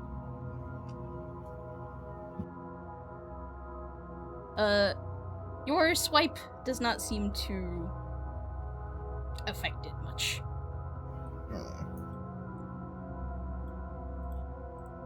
Is there anything else you would like to do? No. Wait, so did it have like a d10 armor to begin? Maybe. Shit. Alright. Me? Yes, you. Alright. I would like to run around to the other side by its back foot. Going around the dead head and not the wall. Excuse me. And I'm gonna take a pot shot at its legs. Absolutely. Because this thing, I'm assuming, cannot be reasoned with, right? I mean, none of you have tried since it came out Well, of you know this. what? Fuck it. Let me try that first then. Let me You know what, Rust Bucket? step out in front of it at least and be like, BORG! See reason, we just killed the witch and freed you from her freaking mind control nonsense. Please, calm down. We don't want to kill you.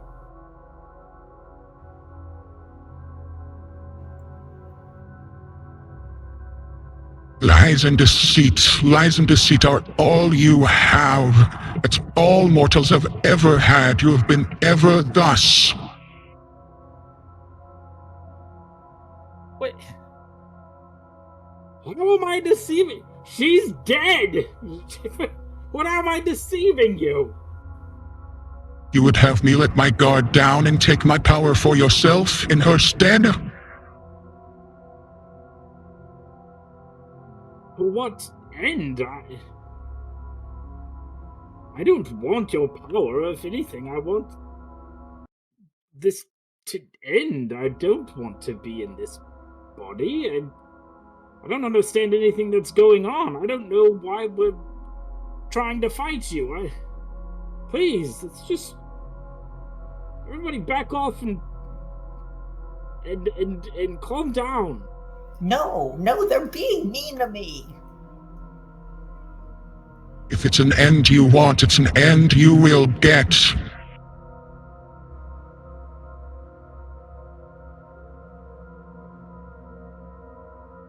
Yeah, there is no reasoning. God damn it. I think Mordred looks inclined to be on the defensive and talkative.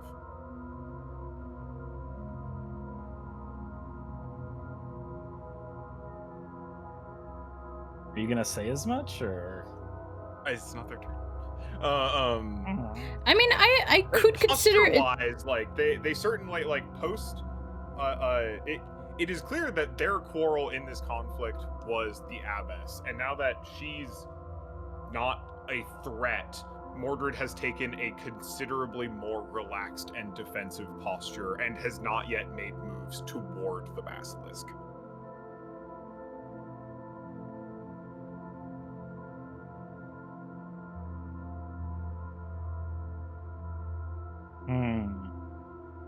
They will say as much in approximately 2 turns. I mean, I will allow you to say as much whenever you wish. You may absolutely freely talk about amongst yourselves, regardless of turn. We don't know what this woman has been. An endless pain has been a source of abject misery for each one of us individually And it seems humanity as a whole, for as long as centuries, for as long as since I first lived, can we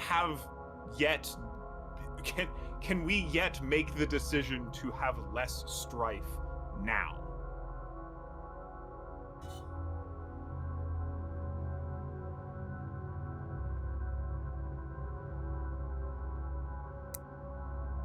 In its pained, hazy rage, Gorg.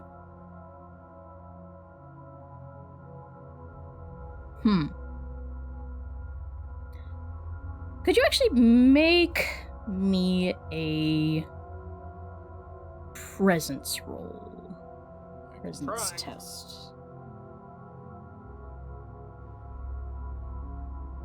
That's a fumble. Hmm. Yay.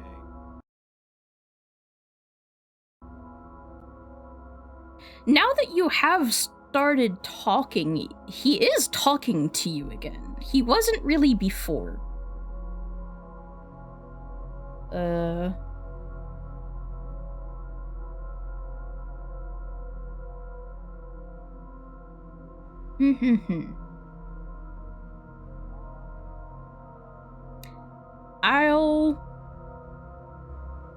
I'll say it seems to have turned an ear to you now, but is still mad. In the meantime, Rust Bucket, was there anything else you wanted to do? Okay, well, now that we've actually gotten it to we've gotten some progress in the conversation part. Rust is gonna hold the Swyhander out flat, like in a non-threatening way, and just set it on the ground and say, I will have no part in killing a god. And then I will back away to maybe here. Sure. All right. And I'll leave it at that. Very well. Pariah, is there any action you would like to take in this moment? I'm seeing a lot of people back down, so I think she's gonna take that as the hint of what's going on, and she'll just kind of raise her hand up, and kind of hold the crossbow up, not pointed at anything, just showing she's not surrendering, but she's not attacking. You may not be the gods that I believe in, but you are one nonetheless.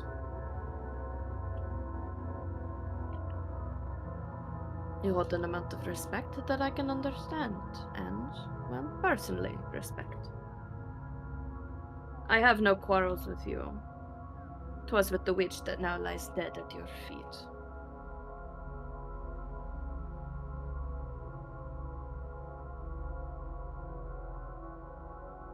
All right. Not every mortal lies.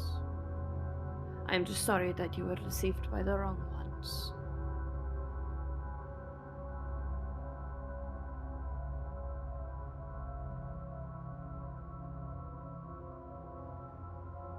It seems to pause even further still, shuffling uneasily on its feet. Mordred, is there anything you would like to do? Yeah. I think Mordred would love to, shove the tip of the Swyhander into the mortar between stones and try to pull Friend and Runt back. That's going to be a contested strength check. Yeah. It sure is for me too. I would like to talk at both of you also. Just that this isn't a fight we need to take. We're opposed by circumstance, not by right or by choice. Everybody keeps saying words I don't understand. It attacked me. It hit me. It's things. Sometimes it's more complicated than that. Complicated. Everybody says I don't understand things. I understand things. I understand that this thing is bad, and the things that hit me are bad. Oh god. Mordred hits them. Okay, I'm just gonna go ahead and say, okay. Friend I'm gonna falls challenge off. that. I'm gonna challenge that philosophically. Okay, no, I like. Okay, friend just like falls off the head and hits the ground. And looks and gives you like it can't again. Friend can't make expressions. Looks up at you like a little puppy that's just been kicked. It's a hell of a way to present a philosophical thesis. I get that, but you know. Why would you hit me? Mordred would love to scoop the skull up and like very genuinely tenderly after having just hit knocked friend's block off. Because sometimes it's more complicated than that. But no. It's like cradles the skull.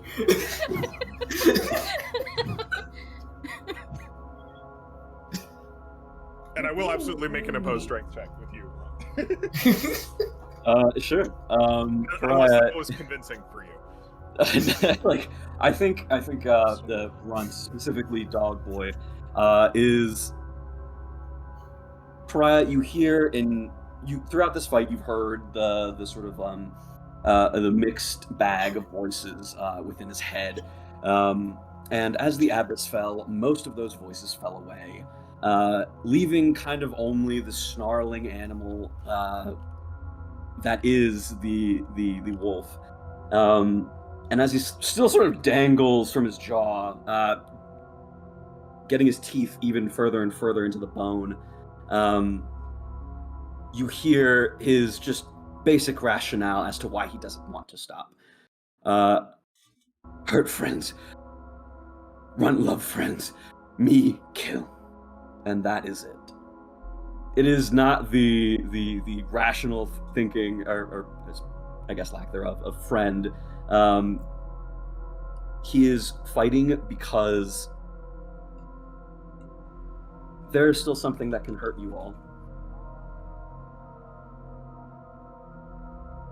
And if you would like to make an opposed strength check, If I succeed, I would love to pull this wolf into a hug. All right. I don't know if I will. We'll see how these dice go. What about? Oh no! Oh no! I'm spending my last room to reroll. I have rolled dice 8 times tonight, and 4 of them have been fumbles. I am so sorry. You know, okay. It's a 12. It's a 12. I'm not gonna re-roll it. You fully, you fully just like pull this dog, wrench it. There's still like a bit of flesh, like just in its mouth that it immediately drops. And this wolf doesn't have fur; its skin is turned inside out, so you just have muscle in your hand that bleeds slightly.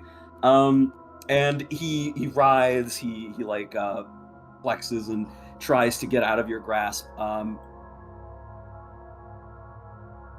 But when he finally feels the cold steel of your armor against his inverted skin, the dog looks up at you. Its eyes, his pupils dilate or start to retract to their normal size as the rage quells within it. As Runt is finally able to sort of hold its attention long enough to say, That's ox. No hurt. And Pariah, you will hear that as the beast is quelled. And in your grip, Mordred. you ever like hold a pet that is actively trying to attack you? Like I imagine it is a lot like All that. the time. Pain. Yellow be so on energy, strong. by the way. Yes. I have noted. I'm. Luckily, it is actually Verhew and Gorg's turn. But we're actually gonna leave initiative. I'm going to push this back to.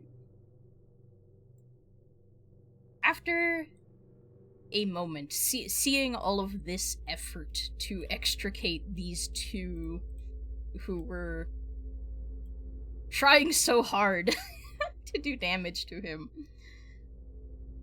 Gorg, never once taking its eyes off of any of you, backs itself into this corner, the head of Verhew dragging along. It watches for a time, before turning its attention to the head of its brother.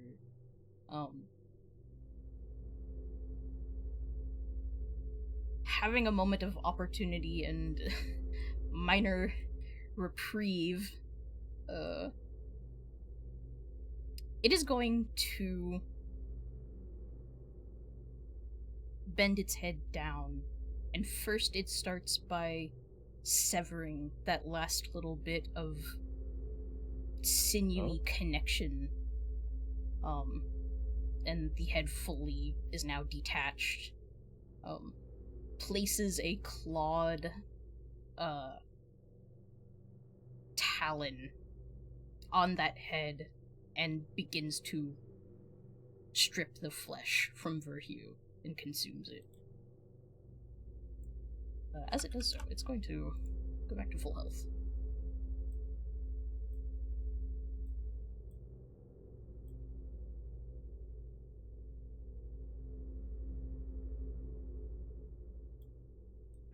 I think Mordred is kind of at a loss for the moment, but seeing non-threatened at least is going to take a sec to check up on Pariah, especially having been detached from the group for a minute. But also checking in, flitting around. Everyone, are you well? Are you fine? It's perfectly fine. I miraculously haven't escaped the clutches of death once more. I'm convinced your god does smile down at you at this point.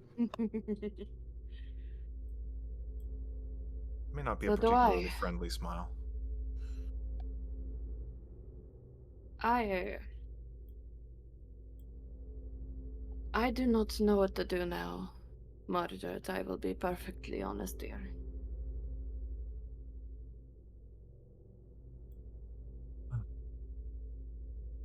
What now, Verhew? Gorg. Wrong basilisk. you say the wrong name and it Kills you. hisses My in apologies, between very sorry. disgusting mouthfuls as it continues its morbid meal, so violent that it actually cracks and breaks the final horn off of Verhew's head.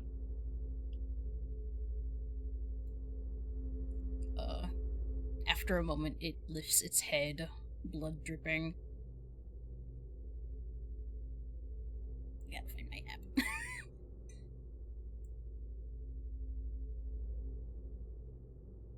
You ask me what now? I know not. I know not why you come after the witch, other than personal trifles. Or was it something more? You understood her larger intent? Pieces of it, not all of it. Enough to know the harm she's caused in her wake, and it seems the harm she intended.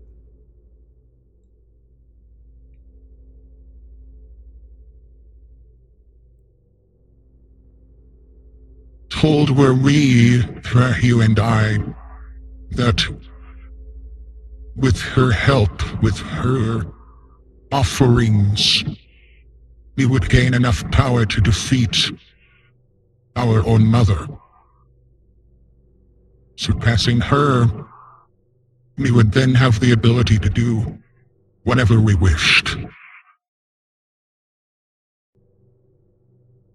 Story she told us is that if we helped her kill you, she'd give herself and us enough power to do whatever we wanted. And it seems everyone around her kind of like looks at the remains of Fairhugh's head. She's simply consumed.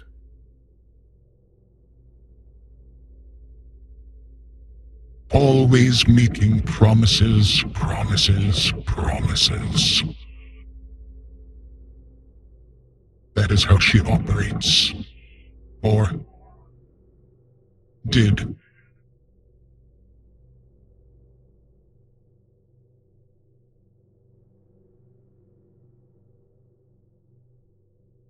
She would give a little and get a little. Over and over. Together we were amassing much power.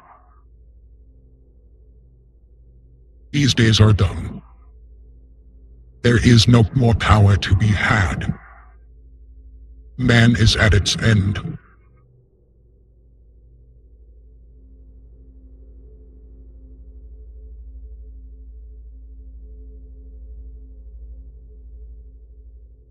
And this is for sure? There's no... This is the end.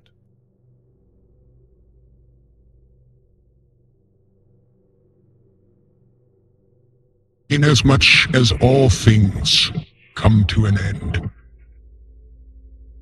even something as we... And he clutches the now mostly stripped skull of Verhew. I can sustain myself upon him for a little longer, but without him, my time is much shorter than it ever would have been otherwise.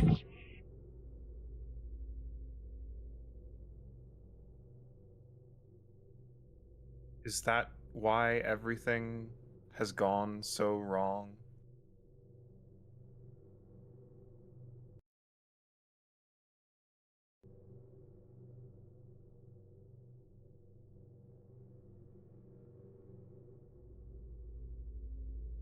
I could not say. Only that eventually all things peter out. Cycles are not forever continuous. Something is lost little by little.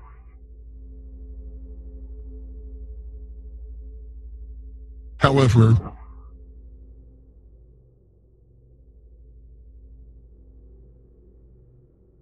between the power accumulated by myself and by Lucy and by Ark, one could change things. Maybe. But only just maybe.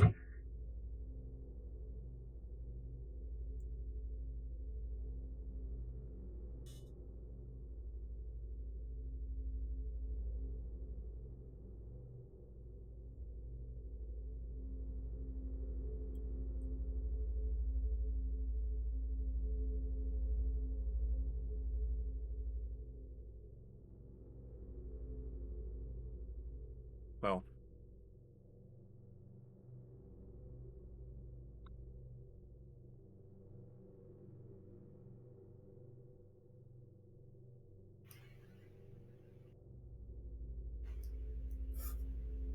Friend has an obtrusive thought, if I may, real quickly.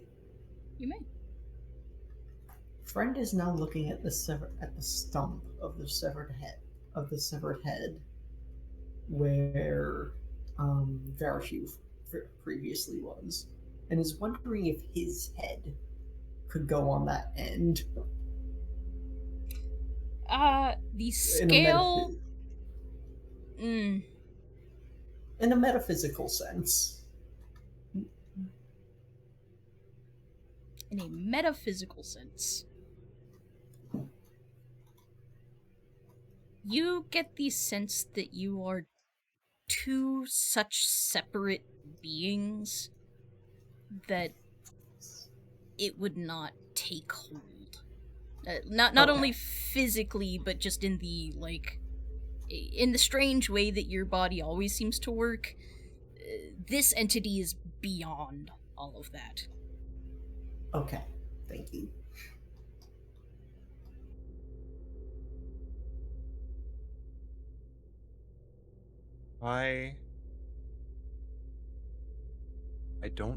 I won't ask anything of you. Because at this point I don't think it's my place. But if this is the end of things, I wouldn't presume that it could be such that things would never end. If so, what I will do is spend all that is afforded of me in this second life to make sure those that are still here live the last of their days not in suffering.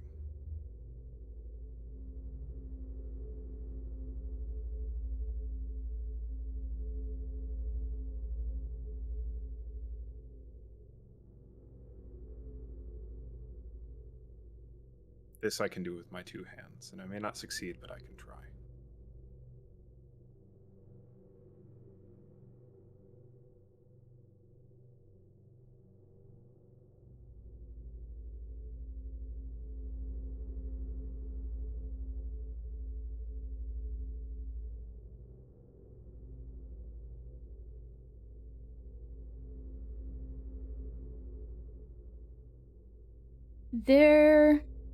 It seems to regard you for a moment.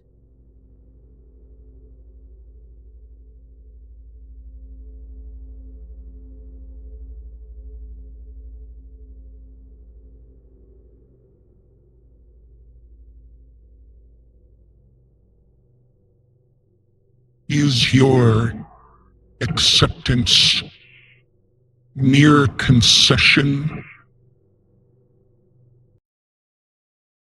What?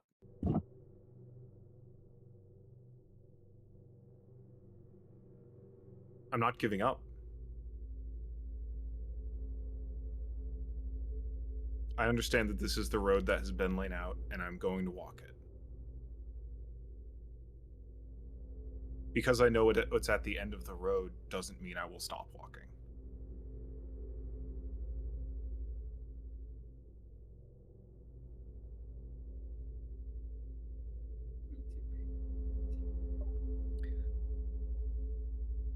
Now that the kind of dust is settled, Mordred, you hear to your side the shifting of bones. You're all too familiar with at this point. And Runt will... Oh, if I could just find his morph. Where are you, my boy? There you are. Runt, still kind of hiding behind you, cowering almost to this massive figure.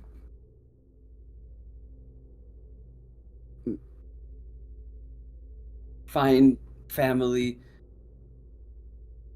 Runt did.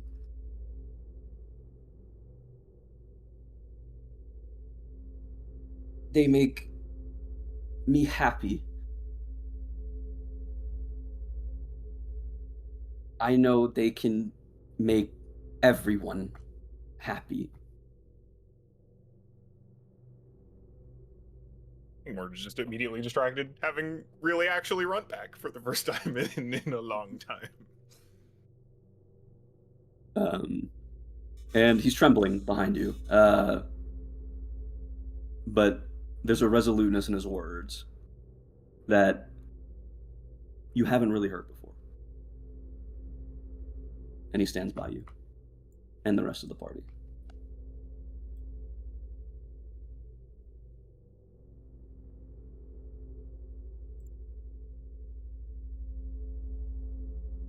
The choice is ultimately yours to make, for I think no one else will come to make it.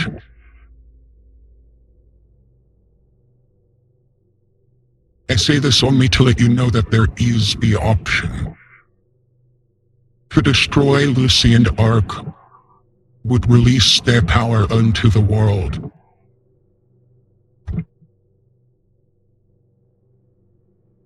Unless you take it for yourself.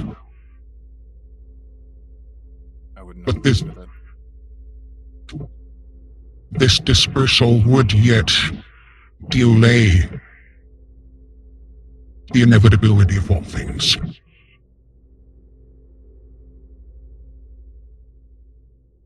Pariah, you hear no words, but you feel a pull at Run's mind. A voice absent during the fight. It's low and recognizable. It's the monkey. And you feel as if he heard what the beast in front of them just said. And he listened intently. Just keeps an eye on Run during this. We could help you with this. It would be our one and only chance, for she is weakened now.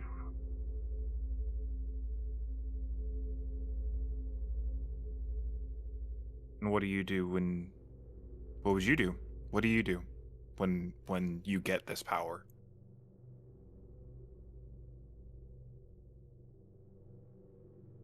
I am too weak to subsume it into myself at this point in time. With Virtue maybe I could, but without him I cannot. We are not long for this world. If it could delay the end, could it make a kinder end?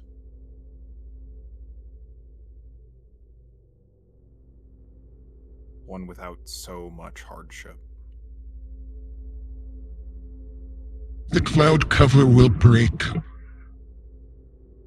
The darkness will recede. Whatever lies in the hearts of men cannot be changed by this.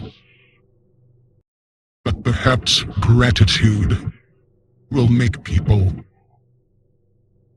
all the kinder for it.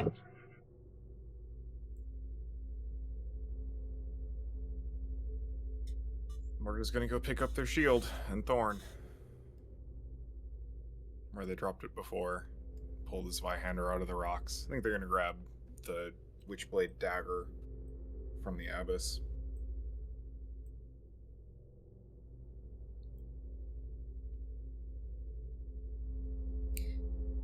Mordred. Since the immediate recent death of the Abbess, Thorn has been silent. Not just in the way of, of Thorn biding their time to say some biting remark. You don't feel Thorn's presence. Thorn does not feel like a living thing to you anymore. Just a sword.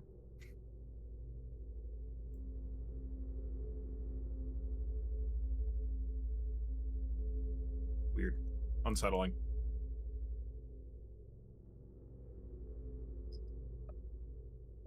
Runt will make his way over to Friend.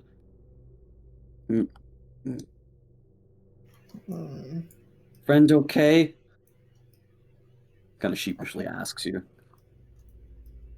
That thing confuses me, and it's I don't like it. Kind of like looks past you with his whole body at it or up at it, looks back at you and says, why it got two heads? I don't know, it's weird.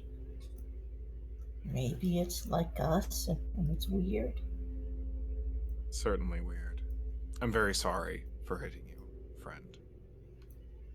It's okay. Please don't do it. Try not to. Probably I've never heard of a more interesting way to die than killing the mother of a god. Are you interested? If Can I I'll take- finally get what I want in the end, I don't see why not. Can I take her bones? If they work for you, I don't see why not. And can I take her bones? Points at the abbess. Do you I don't want see why evil not. bones? I don't. They are evil bones, but I don't see why not. I can have them. I can make them A little better. bit of evil bones as a treat. Evil lady got evil bones. How about you, Bartholomew? Fuck. It's a lot to take in. No workable bones. I have failed to regain any health. Shit. Sounds too evil. Truly, I do not know what's going on.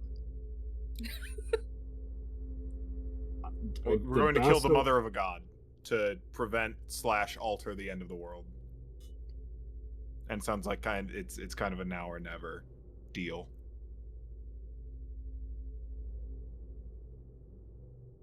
Well, if the end is inevitable.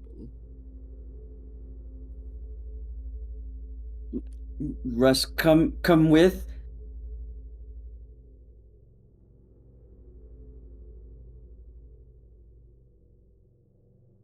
Oh, what the hell? I don't really see why not anymore.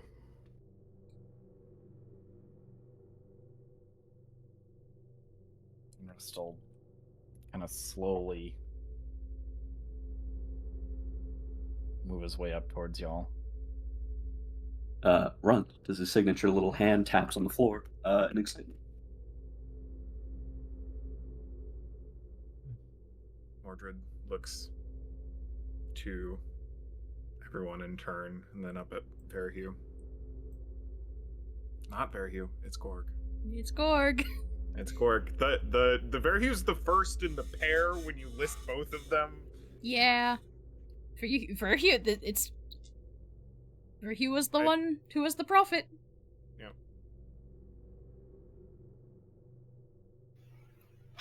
I want Verhew's neck bones so I can take their power. Good luck. I don't think you want that power. Well, clearly you do. That's a lie. What's the plan, Gorg?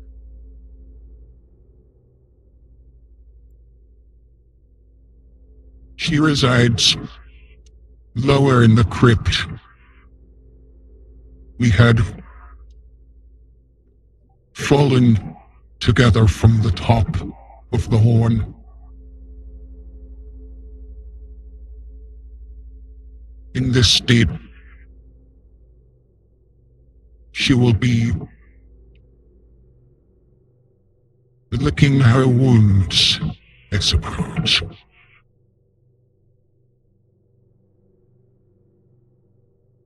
Your venom wouldn't happen to be of use in this situation, would it? Not against our own. I figured as much.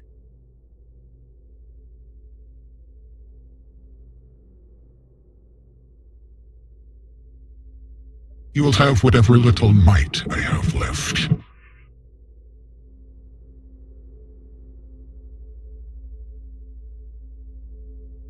Always down. Then let us be off. Yes. We have got to slay. After you. Run kind of looks at friend. What What's a god? I think it's something that's like really important and like strong or something. Yeah, I feel like Oh. do you remember that big picture of the big skeleton that I Mm, want to be? mm, I mm. think I think that was a god. And Oh. maybe if I take that person's bones, then I can be a god. Big friend. He says quietly, but like not quietly at all. Like raising his hands above his head. Yeah, Oh. that's a good idea, right? Big Yeah, friend. that's a good idea. I want to be big. And Runt will follow the rest of you.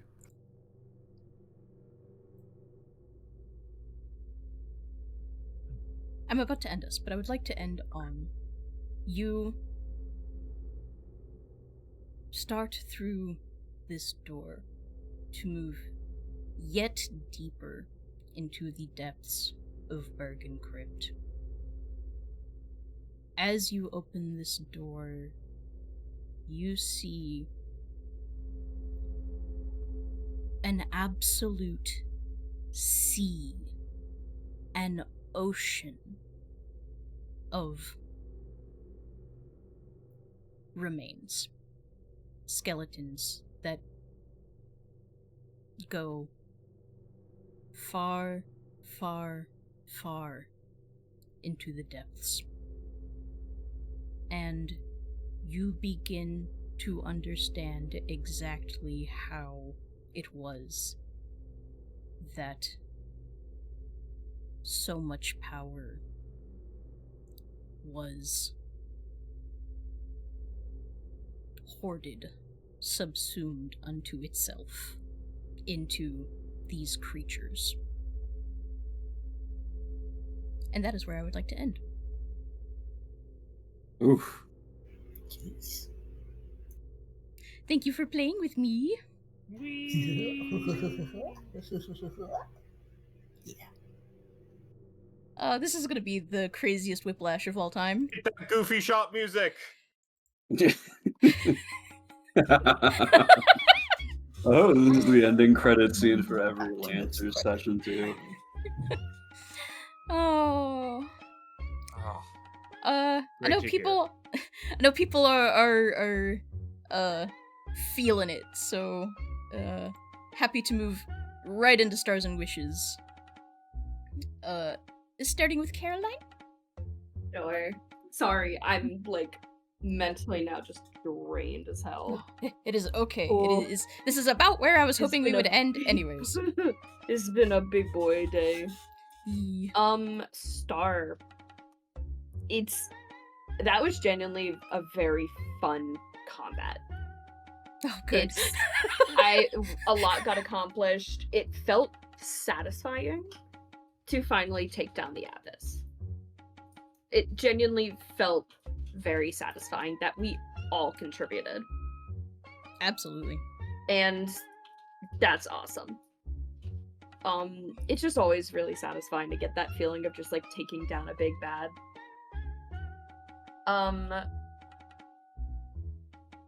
Star's Mama Bear was just fucking precious today. Absolutely adorable. Loved that. All the little scenes from Mama Bear. Also, just Star, I can understand all of Runt's family now. I think that's adorable. Anyone who gets 4 or 5 in Aether Sense will be able to understand them from this point forward. I'm glad that I got the Bloodborne insight. Yeah, Exactly. That's basically Okay. it. I just got enough insight points. Pride definitely thinks she's crazy now, which is so much fun. Stars, we have an ally in the Basilisk. The fact like all of this is kind of going on, we didn't kill it. All my Yeah, homies love the Basilisk. Honestly, that's pretty good. I had like a little speech prepared just in case we started fighting this thing, and I'm glad I didn't have to use it. Mhm. It wasn't really a speech. It was kind of more like one-liner sort of thing. But you feel me. Mhm. Wishes. I'm ready to see this end, baby. I'm ready to see it. Good. I'm excited to see how it all goes down. I'm excited, this is gonna sound weird, to see how we all go down. Like, what is our end in all of this, too? I wanna know. I'm excited to see it all. I'm ready. I'm so ready for next session. That's really it. I'm just like, let's fucking ball. Hell yeah. And that's me. Any volunteers from here? I'll go. Wow. To see how far these characters have come in such a short amount of time is infinitely endearing, and like I loved every single second of it. And to be so close to like what I perceive as kind of like the big climax, it's bittersweet. I was telling Caroline earlier today, we went out and grabbed some food to eat, and I told her like I'd never expected to get this attached to this party. I've never really been in a campaign that's lasted like this short amount of time, so I had no idea what to expect going in. And now that I'm kind of here and I know it's coming to a close,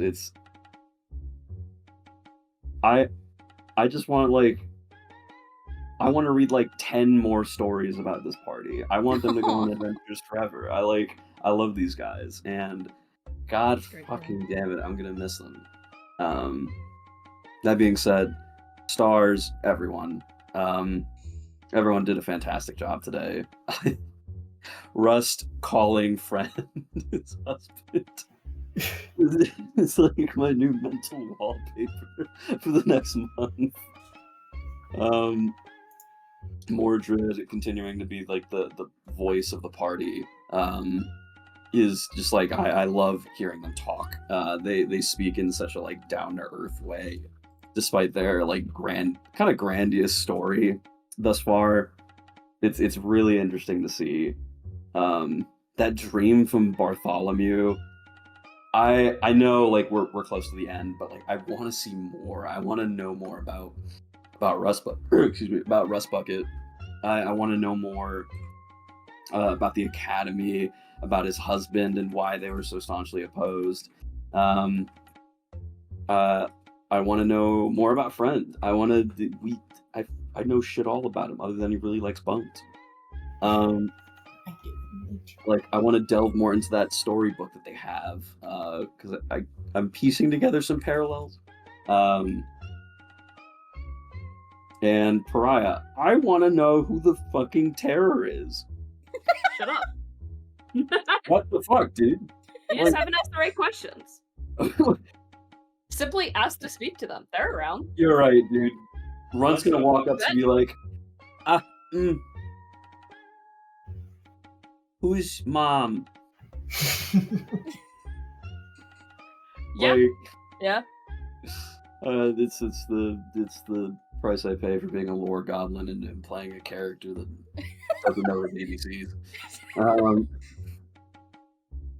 I want to know like infinitely more. I want to read like a novel about each and every one of your characters. And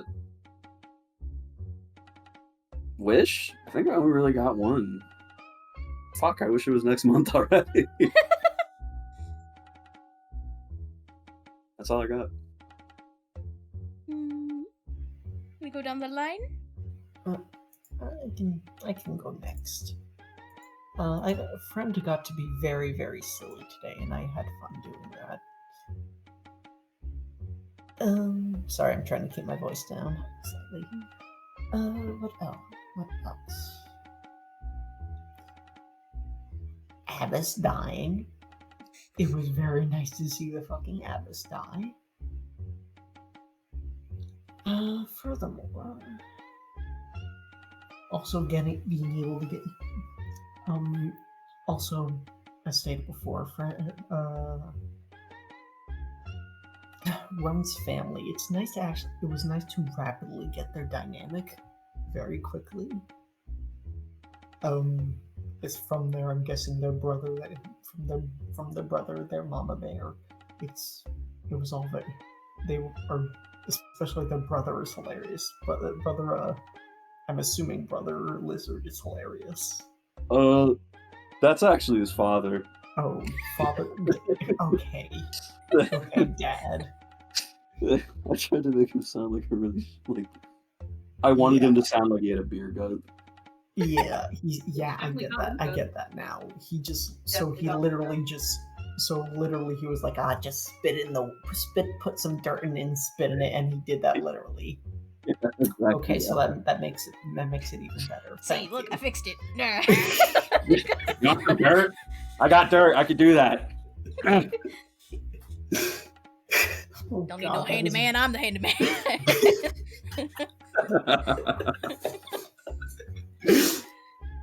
Okay, that makes his dynamic with Mama Bear also suddenly much more hilarious. Like, look, you're broken again. Okay, I'm gonna fix it. You don't have to worry about it. I'm gonna do it. Don't give me directions. Like, oh, baby, no. Oh, no. Mama, kiss it better. No, I like Runt's family a lot. Grandma's still creepy. Yeah. Yeah. Mordred and Cole for carrying, and Caroline for carrying this, carrying us through the silliness. God bless you both. Remember when I was supposed to be one of the most unserious characters in this campaign? Yes. I'm sorry. You had to compete with me, Sal. I know, and I love it. Honestly, this is so much funnier to me. Me when I'm in an unseriousness competition, and my competition is my opponent is ever this entire party. Yeah. So God bless you both. And I'm still also curious Bartholomew's dream, being able to keep me on my toes and make me kind of out of my comfort zone and trying to figure out, okay, how the fuck am I supposed to do this? And trying to make me think of, okay, how can I have Friend continue to extend this delusion as long as humanly possible to keep it as funny as possible. It was fun. Thank you for doing that. It was fun to play around. It's like, oh yay, okay, I am this now. I am now Jonah. Hooray. It was fun to do that. Okay. Wishes. I want Friend to become God. Friend is gonna become God. And Friend will personally fix the world. God, Friend should have turned heel and just I am with her now, and then taken all the power. He would have done it. Friend would make a good God. What I'm saying is, Friend would make a good ruler of the world, and you should vote for him. Okay. Yeah, that's it. I agree. They got my vote. Go for it. Okay. I don't know about that. Okay, Mr. Contrarian. Okay, All I'm saying is that children, are very self-centered, and I'm worried. That's all. Yeah. Typical argument. Emotional argument. Okay, sorry. So somebody go. I think that's you, Matt. It's me. It's you.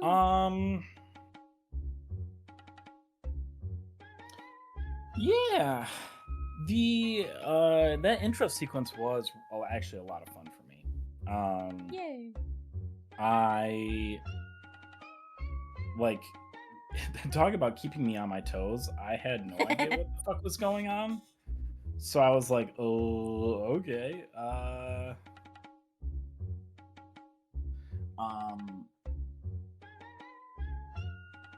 Yeah, that was a lot of fun.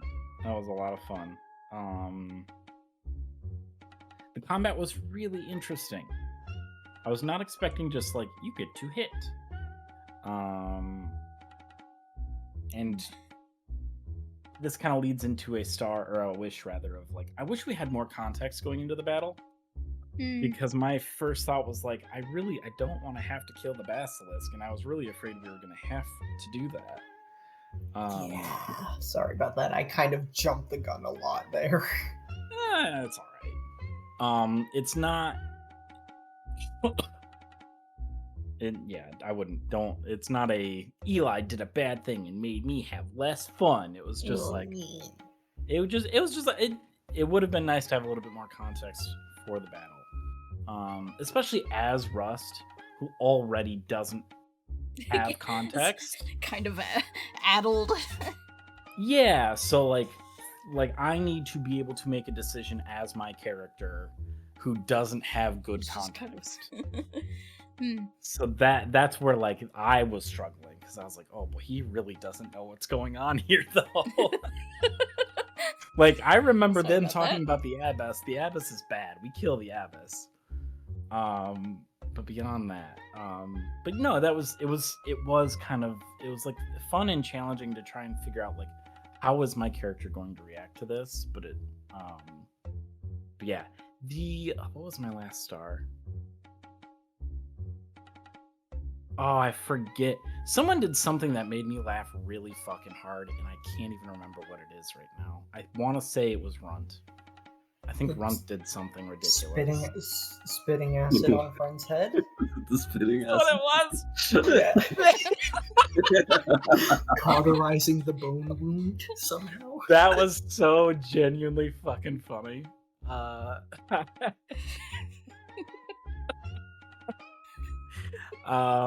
Yeah, thank you for that. That was a good laugh. Gross. and yeah, a little gross.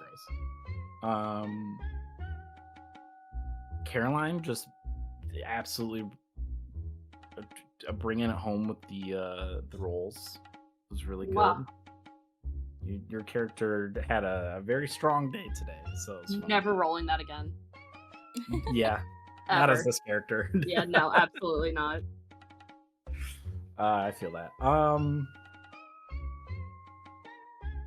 And then also Cole for just backing me up with the I don't think I want to kill this thing. Yeah, I don't know. It was a good fun. It was a good fun session. Good. I'm glad. Yeah, also star Cole for hitting friend. Sorry, that was just This is a good moment. like just bad. You popped him.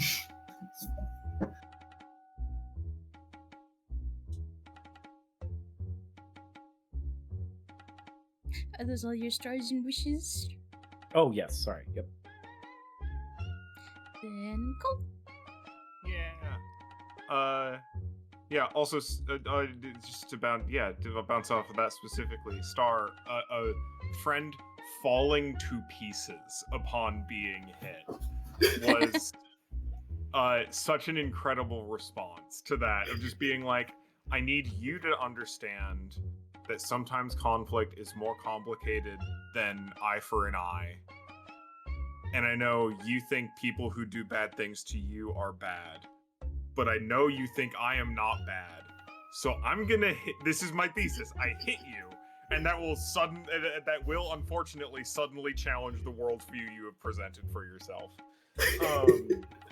The response to that basically being, why you kicked me yet? Why you hit friend? What's going on? It was, yeah, excellent, very good. Why you kick it? Yep. Yeah, I feel like this session especially, I've been having a weird week for whatever reason, and I have been like, I think I went into this session really self-conscious about like accidental main character syndrome, but I also know that I'm just playing a very plot-forward character in a lot of ways. So I hope that went well, all things considered. That was it sounded like that was more. It sounded like Mordred was played in a manner that was enjoyable for all parties at the table. Because Mordred will just have a conversation with people for an extended period of time sometimes. Cool, that's fine. And it's genuinely very good. Thank you for taking that upon yourself. I like it. It's really nice and helpful, because I get anxious when I have to do it too many times. Cool. Think of this as making up for all the times you didn't get to have cool speeches in the past. You fucking cast silence on a villain that I've been writing for 4 weeks. I am now on the other end of that, although luckily y'all let me yap for a little bit last session, but you said fuck it this session, and that's respectable. Who did I cast silence on again? Belawar. Right, I remember. Oh, not just Belawar. Multiple times. Belawar, Multiple times. What's his fuck in Onar? Oh, I can't even remember my own campaign The Bard Man? anymore. Bard the Man? Bard, yeah, twice. Asshole. The asshole. Yeah, dickhead. Battlestar song. And here's the thing: both of them deserved it. Yeah, for sure. To be fair, Ralathim, Psychic Mance, my beloved, yes. get Real fucking incapacitated, bitch. Anyway. Yeah, I don't know. It's interesting kind of expressing a real philosophy about like the end of the world through this character too, where it's just like having made a character who's just like, no, it doesn't matter. I'd fight about it. I'll fight God about it. I'll fight. Step 1 is I'll do chores about it to make sure people aren't hungry if possible, and step 2 is I'll fight God about it. And I kind of love that. Like, oh, that was an option? I didn't know that was an option. Sure, hell yeah.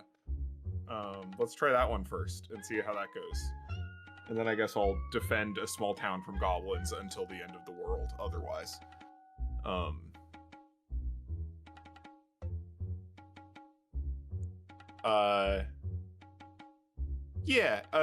other stars were just like everyone really chipping in and doing cool and interesting things during that combat.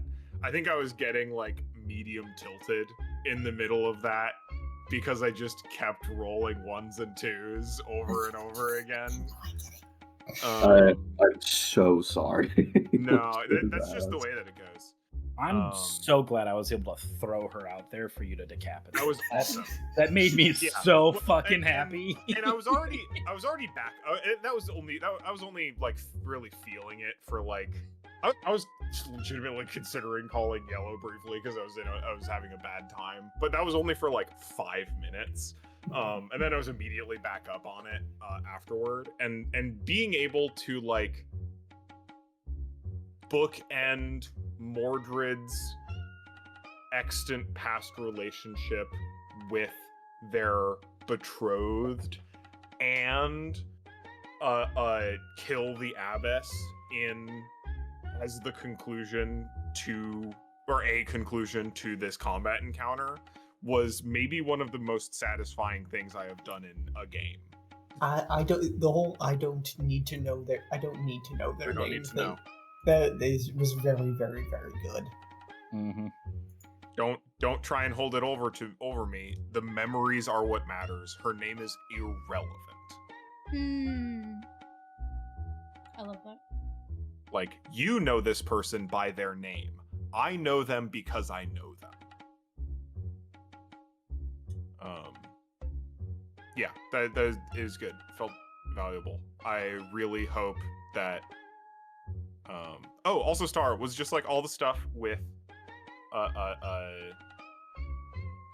Laudna. Way at the beginning of the session was really neat because it like that did read immediately as someone who is just like, man, the hallucinations again. This fucking sucks. Shut the hell up and let me be miserable. Like that read immediately to me. and is just like, yeah, this person has been in a state of eternal immortal torment for centuries. She's gonna be so fucking upset and cynical about everything all the time. And I was really worried that, like, something would happen to her and Pater. I still am a little bit, and I'm gonna be like, upset if that happens. I think. It's alright. I think I'll give you the comfort of knowing that at this point they have plot armor. They are off screen. I think being off screen to some extent means you don't have to worry about them. I mean, like, you know, if the world ends, they sure are a part of that, but that's understandable. I get it. Yeah, I get it. but like, I don't know. Like, they're not gonna get fucking got on the road to, like, you can just kind of assume. They're not just gonna get murdered by goblins on the way to Last Bastion. No. No, I mean, there are a bunch of nice people at the top of a cliff. They're gonna have fun with it. Sorry. Before I continue just rambling, last star being the last moment, opening the door and realizing that, like, the abbess and this basilisk and the elder basilisk have power and have held on to power, probably less because one of them is a prophet and they're revered as a god, and more because they have participated in and advantaged from an incalculable amount of death, of destruction, and have used that to maintain and grow their own power.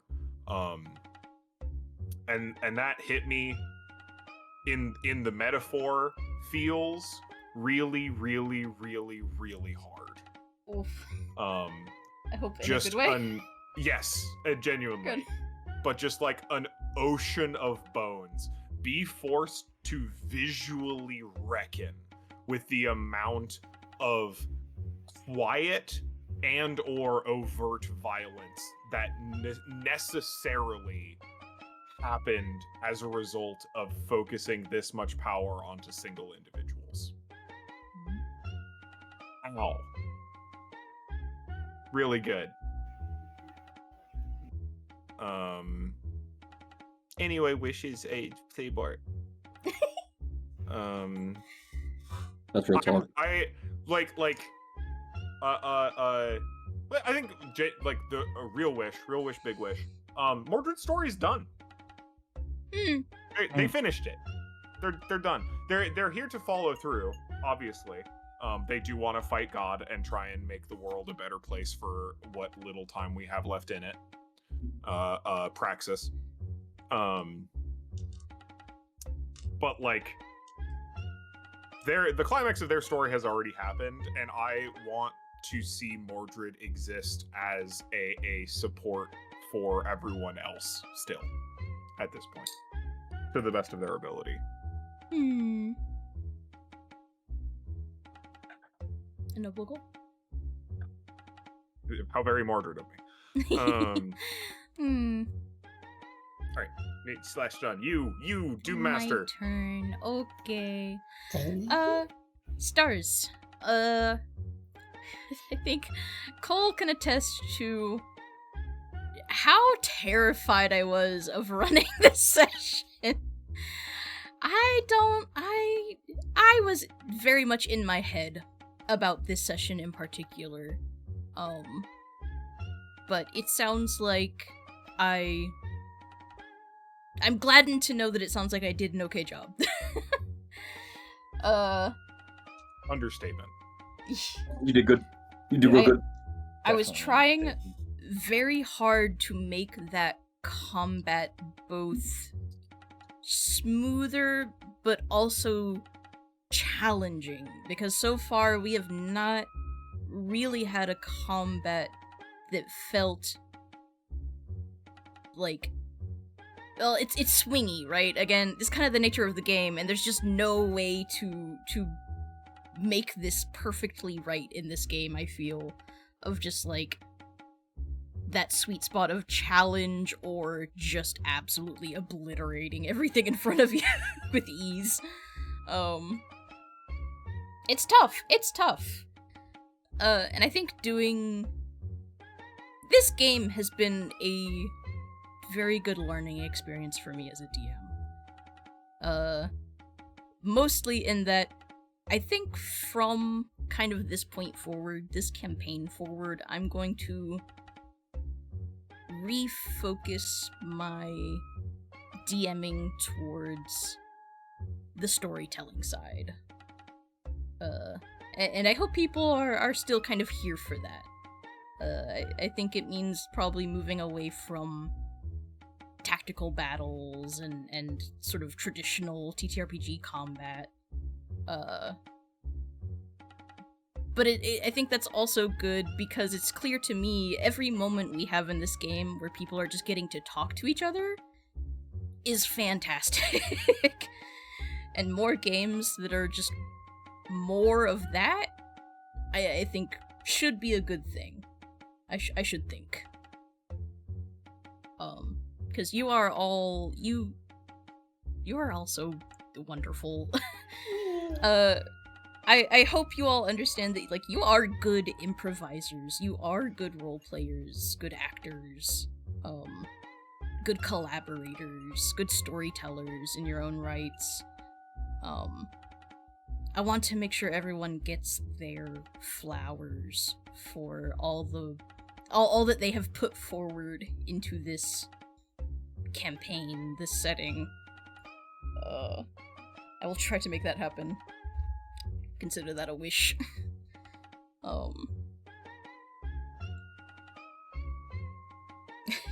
Yeah, my only wish now is that I hope I stick this landing. Well, if the rest of the game is any indicator, I think this is going to be one for the books. Ow. Gee willikers. That's all I have for you all. So with that, I think I'm actually going. Very successful session, everyone. Thank you all for playing with me. I'm gonna stop the recording real quick. Yeah. Bye bye recording.